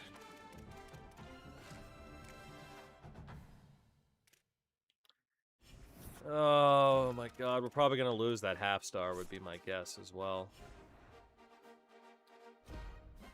What could we possibly be celebrating? Oh, that Ricardo Head's our new defensive coordinator. That makes sense. Yay, fireworks. And Keenan Woods is our new offensive coordinator. Neat. We get ready to play 7-5 at Illinois. We could leave for LSU or Bama, but that's not going to happen. We're good. At least we have elite level coordinators. That's fun. And still have money left over. The bracket after the opening round. Boise State will play Louisville. Indiana plays Utah. Virginia versus West Virginia. And Ohio State versus Mississippi. Virginia versus West Virginia would be electric for the Rose Bowl. But we have one more game left to play this season. It is once again the Duke's Mayo Bowl. This time against Illinois. Whoopee. No flow, that'd be sweet. I wouldn't complain about that, that's for sure. There is no way to be... There's no way to be excited about this game. Unfortunately. Bank of America Stadium as a couple teams square off in a game that is often filled with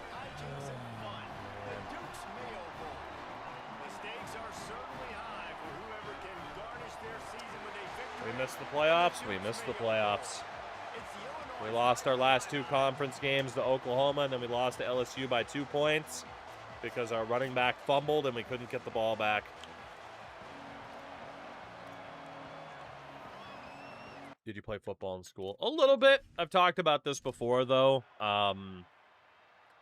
Athletic programs, small town, you know, less than 10,000 where I grew up. It was very cliquey. And if you were not friends with the coach's kid, you weren't getting the opportunities you probably should have gotten.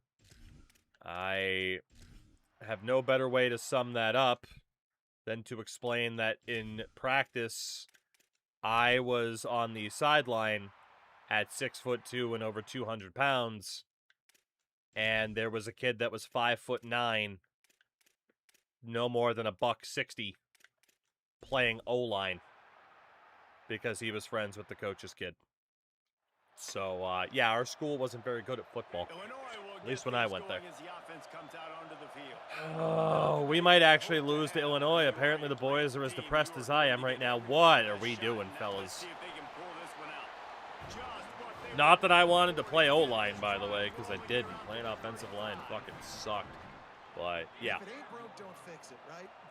Yep. That was the state of our school. Same thing basketball-wise as well. So, yeah. But then there was something like baseball where it's like, yeah, I just fucking sucked. I'm not trying to make it sound like, I'm the guy who's still salty about, like, high school athletics not going the way that he wanted. I just, yeah. I mean, it's not like I was going pro for anything either, but, yeah, baseball, I just fucking sucked. Good defensively, but, dude, I've always had a terrible swing.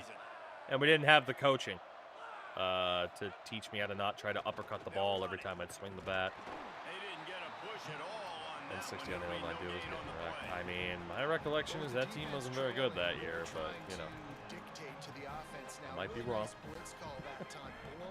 But you would inherently think, like, huh, that's a choice. Please, please, thank you. All right, gentlemen, one more stop. We can get the ball back and maybe still win this fucking thing.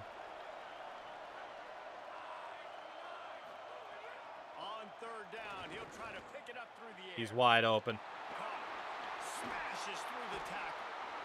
Good execution. They move the sticks and they've got it at the 30. We're supposed to have somebody on a flat right there. He didn't do it.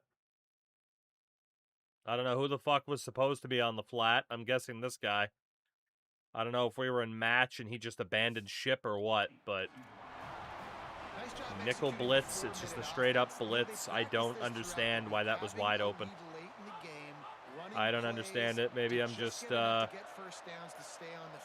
brain dead when it comes to football, but to literally have a guy set up to play in that specific spot and then for that spot to be wide open, you know, not fun. Did a good job getting to the quarterback there, though.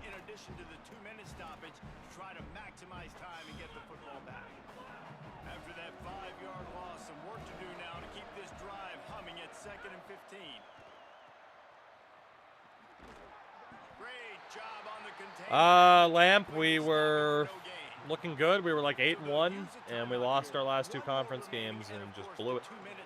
That's it. We blew it. Nothing else to say. This team choked. Let's tackle. Let's see if they can hit a field goal from here. This would be a disaster to lose this game. This would be an absolute disaster to lose this game. Like, Illinois is not in any way competition to us on paper, but I mean, in fairness, they're a Tier 4 program, but we were competing for a Tier 1 title this year. And now we got 2 minutes to score.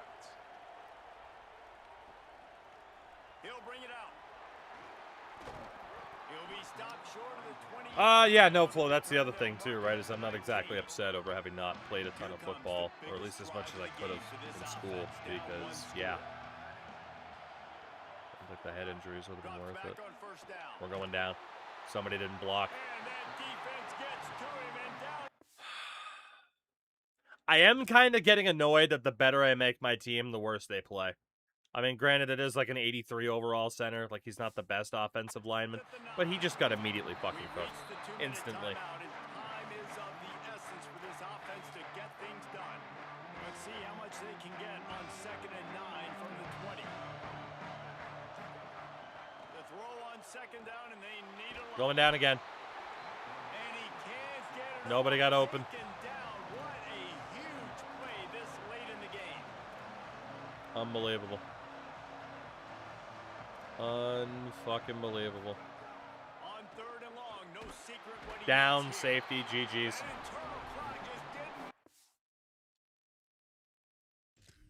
Maybe watching bad Madden AI isn't the worst thing in the world. I was trying to step up to power a throw, and of course our guard's just getting brutalized. Embarrassing. We don't even win the fucking Mayo Bowl over Illinois, who were 3 teams higher up than. 3 tiers, that is. What a fucking embarrassment. Wow. We lose 3 out of our 4. 3 out of our final 4 games, and we don't even win a bowl game this year. That is easily the most disappointing season we've had so far. Certainly, this was a bitterly disappointing outcome. You can look at a lot of different statistics. That is easily the most disappointing season we've had so far. That is an unbelievable choke job. Good for you, Illinois, but oh my God. That's the difference between winning and losing. It's the small things, but find those things that you need to improve on. Keep working on them. Keep developing. Those things you do well, dude, let's do those. Let's do more of those things more consistently. It has been quite There is no way to spin this season into a positive.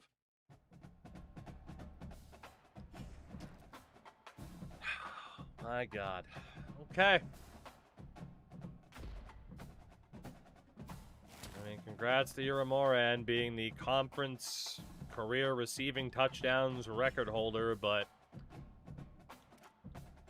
that's all you got at best is maybe a couple of individual accomplishments. Certainly no program accomplishments. The worst choke job of a season I think we've had with any team in this game. I mean, that was awful. The national championship this season.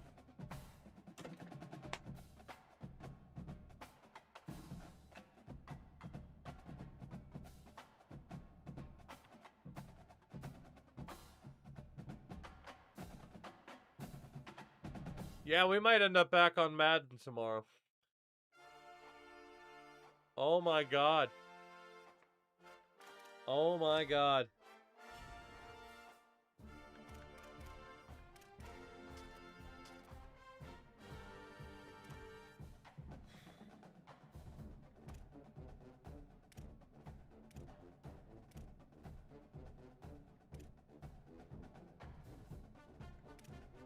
I am at a loss for words, which does not happen too often.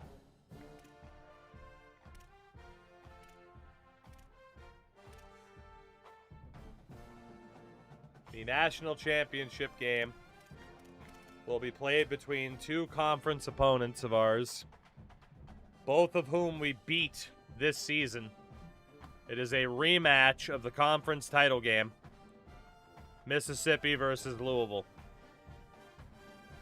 Louisville goes into this game as defending national champions. We have beaten them in the regular season 2 years in a row.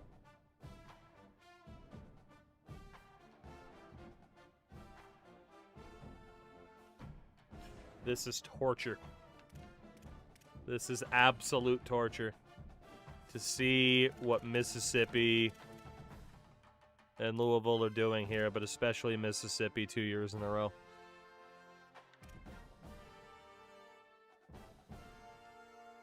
Meanwhile, we didn't even win a bowl game.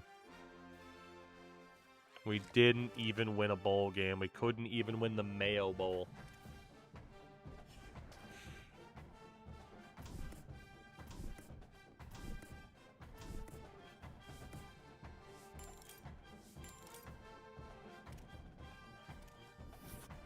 We have kept the 4.5 stars of prestige somehow.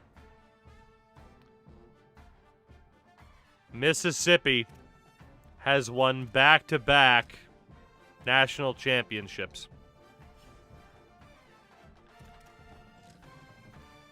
A team we have beaten 2 years in a row. Mississippi wins back-to-back national titles.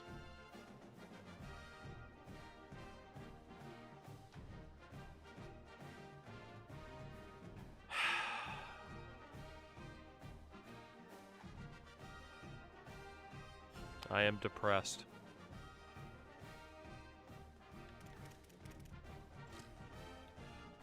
We do have some coach coins to spend. So we'll get bonus XP for our wideouts and tight ends getting drafted, but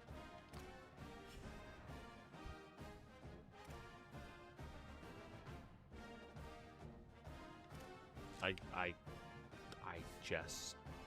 can't believe this. I can't believe this. Holy. Okay. Well, we need to focus on next season. Can't wait to see what that has in store for me. Obviously, from a financial standpoint, I don't know if we'll have all the money that we might normally have to bring back everybody like we'd like to. Because of those coordinators, we might have to make some decisions, but also some people who wanted money now aren't going to care as much, or at least not ask for as much money. So, and of course, some of these guys might end up going pro anywhere. I'll pass. I'm good. Appreciate the offer. Oh, man. Although one would think that could cheer somebody up, so I don't blame you for asking. I can't believe Mississippi just won back-to-back national championships, and we haven't made the playoffs in the last 2 years. I cannot believe it.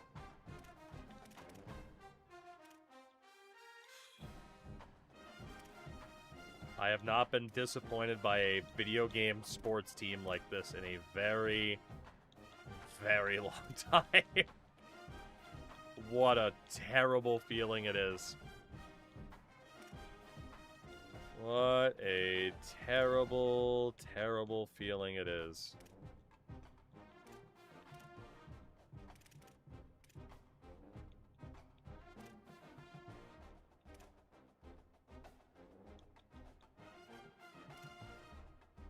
Alright.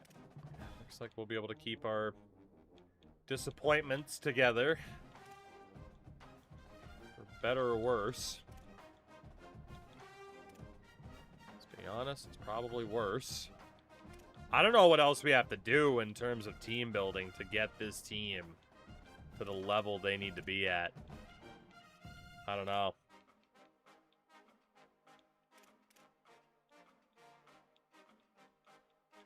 All I know is I am unbelievably disappointed right now. Oh, Joshua. We don't even know the full scope of who we're losing yet in terms of seniors or anything like that either.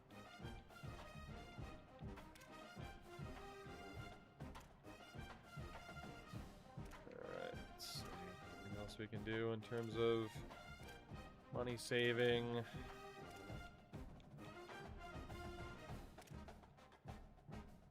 Yeah, even with those expensive coordinators, we're still going to have the money that we needed to keep everybody in check, although portal options probably going to be limited unless we do have some people go pro, but I feel like that's a certainty with the, you know, some of the ratings we have on this team.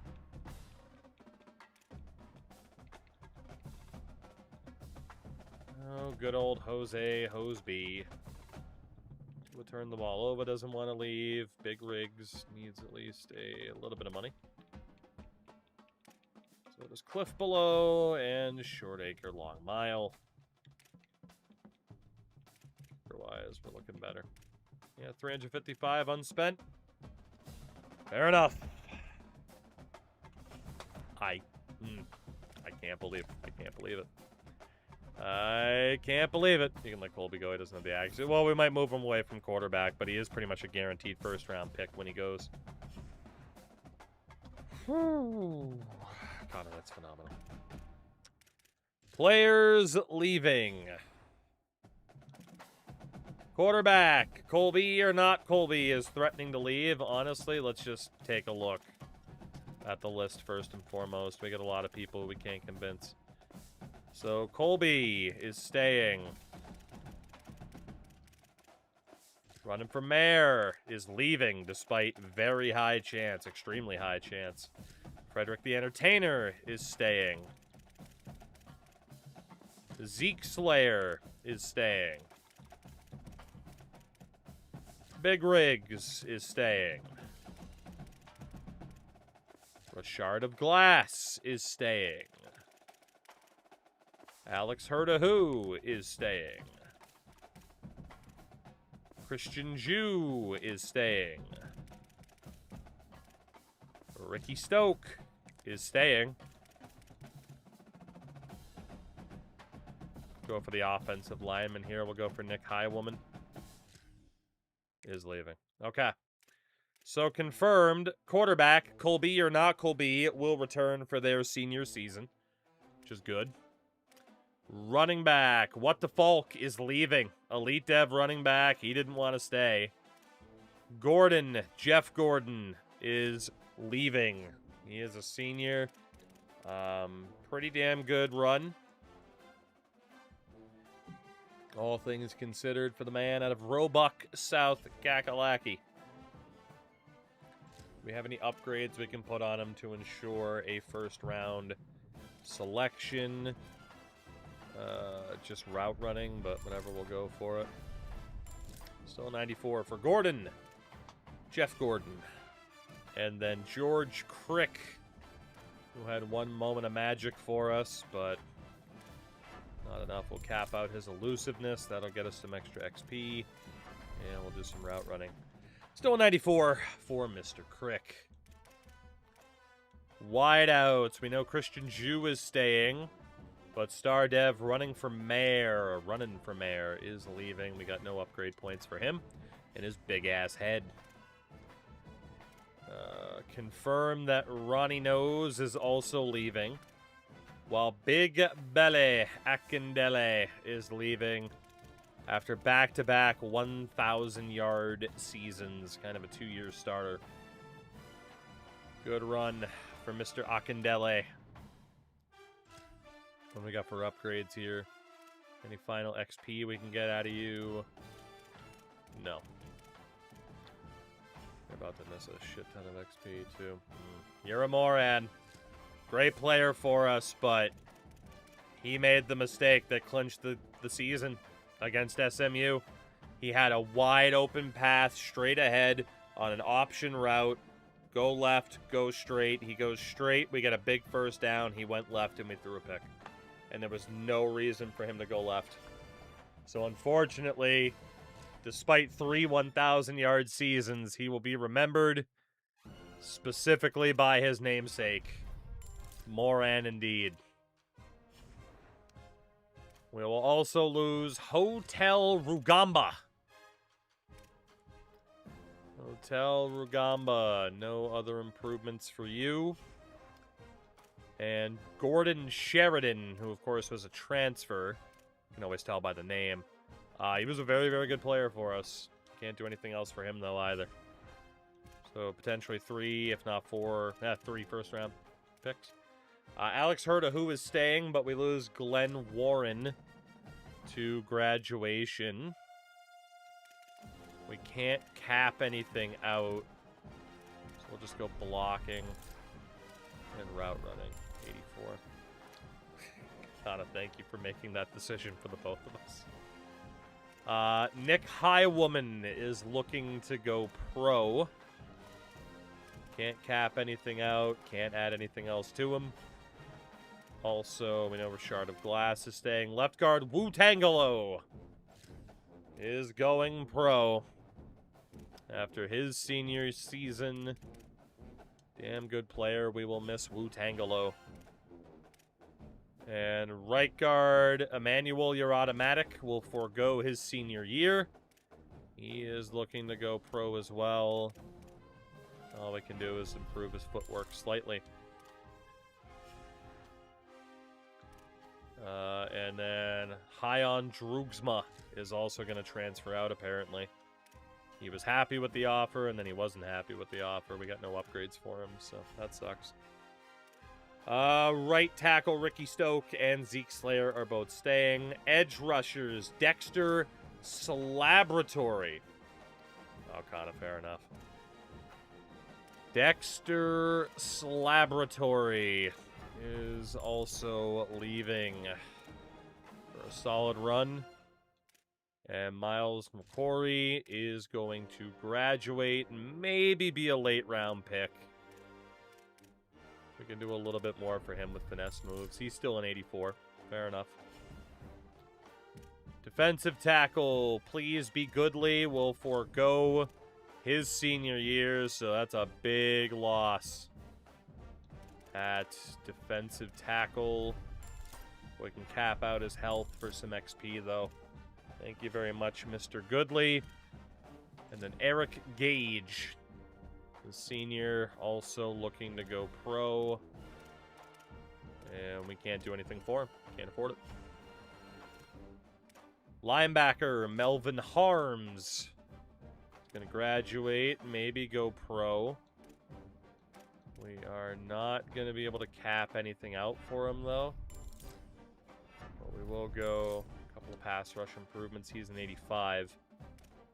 Holy linebackers. Steve Reisner, the junior, will forego his senior season.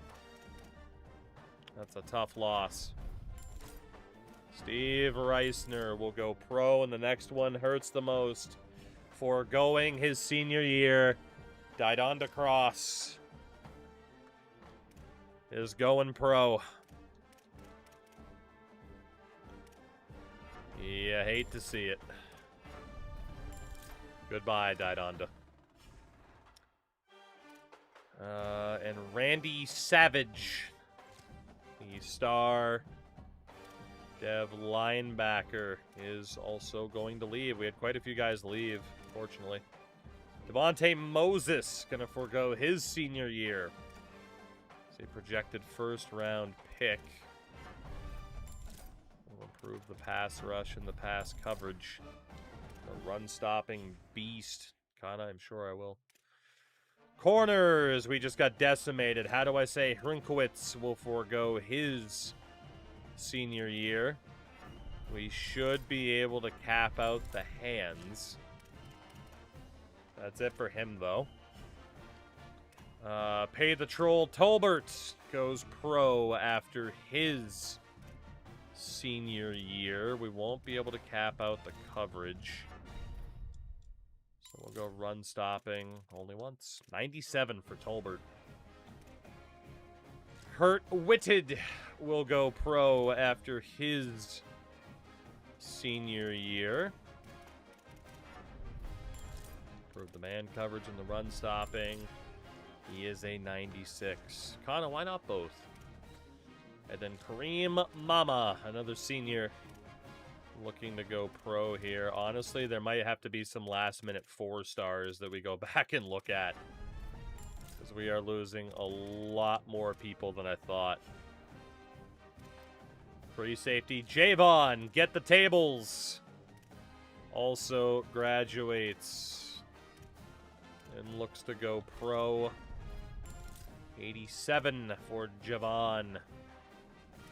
And then strong safety, short mile, long acre will go pro after his sophomore season. Losing him very, very quickly. Very quickly, indeed, as a 95. Except for the thirst traps. I mean, who would have thought? Nick Saban won 9 SEC titles at Alabama. 8 of those wins came versus Georgia or Florida. Can I name the one title he won that wasn't over one of those two? My first thought goes to Clemson. But obviously, they're not in the SEC. And my first thought goes to Clemson. Because of the challenge that we're running where nobody's in their proper conference at all right now. So, that just to show you where my brain is at. Nick Saban's 9 titles at Alabama, 8 of them were against Florida or Georgia. What was the one that he did not win against one of those two? I feel like LSU is the answer. But I gotta be honest, it's just an educated guess. It's an educated guess. I don't say it with the utmost confidence. Kana, that is fair. That is a tough one to answer. Alright. Let's assess the damage. LSU and Auburn are wrong. Well, there you go. I hope it was Georgia Tech. I hope it was Georgia Tech. They haven't been around the conference for long. Who's in the SEC in my timeline here? Ah, yes, the BYU Mormons, clearly. Those are the ones. Coach skills. Was it Mizzou? There you go. I wouldn't have guessed, I gotta be honest. Running backs, offensive line, defensive backs, D-linemen, linebackers. Guess we'll go offensive line, start specking there. So draft results, how crazy was it? First round, Jesus God. Gordon, Jeff Gordon. George Crick. Big Belly Akindele. Gordon Sheridan. Yura Moran. Wu Tangelo. Dexter Slaboratory. Please Be Goodly. Steve Reisner. Devontae Moses. Died on the Cross. Pay the Troll Tolbert. Kurt Whitted and Short Mile Longacre all went in the first round. Second round, Muted Take It Easy. Hotel Rugamba, Emmanuel Urautomatic, Nick Highwoman, and How Do I Say Hrinkowitz. Third round is Eric Gage. Fourth round, Kareem Mama. Fifth round, Glenn Warren. We can't win at the college level. Draft us first, yeah. Almost half the first round from Touglane, and we didn't even make the playoffs. A man should not have sodium levels this high. So at quarterback, I believe all 4 of them stayed. Look at how many points your wideouts and tight ends have now. That is quite a few. At running back, 2, 3, 4. I think we still have 5 running backs, if I'm not mistaken. The culture is actually damn good. We know that Christian Jew stayed, so that's 1, 2, 3, 4, 5, 6, 7 wideouts left. Tight end, we have 4 left, because we know Warren left. Left tackle, Highwoman left, so we have 1 remaining. We have 1 left guard. We have 4 centers. We have... You're automatic left, right? So I think we have 2 right guards, if I'm not mistaken. And then 3 right tackles. Left side edge rusher. Paisano is the only one left. Right side, we have 3 remaining. Defensive tackle, Goodley left. I think the Calicos Muamba stayed, so I think we have 2 defensive tackles. Strong side. We have 2 strong side linebackers left. We just lost so many people. It's unbelievable. Middle linebacker, that's 4 dudes remaining. Weak side is 2 because Devonta Moses left. Corners, we have 2 guys left. We have 3 free safeties. 2 strong safeties left because Longacre is gone. 2 kickers and 1 punter. Our roster just got obliterated. Absolutely obliterated. Now, the good news is we do have 18 people signed already, including a left tackle, Clayton Avant, an edge rusher, Tashawn Brown, a linebacker, Connor Rubin. Maybe we'll win now. Yeah, honestly, it's not like they were winning anything. A defensive tackle in Batonio. Another edge rusher with Irving. Another linebacker with Terrell. 2 offensive tackles. A running back. A quarterback. A linebacker. An athlete who is shaping up to be a wideout. 2 more edge rushers, in theory. Another quarterback. 2 wideouts and a running back. Okay. So, if we look at the prospect list, we need defensive backs badly. Yes, we do. 5 stars, none remaining. 4 stars. There is a right guard. And there's 3 running backs. We will at least target this right guard, Jaron McCauley. Because why not? Right? He's at least there. He's fine. I don't know if we'll be able to make up the ground in time for him, but we'll try. And at least he's a body. In worst case, with some of these linemen, maybe I can move them to DT and then move the DTs to edge rushers to linebackers, so on and so forth, right? So, try to cover our bases here. So, out of the portal, 5 stars. Okay, we have quite a few, including Hickok from Notre Dame, their quarterback. Tua turned the ball over the safety, and Dylan Holiday at defensive tackle. So we will target these guys above anybody else. And we'll figure out the needs after. So, Hickok. Let's go after you. Defensive tackle, Kareem Fawerda. Hopefully there's some 4 stars left where we can make this work. Ben Carlos. Offensive tackle, Tremaine Heller. Gonna be running low on points. There's no way we're getting all these 5 stars either. That dude's mad about playing time. Tua. Go after you, and another defensive tackle, Dylan Holiday. That is a fair amount of our remaining finances if it stays like that. We won't get all of those guys, though, but we need to fight for them, right? They're all former 5 stars. So in terms of the 4 stars, players that are interested, a decent amount of them.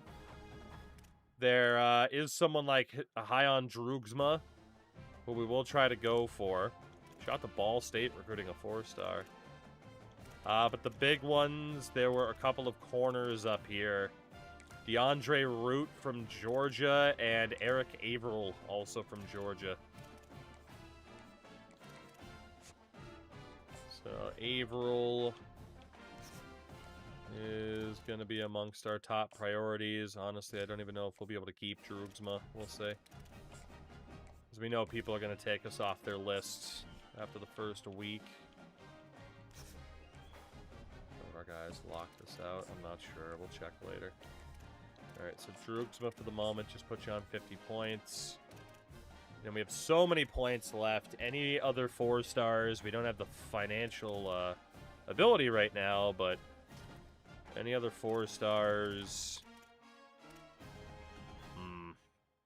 Top priority, you could argue, is offensive line or secondary. So if it's secondary, I'm leaning towards linebackers because theoretically they could be moved to safeties. Safeties could be moved to corners.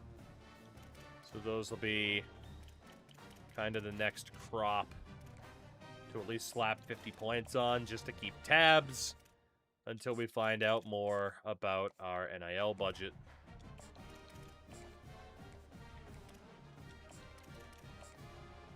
And that'll be it for week number 1. And again, we know that quite a few of these guys will probably take us off the board. Okay. Little bit of stress when it comes to recruiting this year. We haven't had that for a little bit. We have not had that for a little while. Minor took us off the list. Nobody else did, though. Interesting. Okay. So Batonio's mad now, but he's already commit. We're fine. So Macaulay. Not much else to do for you. Mr. Hickok. Let's see what we can do for you. Get another quarterback into the picture. You could argue it's not the biggest of needs, but man, we need to target the best damn players that we can. Give ourselves the best chance. We'll schedule all these visits out later because I want to make sure we're targeting other people. I'm sad and disappointed none of you asked me why I'm feeling validated over being a hater. In fairness, I missed that. But I will ask you the question now. As a certified BTS hater, where is that sense of validation coming from? I am intrigued to know. Alright, also, out of nowhere, is it just me or do we have a shitload of money again? What the hell happened? As to where that much money just kind of showed up. Turns out we will be able to go after everybody else, because we didn't have that many people drop off the board. That's crazy. Maybe it was other people signing away? I don't know. Dalvin Minor took us off the board. BTS boys got caught going to a concert, took a picture with Chris Brown. That is a good reason to be feeling validated. That is fair. I would say I can't believe that fucking guy still has a career. But, of course he does, right? Not enough hours left. Dude, there's 750 hours left. Is that screen glitched out? Like, did I break it? How do I not have the time? Oh, because he was already on 50 and I didn't... Okay, that's how I know I'm getting tired. Jesus. I thought I'd removed the time. Jesus. Christ. Oh, sorry. This team's done a number on the mentals, apparently. This team has done a number on me. I don't know where the hell this extra 1,500 plus came from in terms of NIL budget, though. Something had to have clicked. I'm not complaining, though. We know that we're a financial powerhouse. Alright, so Mr. Averill. Again, why can't it just light up which one to click when you have all 3 check marks, please? Shimonic. Might have been the graduating players' money. That's kind of what I was thinking, right? Like, it doesn't make sense where else that would have come from. It's a bit surprising that it wouldn't pop up until the week after, but it makes sense. Alright, so we are definitely in a position to be looking at a full recruitment class, as it turns out. And it's not that Chris Brown's even that talented. He's kind of mid. Yeah. Yeah. But, you know. As always, if you're good enough at something or attractive enough, hey, you'll get chances. Don't worry about it. Don't worry about it. It's the way of the world, baby. That's how this shit works. Alright, and then McWilliams. I guess we'll see who's left out of the 4 stars after this.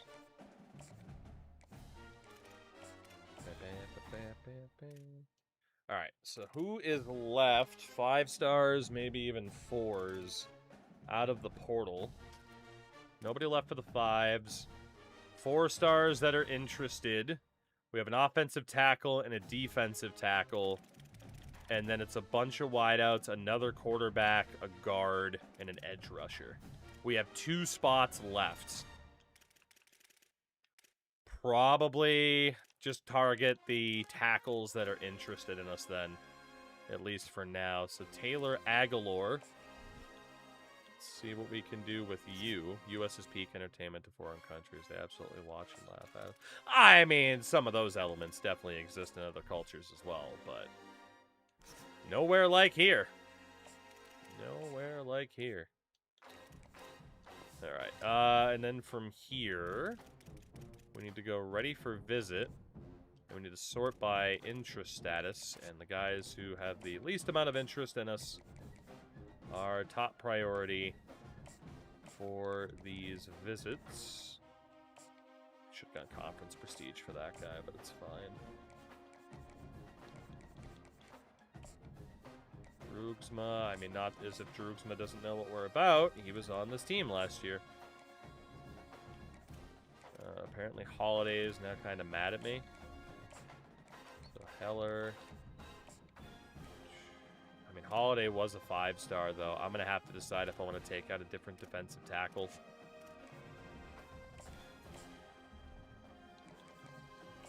So that dude's a 5-star freshman. Where do so many of these guys value conference prestige? It's nuts.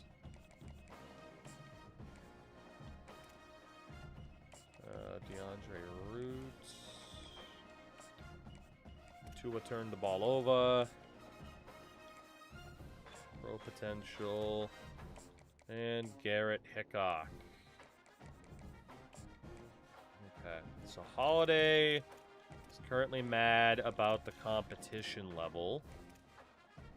I will say baseball being America's pastime is very funny to me because I know way more people overseas that watch an American.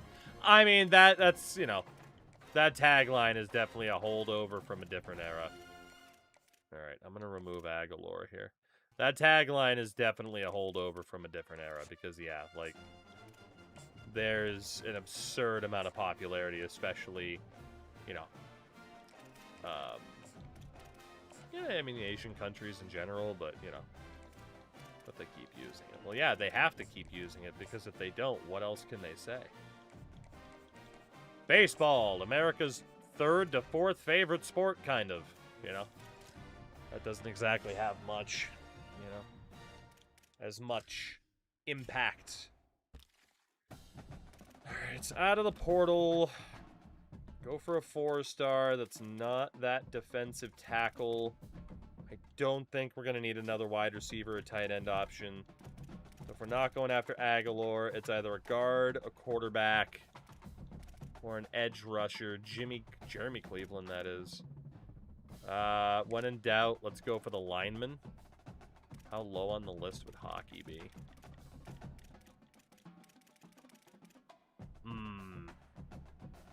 It depends if you're talking about sports leagues or sports in general. You know, I feel like that opens up a different conversation.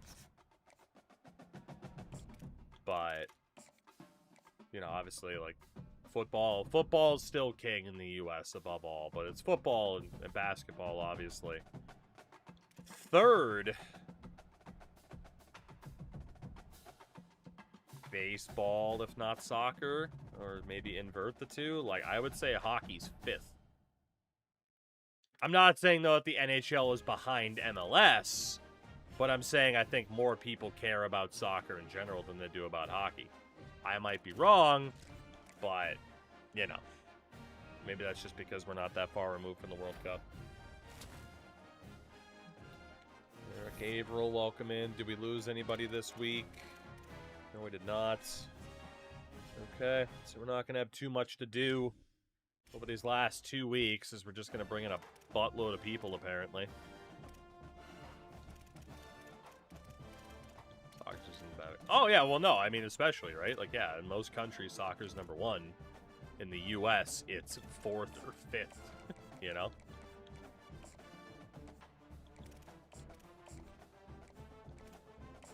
Alright, trainer. Get you on brand exposure.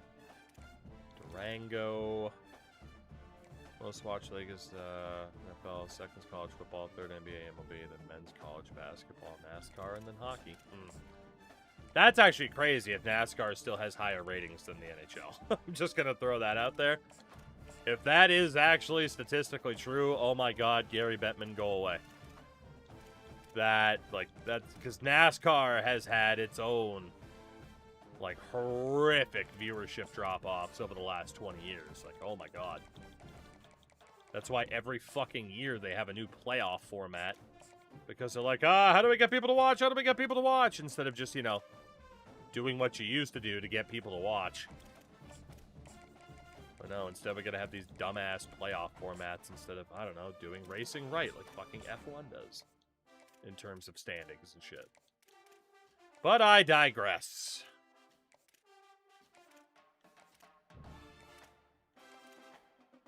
Alright. We will see who out of this group we get. Not much left to do this week.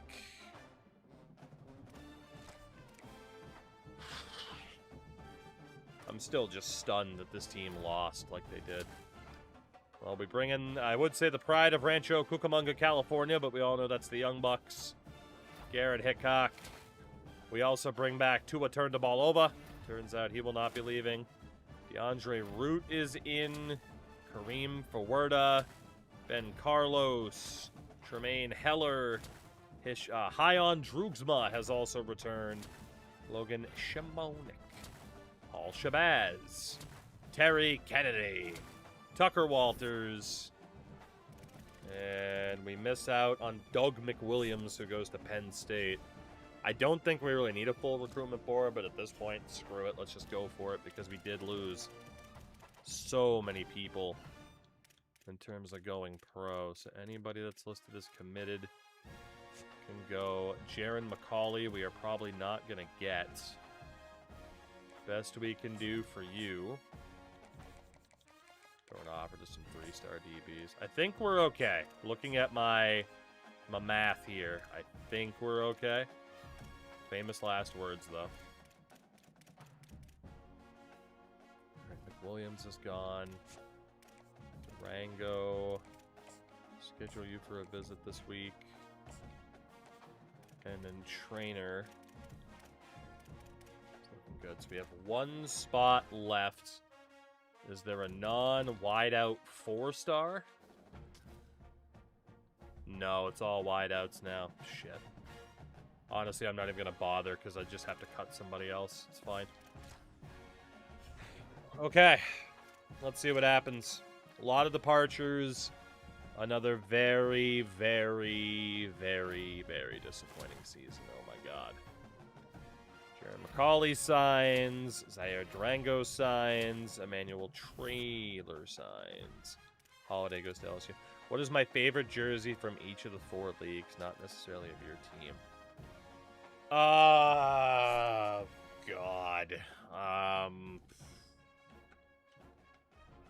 Right. Give me a second on that, because we'll have to do some deep dives, I would think. And MLB uniforms 2026. Yeah, we'll do that in a second. Let me see how this window went. I'll answer that. So National Signing Day. Top class belongs to Touglane for the 2nd year in a row. We brought in 15 5-stars. If you include the portal. 2nd year in a row, top class. Ohio State, Oklahoma, Mississippi, and Oregon rounded out the top 5. We easily spent the most money. Nearly 1,000 more than Tennessee. Least amount spent, we spent $4,900. The least amount was $60 by South Bama. Fewest players in general was Iowa at 13 by bringing in 3 4-stars to spend a bit more. Damn. 2nd highest amount of 5-stars. We had more 5-stars than Oklahoma and Ohio State combined. In terms of how we did, let's take a look. Quarterbacks, Derek Lieber, Elite Dev. 94 throw power, 88 speed. Larry Sandland, Impact Dev. And star dev Garrett Hickok for his junior year. We're talking all-time? Oh, fuck. Running backs, Mateo Polanco, star dev. And star dev for Kelshim Bourne. Athlete, Emilio Sendejo, elite dev. You'll be playing defense, I'm sure.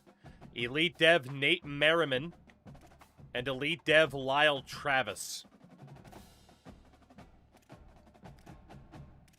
At tackle, elite dev, Clayton Avant.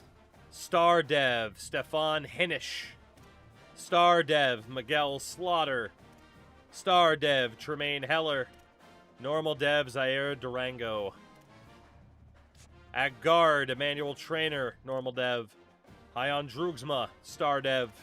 And impact dev for Jaron McCauley.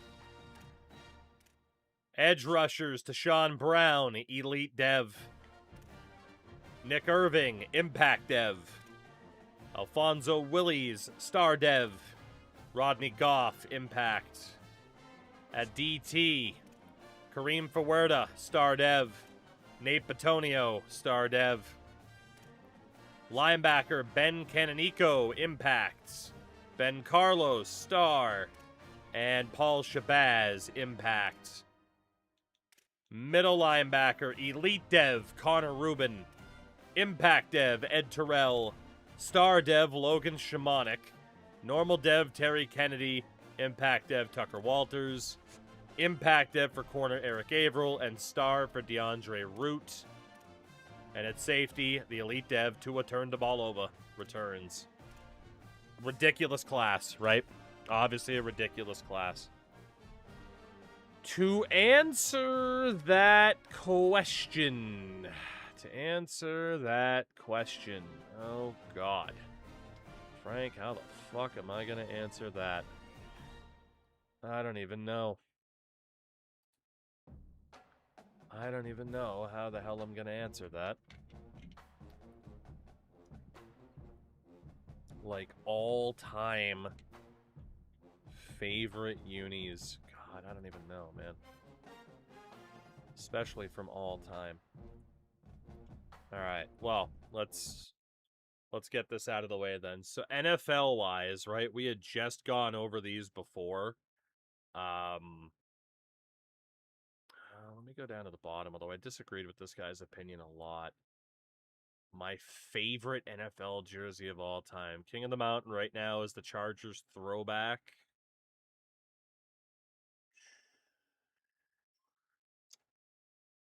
It might be that Chargers throwback, man. That might be my favorite NFL jersey ever. Although the old Jags wasn't too bad either. But that Chargers throwback was something. I mean, my actual answer is the fucking Brady-era Patriots home jersey, because no fucking shit. With how much winning they did in that uniform. But yeah, it might be... It might be that Chargers, LT-era jersey for that. NBA-wise...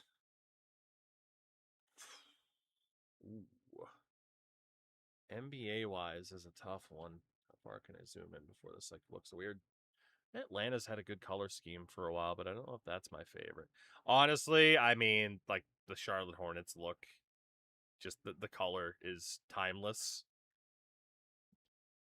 Although that throwback Cavaliers, I hate that they're calling it a classic now. That Mavericks, what they're calling now their icon uni, just because it makes me think of dirt. Oh, Denver, like Carmelo Anthony era Denver Nuggets. That might be my favorite NBA uni of all time. Might just be. Although you got to shout out the Vancouver Grizzlies as well. And obviously like the KG era Timberwolves, but yeah, I think that might be my answer on that front. I'm glad the Magic is, going back to the pinstripes and everything too. Although, man, the Phoenix Suns too, going back old school. Imagine that. Looks back in the day were great. Imagine that. Although, man, the fucking old school Raptor. Pretty fun. It's a tough one for the NBA. NHL, I mean, it's got to be the goat head, right? It's got to be. I mean, if we're thinking all time, it's very, very tough. But so many of these teams do now have throwbacks to what they used to use. But it probably is the goat head, honestly. And then baseball-wise, man, I don't even know if there's an easy way to look, right, on uniform lineup. Fucking, I mean, Arizona.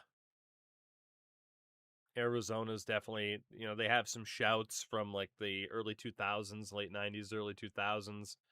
Rockies unis have always been really nice.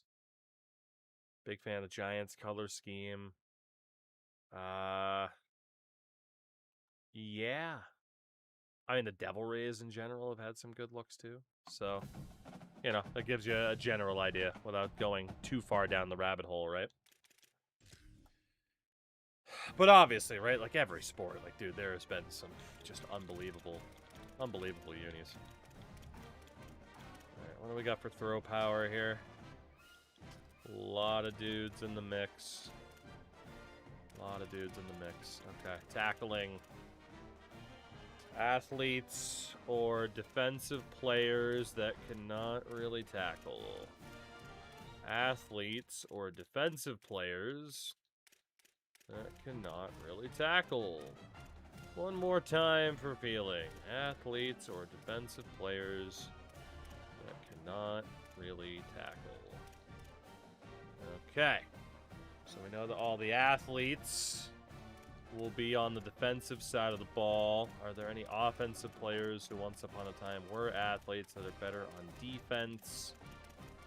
No. So, Sendejo, I want to test you out as a safety at the moment. Current's probably the Rockies City Connect. Chargers home unit. Chargers have a good look. They're just in the wrong part of California. They're just in the wrong part. Alright, I think we can move Tony Uche back over to punter for this year, and our special team should be pretty good. So it's strong safety. Cliff below. We are, for the moment, going to move to linebacker, but we're not going to guarantee that's where you're going to play. Let me see what you look like down there. Baseball was hard because there's so much white and gray. Yeah. And honestly, like, a lot of teams, right? Like, if the Red Sox ever wear just, like, straight blue, I'm like, it's not my favorite, you know? Let's see. Tua is in consideration for linebacker. Now that he's bulking up a little bit. Over there's looking okay. Corner is looking okay. Well, in terms of who's already there. Ben Canonico, let's move you back to safety. I feel like you'd get bodied by these linemen. Paul Shabazz, let's test you out as an edge rusher. Tua's fine where he is, and then Tank. Good where he is. In the middle, Logan Shamonic. Why do the Red Sox have a green and yellow jersey? Boston Marathon. It's a choice. I don't hate it. They don't wear it all the time, but yeah, it's, you know, it's the tribute to the city type of idea behind that jersey. Josh Uwa, let's move you to edge rusher. Then Carlos, let's move you back to safety. And then below and Lingball are fine. Defensive tackle, we look good. Edge rusher. Sean Brown's probably fine there. Okay. Let's see. Offensive line, Tremaine Heller.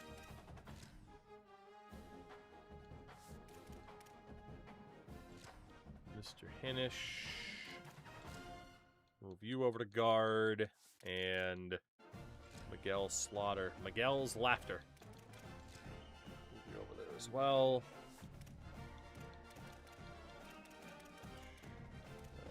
Move Emmanuel Trainer over to center. He is a stocky short king.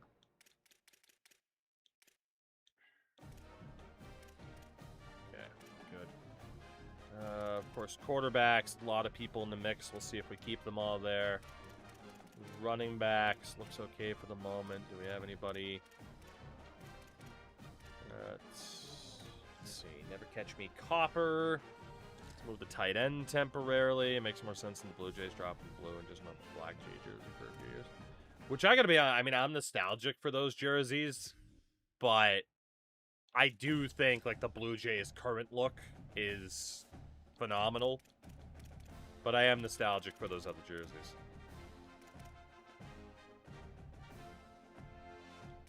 Alright, I mean, tight end wise, we got a lot of height at that position. We can probably redshirt Travis. We could move one of these dudes back to wide out. That'll be Never Catch Me Copper. He should help out quite a bit there. Alright, so running backs, a lot of dudes in the mix. And that's okay. Wide out, still a fair amount of dudes in the mix, but that's okay. Tight end looks alright. Offensive tackle's looking good. Guard is looking stacked. Guards looking stacked. For the NBA, I don't really like the current version of the Jazz of the Suns unis. I don't think it's the best they've ever had, but I like the old school look to them. If that makes sense. Alright. But I agree, right? Like, yeah, compared to the originals, eh. Alright, a lot of people at edge rusher. Looking pretty good at defensive tackle. A lot of people in the mix at linebacker. And a lot of people in the mix at safety. But that is where we can still have other people factor in. Let's get these guys established. Strong safety.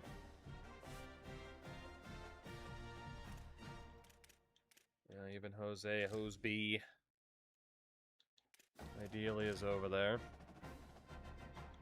So then out of these free safeties, we got 1, 2, 3, 4 with Steve the Samurai. Actually, in fairness, Mr. Hoseby, let's move you back to free safety, but also then maybe to corner, right? Because we got the 2 strong safeties there, that's fine. One of these guys can move over to corner. Should probably be the fastest of the bunch, which will be Hoseby. Goes back to corner. So, quarterbacks. A lot of people in the mix. Technically 5 of them who are looking at playing this year. Cushenberry and Colby or not Colby should not be here, though. So Cushenberry at 6 foot. Can he play wide out? Yes, he can. And then Colby or not Colby, we will put at running back. He should be phenomenal there. So that leaves Rich Homie Quan, Jimmy Mangum, and Garrett Hickok at quarterback. And then 2 red shirts, including Lieber, who's unreal. So running backs. Anybody who's mostly capped out. I mean, Colby's pretty close, but for the most part, the quarterback caps are the ones I was really worried about. So we're looking good there. A lot of options. Although, honestly, Copper with pushing Cushenberry there. Copper can go back to tight end, where he was higher rated. So that looks good. O-line is set. A lot of competition at edge rusher, but that's okay. Good amount of competition at defensive tackle. If we were to go 250, just, yeah, it's fine. So linebackers, looking good. Corners, there's at least 5 of them. And then some safeties to fill in the gaps if need be. I think we're good. Obviously, this team is still going to be very highly rated. It's just we're waiting for that one version of a team that can finally break through and be that top-tier team that we need them to be. I don't know when it's going to happen. I don't know if it's going to happen, but it needs to happen. It definitely needs to happen. Favorite NBA jersey is still the old Raps purple with the Dino. Yeah. Iverson Sixers. Apparently they're not bringing those back this year for LeBron, which is crazy. Like, those things would sell amazingly well. Alright, what do we want to do for old rich homie Quan here? Definitely add more throw power. Let's cap out the elusiveness since we're here. We could add more speed to him. He now has extender. Let's see, he needs higher break tackle to get his other abilities, which he's not going to get. So we can definitely go power, we can go quickness. Yeah, probably power and then abilities. 96 throw power. And then let's focus on dot, resistance, and extender. It's also probably my peak interest in the NBA. That's fair. But yeah, I mean, like, certain NBA jerseys of the 90s, right? Like, there were some that were pretty goofy. But, man, that goofiness isn't exactly a problem, though, you know? Alright, we can go elusiveness or we can go abilities for Jimmy Mangum.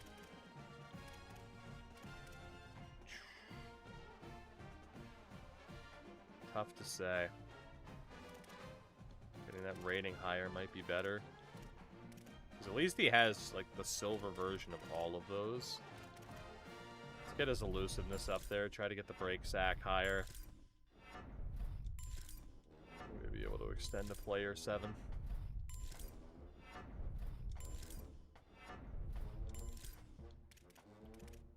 There you go, Jimmy. Not bad. And then Garrett Hickok, the transfer. What do we got for you? We'll be able to cap out the IQ. Raps jerseys to me just look better in dark purple in general. Fair, although I do wonder how many Raptors fans nowadays would be biased towards the, you know, era of jersey that they won in. You know? 93 for Garrett Hickok. I have no idea who our quarterback's going to be next year. We have 3 elite level dudes. Colby or not Colby. We can cap out your elusiveness. We can cap out your route running. We can cap out your intelligence. 3 points left for spin cycle. Alright, Marcel Phone. I can't believe this guy's still here. I thought he would have gone pro by now. I mean, probably quickness or abilities. Some of the abilities are still there, like Jukebox and Spin Cycle. So screw it, make him faster. Could go twice over. Yeah, fuck it, make him fast as hell. 94 from Marcel Phone. What about Tevin Henderson? Just came over in the portal. Maybe not just, but still. What do we got for physicals here? Just safety valves. Screw it, make them faster. We can do route running. Anything else? Just safety valve again. Screw it. 88 for Henderson. A lot of other teams, he'd be the starter. He's probably going to be our 3rd string. Don't give your Antwine. What do we got for Antwine here? Probably just hands, IQ, elusiveness. Oh, the Celtics greens that have the clover. Yeah. What did you think about the Celtics? Well, they do have, like, black alternates, but then also back in the day they had green, but then, like, the black down the side. Kana, I'm shocked you asked permission. Since when do you do that? Normally they're just like, this is on my mind. Here it is, world. And I've accepted that. That's okay. Altex, what's up? This team shit the bed again. I'm doing well. This team's trying to kill me. Those are the ones I meant. All right, fair. The new white Liverpool alt looks gorgeous, too. Agreed. Again, I'm still kind of upset, though, that, you know, the away with, like, the red and black on the collar looks very Manchester United. Green, black, and gold with gold. Yeah, Moki, I agree. I agree. Currently going no life mode on Gears E-Day beta. Fair. If you had to give me a guess of what you were doing, that would probably be my guess. Or just, you know, straight up jorking it. I feel like I ask permission more often than I don't. I mean, for the most part. Once it's kind of like, hey, do I have general permission to do this? It's like, yeah, you know, no comment. You know, what kind of basically once the floodgates are open, it's like, all right, that's, you know, floodgates are open, so which I respect.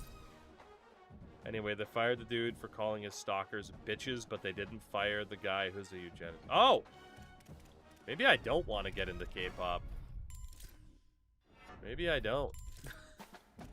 That is a look. Oof. I also love the Mellow or Nuggets. Dude, they're so good. They're so good. You know, frickin' Nene. It's okay. You want to know about the Charlie Kirk kid? No. No, I don't. Matter of fact, it had actually been a decent amount of time since I had heard that name, and you just broke the streak. Tookie K-pop shirt when call it Toog Pop. But we carry the flame. Boy, don't we. Boy, don't we. I don't know who we is, but boy, don't we. Okay, but here comes the pizza. See it? Derry! Oh, saving us. geez. 47 months on the primer. And of course, he's been asked to leave the ball game for ruining Derry, a piece of thank you pizza. very much for that. How have you been? I hope you have been splendid.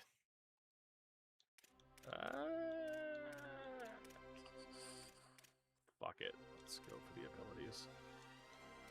Can you tell when I grew up based on my jersey preferences? A little bit. That's okay.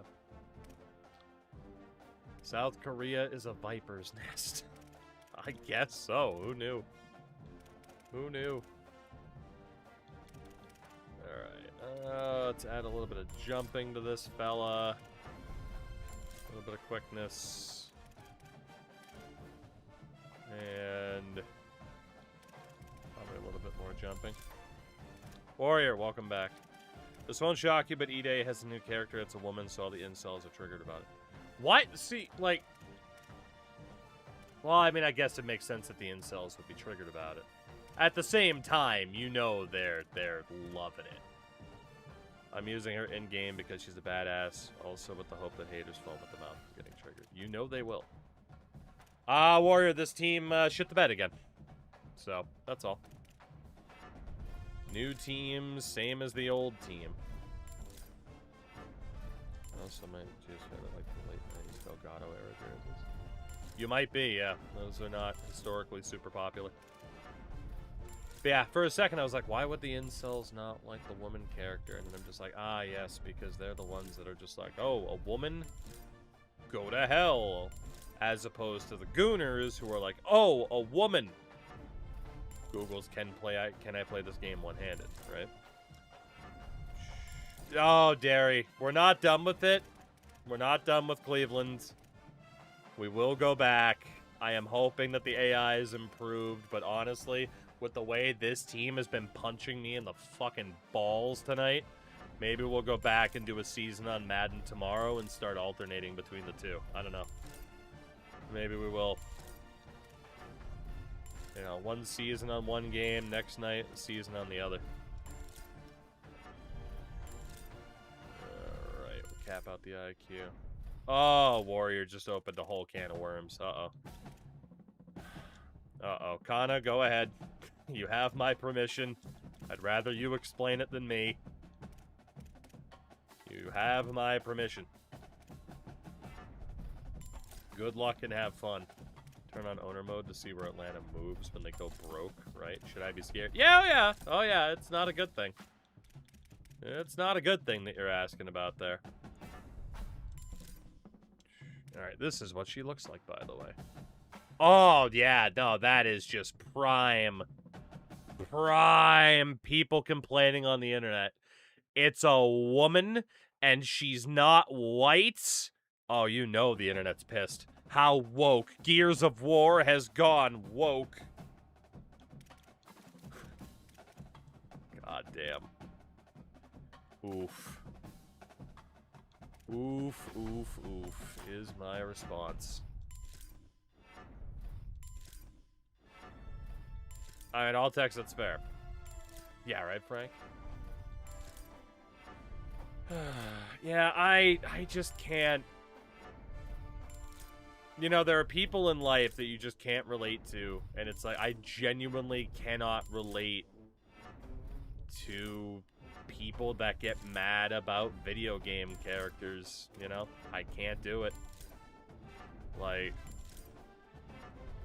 back like a decade ago, right? When that fucking Ghostbusters remake happened, and they're like, but it's women now! We don't like...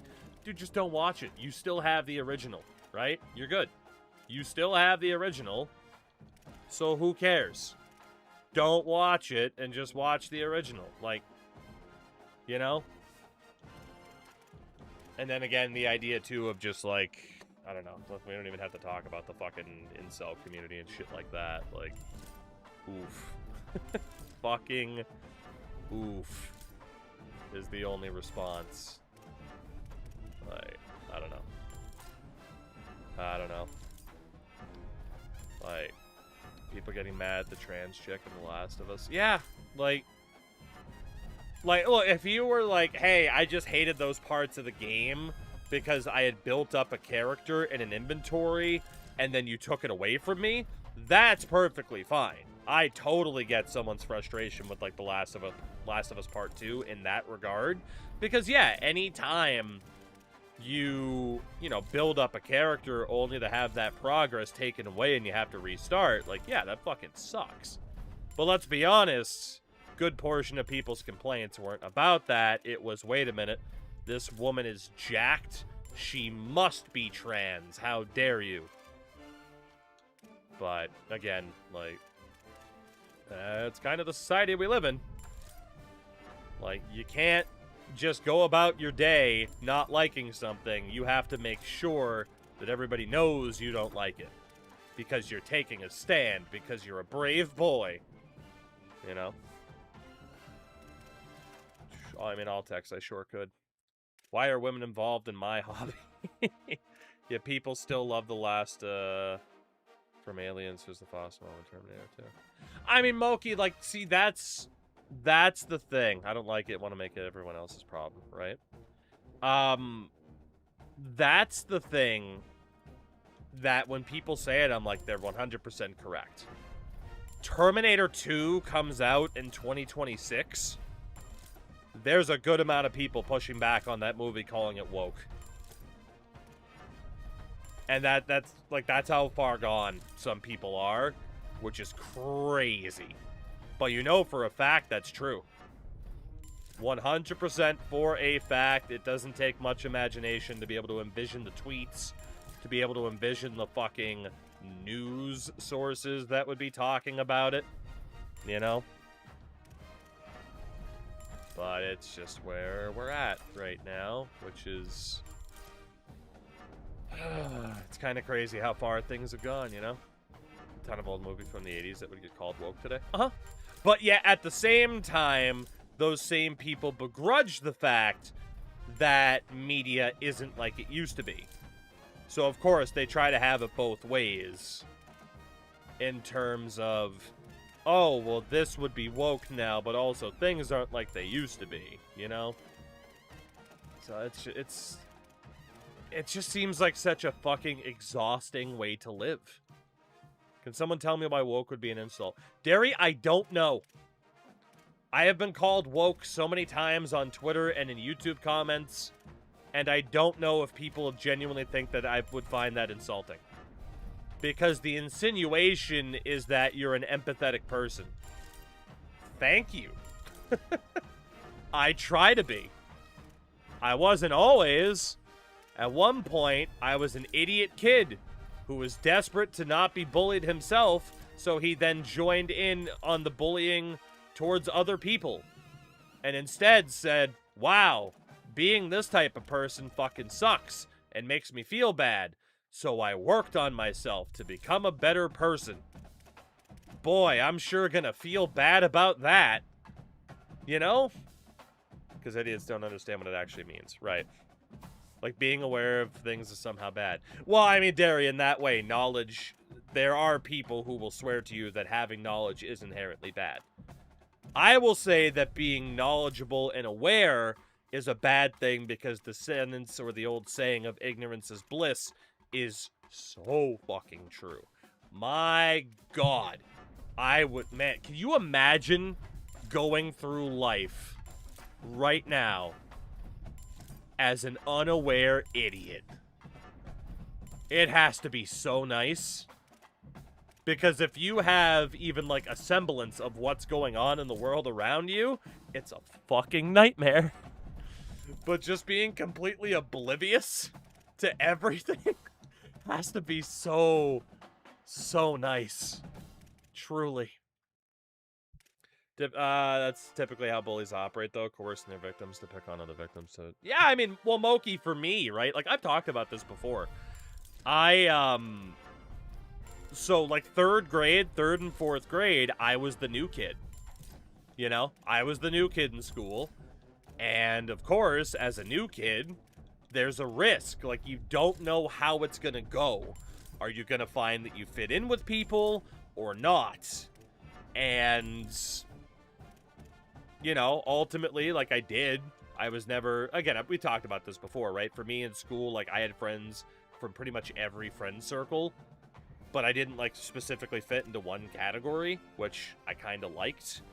You know, granted, it might have been easier being super popular, but especially, like, 3rd, 4th, 5th grade, you know, at that time, you know, being the new kid and stuff like that, you know, you're desperate to not end up being one of those people that ends up being bullied. So it's very easy to fall into the trap of just being a bully yourself to make sure nothing happens. And yeah, like, there was a group of people that were pretty relentless towards this one kid in particular, and I can't say that I wasn't a part of that group. I was.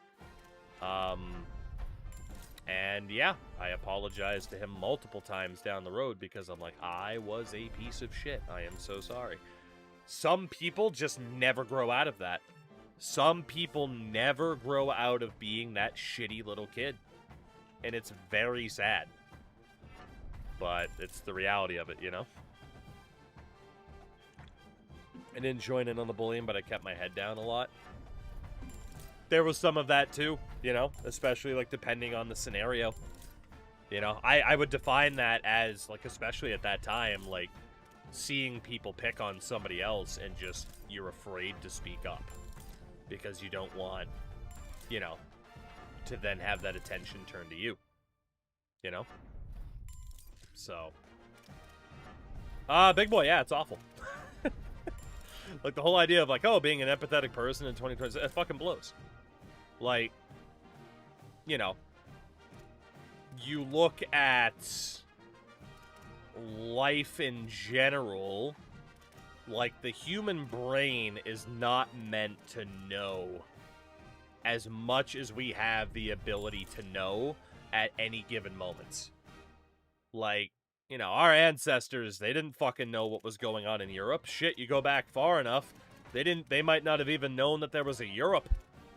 But nowadays, obviously, right, like, you can find out anything about everything nearly instantaneously.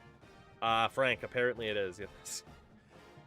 You can find out anything that you need to know nearly instantaneously, which means the good and the bad is constantly right there at your fingertips.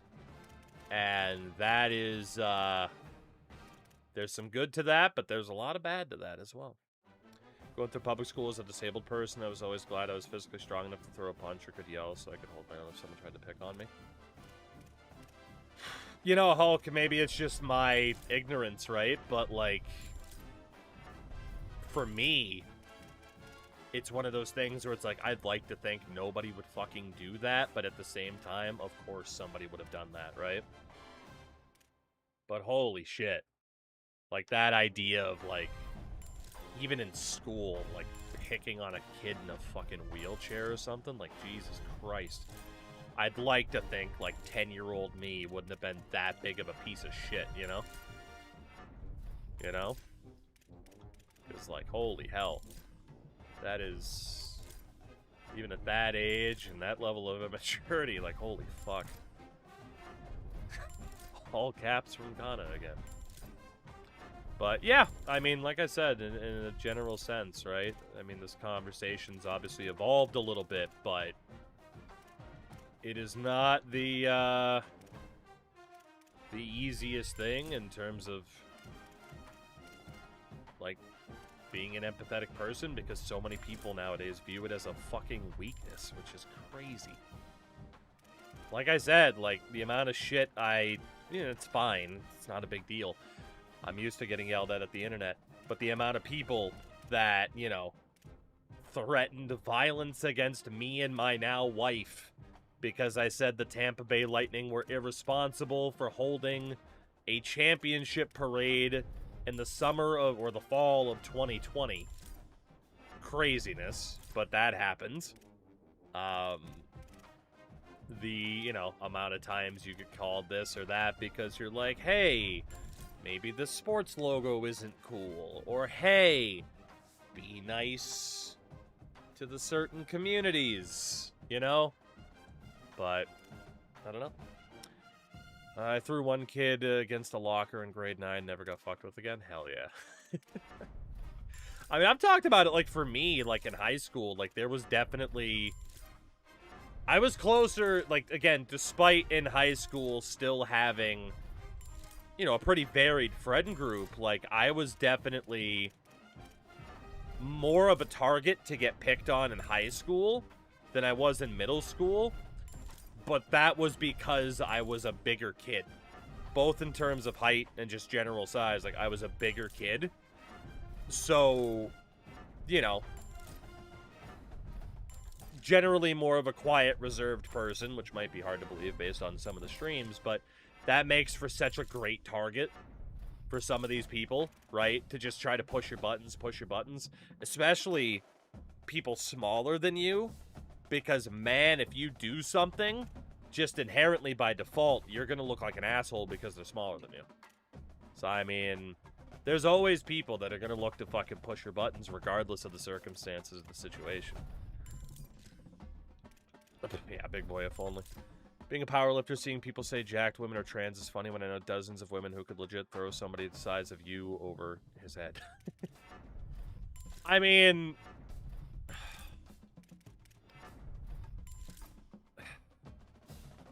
So it's like, I saw, like, a story out of Nebraska. I think it was Nebraska. It might have been Kansas. Some of you might have seen this as well. But it's like, there were trans men that followed the law of, like, okay, we're trans men. Fuck you, whatever. We'll go to the women's bathroom. And then they get the cops called on them for going into that bathroom type of thing. It's just that idea, right, Hulk? Of just, like, judging somebody by the way... they look and everything like that. Like, I don't know. Some people, it's like, oh, do I find you physically attractive as a woman? No, so you must, because you're jacked or whatever, you must be trans. It's like, again, people are just out of their fucking minds. That's the only thing you can say nowadays. People are just out of their fucking minds. Have you ever seen a dude try to square up to realize they're 4 inches shorter than the girl he was gonna punch? I can't say I've ever seen that, but hilarious in that you've told me how that story ends. Back to the Gears woke shit. The same incels pissed about this new shit were the same as pissed about Kate Diaz from Gears 4. I mean, of course. Oh, and she's white. So, see, case in point, it's, oh, is it because woman? No, it's because skin color. Oh, so it's just, well, here, now it's not about skin color. No, now it's about woman, you know? You know, you always change the goalposts so that you feel justified in your bigotry, basically. You know? But, incels see women and screech, yeah. Like I said, I can't relate to, like, those people. Like, man, I get it in terms of, like, man, I don't have a ton of luck with dating or something like that. Yeah, I get it. Or, man, being broken up with fucking sucks. Yeah. Yeah, it does. But then just people letting that get to them to the point where, again, it's the same thing as everything else, right? Whoa, well, this person that looks like this, believes in this, yada yada, did this to me, so I hate everybody that applies to. And it's like, just that level of backwards logic is... oof. You know? It's... oof. Women in my macho shooting game? How dare they? Which is funny, because again, like I said, right, earlier we talked about the fucking, you know, the Terminator franchise, especially T2. Like, Linda Hamilton looking as badass as anyone's ever looked in a fucking action movie. And again, that would be called woke nonsense by certain people nowadays. Which is fucking nuts. He looked like he was gonna piss his pants. I squared up to him. He squared up to me while I was sitting down. I stood up and looked him up and down. He squared up to me. I gotcha. Let's be honest here. A lot of them are just shitty people that felt entitled to companionship. Not wrong. Not wrong. Very much not wrong. Shout out to Obsession, which covers that very well in the frame of a horror movie.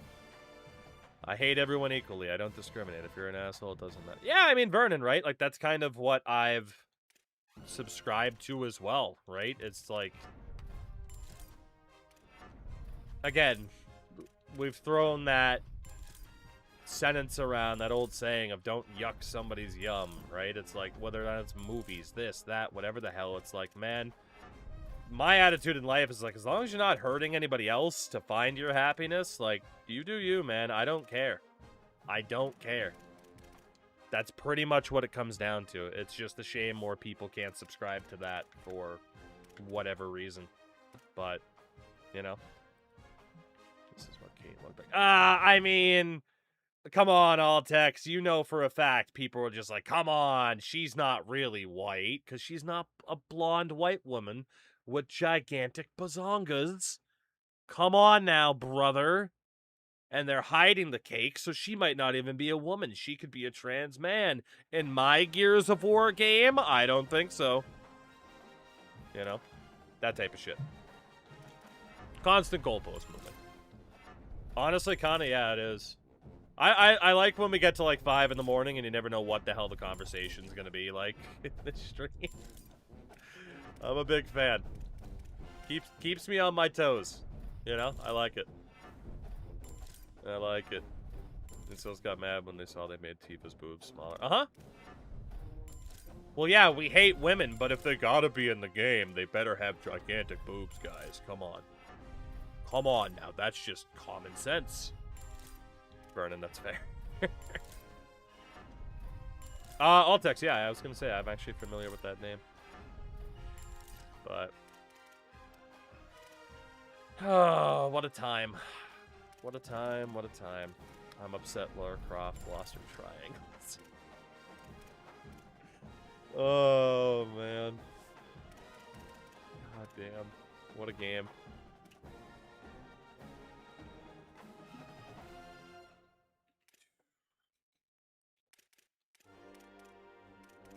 Who knows, Kana? Maybe it was one of those scenarios. I have a crush on you, so I'm gonna bully you. Type of things, which, you know, normally stops by, like, 2nd grade, but not for some people. They were the best triangles to ever exist. Ah, God bless the triangles. Oh, good old Leprechaun. I forgot about this guy's name. Oh, Altex, yeah. Yeah, like I said, a lot of that stuff I try not to pay attention to because it's just, you know, it's going on in terms of, like, people complaining about fucking video games and other media and shit like that, and it's like, I just don't have the time or energy to dedicate to it in terms of even registering opinions like that. I'm just like, no, I do not value that nonsense, so I'm just not even gonna deal with it, you know? Oh, O'Connor, there you go. But, yeah, like, there's just so much of that where it's like, if I see, like, a frickin' thread on, like, Twitter or Reddit or something like that, I'm just like, yep, no, I'm just scrolling right past this. I'm not bothering today. Thank you very much. Not today. My favorite's when people start on their Muslim hate is to remind them one of the most popular and recognizable Americans by birth was a Muslim, Muhammad Ali. Yeah, but let's be honest, a lot of people hated him too because, you know, black man. Like, a lot of people hated him for that reason too. So, you know. And then you get into the conversation when it comes up to race, and then people getting like, oh, you know, the freaking quote-unquote one of the good ones bullshit that people always use, you know? And then if it wasn't any of that, they'd just be like, well, he dodged the Vietnam War. It's like, uh-huh. That's enough to get you elected nowadays. So now, all of a sudden, that's not a big deal. Back then it was. Holy fuck. It baffles me, though. If a game is good, why does the gender of any of the characters matter? Like I said, I can't relate to people who think that way, so I don't know. But in general, it's... people make their personalities... you know... Moki is fair. Like, if someone wants to be like, I hate Muhammad Ali because of some of the other things that he said, I get you. Because he had some takes. He had some stuff. But, you know. So. But yeah, I don't know. Like I said, it's just very, very tough to try to relate to some of the people like that. The only reason why Kareem Abdul-Jabbar isn't in the GOAT conversation is because the media hate it. That's not wrong. Alright. Let's see. Send you the picture. I don't have the confidence to post in the perch. It can't be that bad. Come on. Let's see. Yeah, I mean, very, very scary. I mean, so what? He was bullying you because of what? Or trying to, I guess. But, yeah, like I said, I don't dislike that I can't relate to people that get outraged over video games or TV shows or movies, and it's like, man, just... there's so many other important things to actually dedicate that brain power and energy to, you know?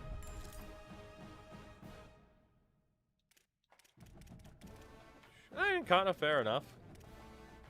But, you know, if it helps, my reaction is, that's a person. You know? But fair enough. Quick step, we got bronze on that. Let's see. Footwork. The keys dangled away from the real issues and they follow. Hey, dude, don't you be hating on jangly keys, though. That is some top-notch entertainment. Entertainment. We love a good jingle key. Just reminds me of Adam West and Family Guy. Jingle keys. Oh, man. What a time. Look at my keys. Uh-oh. Kana, do you have a key ring like a freaking high school janitor? Or what's the deal there? Yeah, big boy. I mean, the hypocrisy is kind of the point. My keys are more jingly stuff than keys. Okay. That made me think of the Pokemon that's literally just keys. Like, there's a reason why, like, it was only in the past, you know, half decade or so, a little bit over, that I started getting back into Pokemon. Because there was the time where they're just like, I don't know. And I'm sorry, I know some people like it, but they're like, fucking chandelier Pokemon. This one is keys. It's like, okay. Okay. Sure. And again, at that point, I went, well, not for me. Maybe we'll circle back eventually. But, you know, rather than just sitting there and being like, well, why is this this? And it's like, because it is. The end. You know? Pretty simple. To be fair, chandelier is pretty good. It's a fucking chandelier! I don't care if it has, like, good stats or whatever, or good attributes, or if you're just like, oh, I think it looks cool. But it is a goddamn chandelier, okay? And as an old head, when it comes to Pokemon, how the fuck did we go from one topic to this? How the fuck did we get here? I don't understand. Favorite Pokemon. I have a whole video out about that on the second YouTube channel. Go watch it.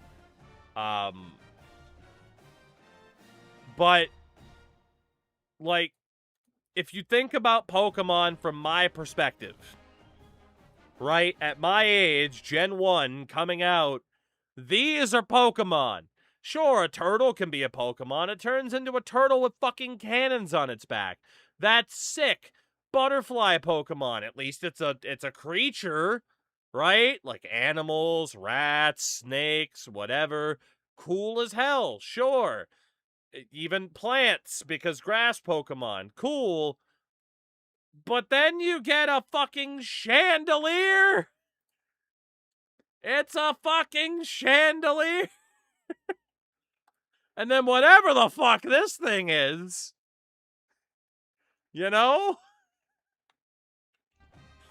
I'm just saying, Pokemon's changed. And that's okay, because I'll always have the OGs. But man, it's changed. I mean, Frank, it's true. Litwick's design's cool. It's cool, but it's a fucking candle. You know? It was very tough for me to accept that this candle could be more powerful than, like, a legendary or something like that, you know? But anyway, I digress. I am not here to disrespect anyone's love of the candle Pokemon or the jingle keys. Like what you want to like. That's okay. They were trying to get the Beauty and the Beast fans with that one. Not wrong. I accept you for who you are. Unless you're a bad person who, you know, makes their personality shitting on other people. Unless those people are like, fuck yeah, the chandelier Pokemon. In which case, bully them. Bully them to death. Chandelier Pokemon. Get out of my country. Get out of my country. Let's see. Pocket Disruptor. Everything's good there. My keys. Kinda, I gotta be honest, that is exactly what I kind of envisioned when you were just like, yeah, there's stuff.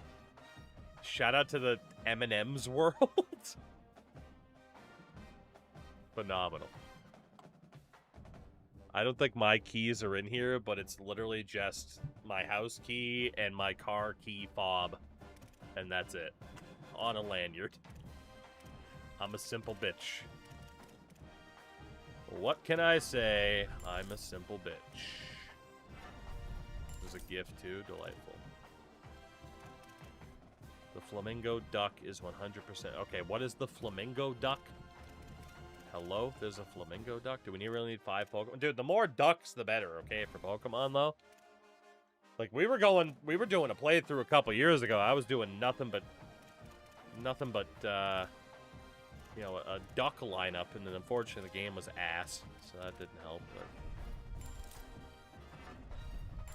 house key and mail key, yeah, right. That's all you need. Oh, the duck with the pompadour. Fuck yeah. What is it, Quaxley? He's the man. I think that was Quaxley. Quaxley's the fucking goat, and he's a duck. I reckon my son could end up a furry. And you know, Derry, so be it. As long as he's that. Damn right, Derry. Damn right. See, the funny thing is, right, because again, we've had this conversation a million times, right? Chat will joke about it. The bug kid conversation. I have no concerns about, like, what my future kids, or, you know, what they'll be into or who they'll turn out to be, outside of, like, please just be a good person. The only concern that I have, I wouldn't give a fuck if it's like, oh, my son or daughter's a fucking furry or whatever. Like, I wouldn't care. The only concern I would have with any of that is knowing what the reaction from other people will be and how shitty some people could be because of their interests. That's the only concern. But again, living life by the motto of just like, man, just try to be a good person, don't hurt other people. Like, you know, again, like, it literally wouldn't matter the idea of like, oh, I'm a furry. Okay, cool. So that's your way of telling me I'm going to have to bring you to conventions. Just let me write it down on the calendar. You know? Like that's it. That would be my only concern. Again, the same thing with like, oh, I'm gay, I'm trans. Like, okay, cool. Whatever. You know? Let's hope, you know,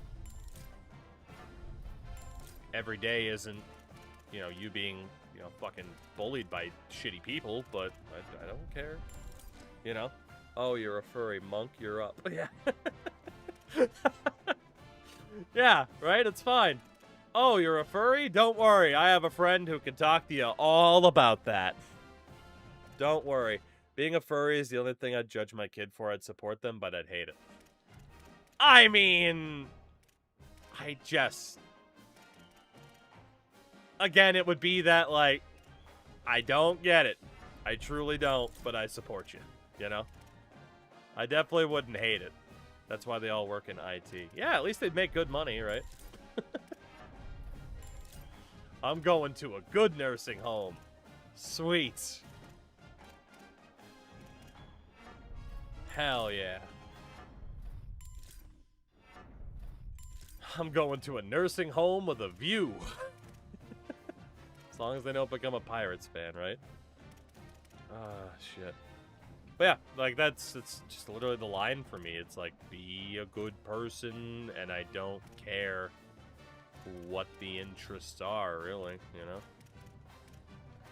I mean, same thing, like, you know, the community here, right? Like, they're, you know, depending on who's in chat at any given time, swag, that is fair.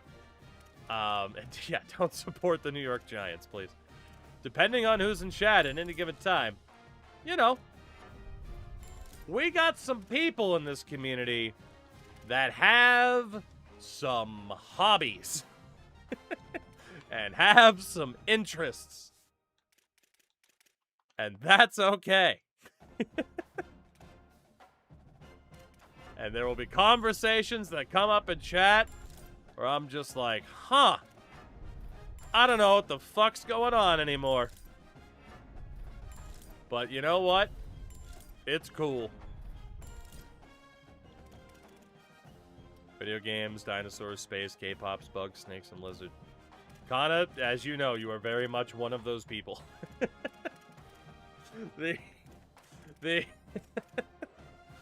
Like the, not necessarily the Venn diagram, but it's like, we as people, the overlapping amount of interests feels like they're very few and far between. And that is okay. You know?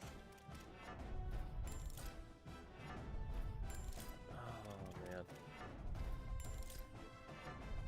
It'd be kind of boring if this chat was just everyone being like, yeah, all I like are sports and games and sports. Like, no, you end up with some interesting conversations, you know, otherwise. Think of all the conversations we would have missed out on if Kana never went on K-pop tangents, you know? You just never know. Kind of fair. Between the ages of some of this community and the interests, we cover the whole continue. Honestly, it's ridiculous. It's ridiculous. So my son's a gamer and likes anime. Nerd. Hence the concerns, huh? Alright, gamer, likes anime, notices who I work with in IT. Oh boy. The fast lane is right there, Darian. You're just like, but the off-ramp. Take the off-ramp.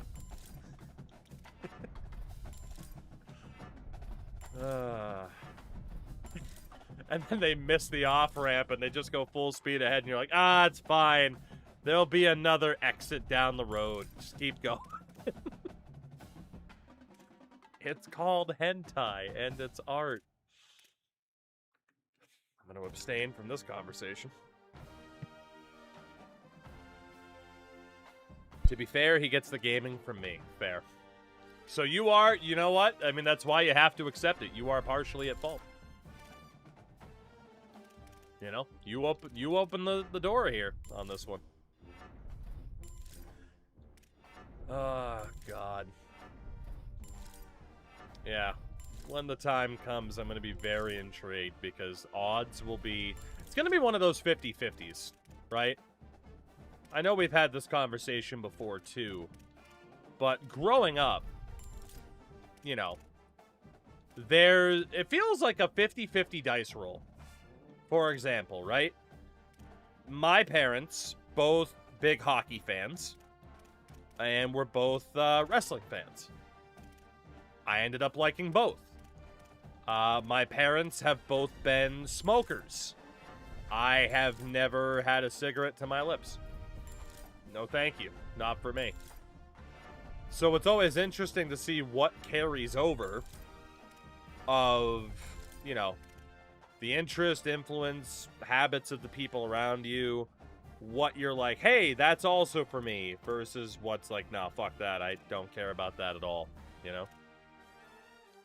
So I think gaming will be one of those things where it's like, you know, my wife's a casual, you know, video game player, certainly not to the extent that I am, but, you know, it still feels like it's going to kind of be like a 50-50 toss-up, you know? Yeah, I mean, I'll text. I can't say that in terms of drinking, but it's like, man, in comparison to, like, what I could have done through middle school and high school, like I mentioned, having, like, interlapping friend circles and stuff like that, the amount of partying I could have done in high school, a lot.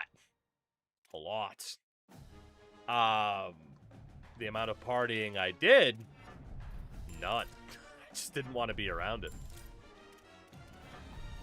And even nowadays, like, again, like, I'm not a big drinker, you know, very, very casually. So, my siblings are both alcoholics that smoke. I smoke but don't drink. Yeah, I mean, and honestly, like, there was some of that for me, too, right? Of, like, okay, if I become a drinker, like, is that gonna become a problem? And I'm like, I'm just gonna abstain, you know? Smoking, it was just like, yeah, no, I'm never doing this. Fuck off. I had family that did all the drinking and smoking. Yeah. Think you answered this on the podcast. What animal would you be least annoyed if you didn't animorph out of it in time? So basically, if I could be an animal, what animal would I want to be? You know? Not a fair. God, if I could animorph into an animal, what animal would it be? And I need to be okay with the idea of being permanently stuck as that animal. House cat is a good answer. House cat's a pretty good answer. One of the initial thoughts that crossed my mind was elephant at the zoo. because of how many videos you see of these elephants just being like, watch me spray these fuckers with water. And then you know, too, like, the elephants, like, they're never hurting for food. They're taken care of. The dangers aren't there. You know? It's not where elephants belong. They don't belong at the zoo. But the ones that are there, you know they get taken care of pretty well. So, you know, that wouldn't be too bad. House cat's really not a bad answer, right? Although, you know, there was a bit of a 50-50 there. But also, I mean, cats are dicks. They really are. They really are. I think I could be happy as a wedge-tailed eagle. Well, right, because it's like, okay, what's the question, right? Because I feel like by default, you might want to say bird, because then you could at least experience flight. You know? Like true flight. Sloth, I mean, I do feel like the world, you know, the world just kind of passes you by as a sloth. But I mean, who doesn't love sleeping the day away? Or a bear, as you can tell, I'm very late. You just need some sleep, man. You just need some sleep. Pandas? Oh, you know, based on the conversation we had earlier about ignorance is bliss, being a panda sounds awesome. Just being a dumbass, roly-poly fuck. I don't think most pandas are still endangered, but you're constantly being encouraged to do it. You know? Being a panda would be pretty cool. I'd be an orca, they live forever and have no natural predators. That's fair. That's fair. I feel like orca would be a good answer for a lot of people. Although, that said, I don't want to have to kill seals. Seals are cute as fuck. You know? I'd much rather be a panda where I just snack on bamboo all the time. Altex, I figured. Those things will fall 10 feet out of a tree and sit up like nothing happened. It's insane. Oh, God. But yeah, I don't know. I feel like there's a lot of good options, right? Like I said, like a well-treated animal, like an elephant, that can also just have fun, but you know, most things aren't gonna fuck with you because you're a goddamn elephant. Specifically though, a zoo elephant, because otherwise you gotta deal with poachers. Again, some sort of bird, like, right, if you anamorph into a bird, you get to properly experience flight. Which would be pretty cool. I mean, I don't have a thing for heights, but if I know I could actually fly, like, it'd be fine, you know? Like, oh, I have a way to fight back against gravity slamming me into the earth and killing me. Cool. You know? That type of thing. That type of thing.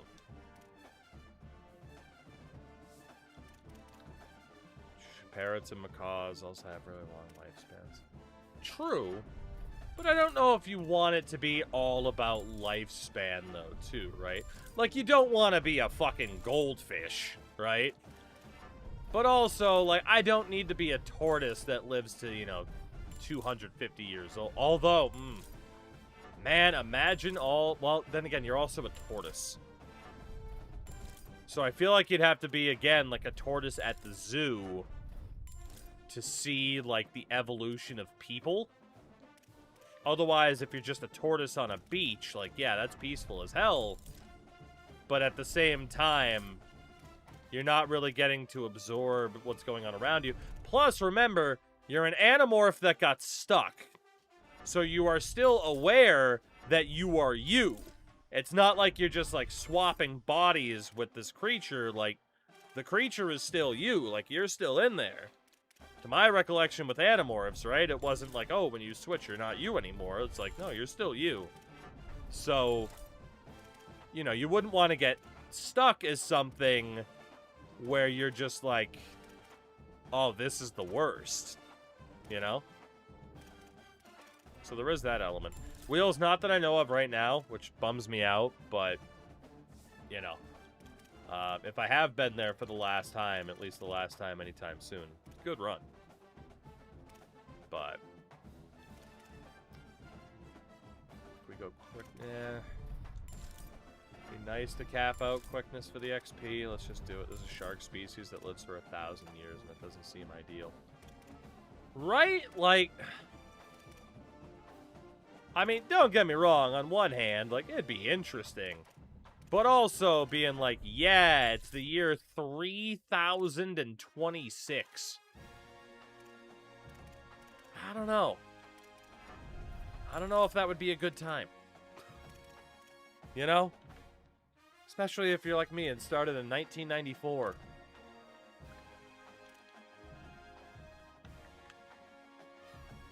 Not much has changed, but we live underwater. Yeah, right? Like, you went from sea creature, though, you'd be isolated from friends of it. Right.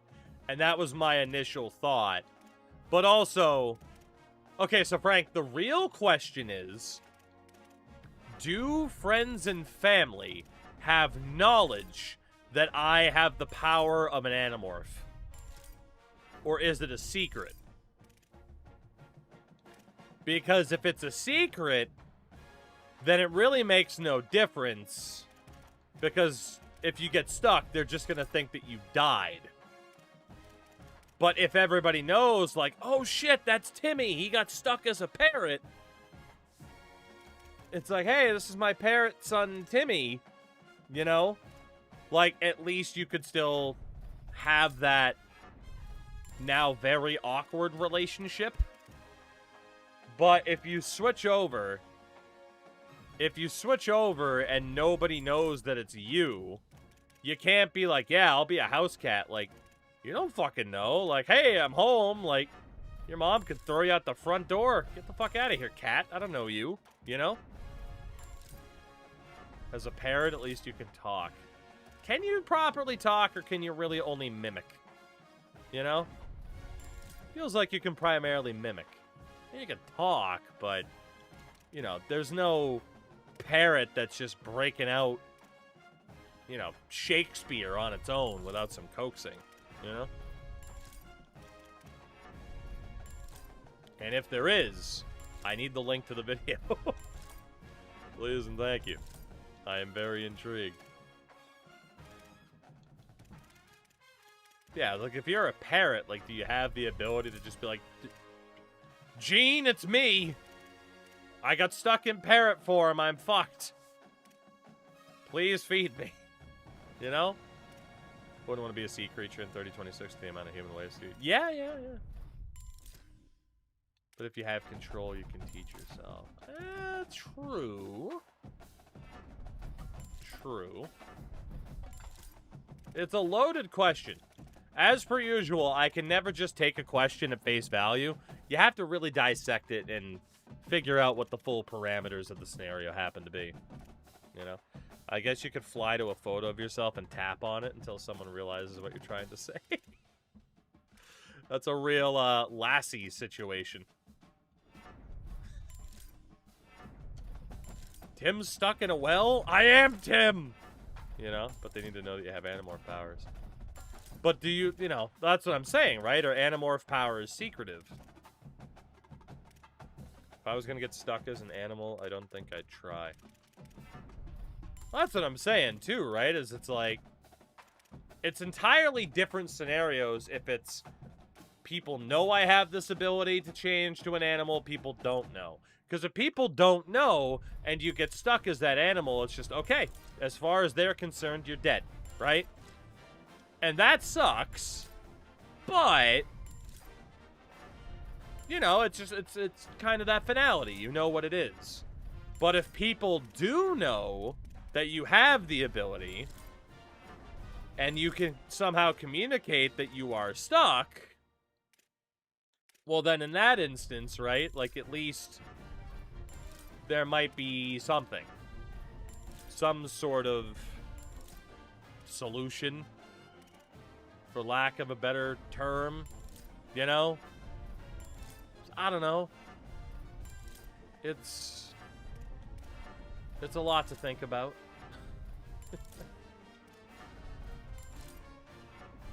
So I think my official answer to if I had to be an Animorph and I got stuck and had to stay as that animal, what animal would I want to be?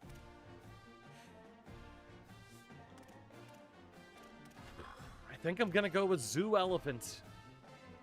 I think that, you know, that leaves me plenty of ways to stay observant to what's going on in the world around me. But also I get taken care of really well. And I have the ability to fuck with people. And become a TikTok star. Right? I mean, there's a lot. There's a lot of positives, I would say.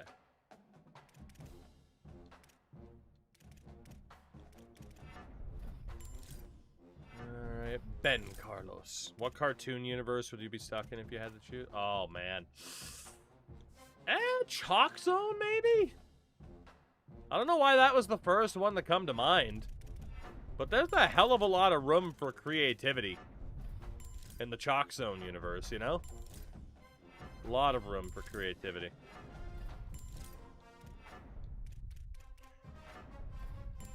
I mean, if you were stuck, like... for a minute, I was thinking, like, the Hey Arnold universe. But it's not really much of a universe. I just still, you know, grew up at that age where I'm like, man, having Arnold's room as your bedroom would be the best. What cartoon universe would I like to be stuck in if I had to choose?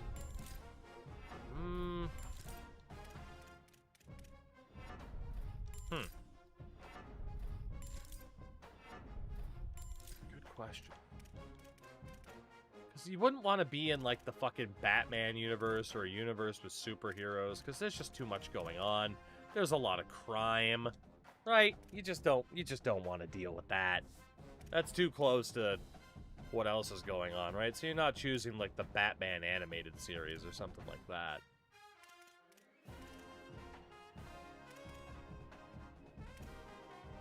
House gets destroyed every other week, right? I mean, in, like, the cat dog universe, humans were pets, weren't they? So I wouldn't choose that. I don't know. I feel like I'm kind of leaning towards the Chalk Zone universe, right? There's just a lot of room for creativity in said Chalk Zone universe. But then again, well, I mean, the song says Rudy has the chalk. Is Rudy the only one that gets to enjoy Chalk Zone? Ooh, Fairly Odd Parents, though? Ooh, Fairly Odd Parents. Yo, Fairly Odd Parents universe. But also, you're only supposed to have the fairies for a limited amount of time. So maybe that would actually kind of suck because I'm already aged out, right? Yeah. So that one doesn't work either. Unless you pull a Timmy Turner and wish for everybody to forget how long he's had the fairies for. Jetsons seems like a socialist utopia. You know, the Jetsons, that's a hell of a shout. That is one hell of a shout. Not that much older than you, and I've never seen or heard of Chalk Zone. Funny how shows work like that. Well, I'm trying to think of, like, a lot of the Cartoon Network shows as well, but Fairly Odd Parents universe doesn't imply you'd have fairies. You might have to work for Doug Dimmadome. I don't want to work for Doug Dimmadome, owner of the Dimsdale Dimmadome. Yeah, we got to get rid of 3 people. Damn. I don't know who that'll be. Probably that extra punter. Well, speaking of not wanting to work for Doug Dimmadome, it is almost 6 in the morning, everybody. So we are going to wind things down from here. But I do want to thank everybody for hanging out tonight. The questions have certainly been fun as well. And, yeah. Oh my god, Hemo's actually streaming right now. I get to say hello to an old friend. So there you go. I love how no one questioned Courage. I mean, but there's so many monsters, you know? Think of poor Eustace. Anyway, everybody, thank you for hanging out tonight. I appreciate it immensely. We will be back tomorrow. Don't know if it'll be this or Madden. Like I said, I might alternate between the 2 seasons. We'll see. As always, yeah, stay woke. Brush your teeth. It's important. Follow for free. Like and subscribe. Twitch Prime. God bless. Good night, everybody.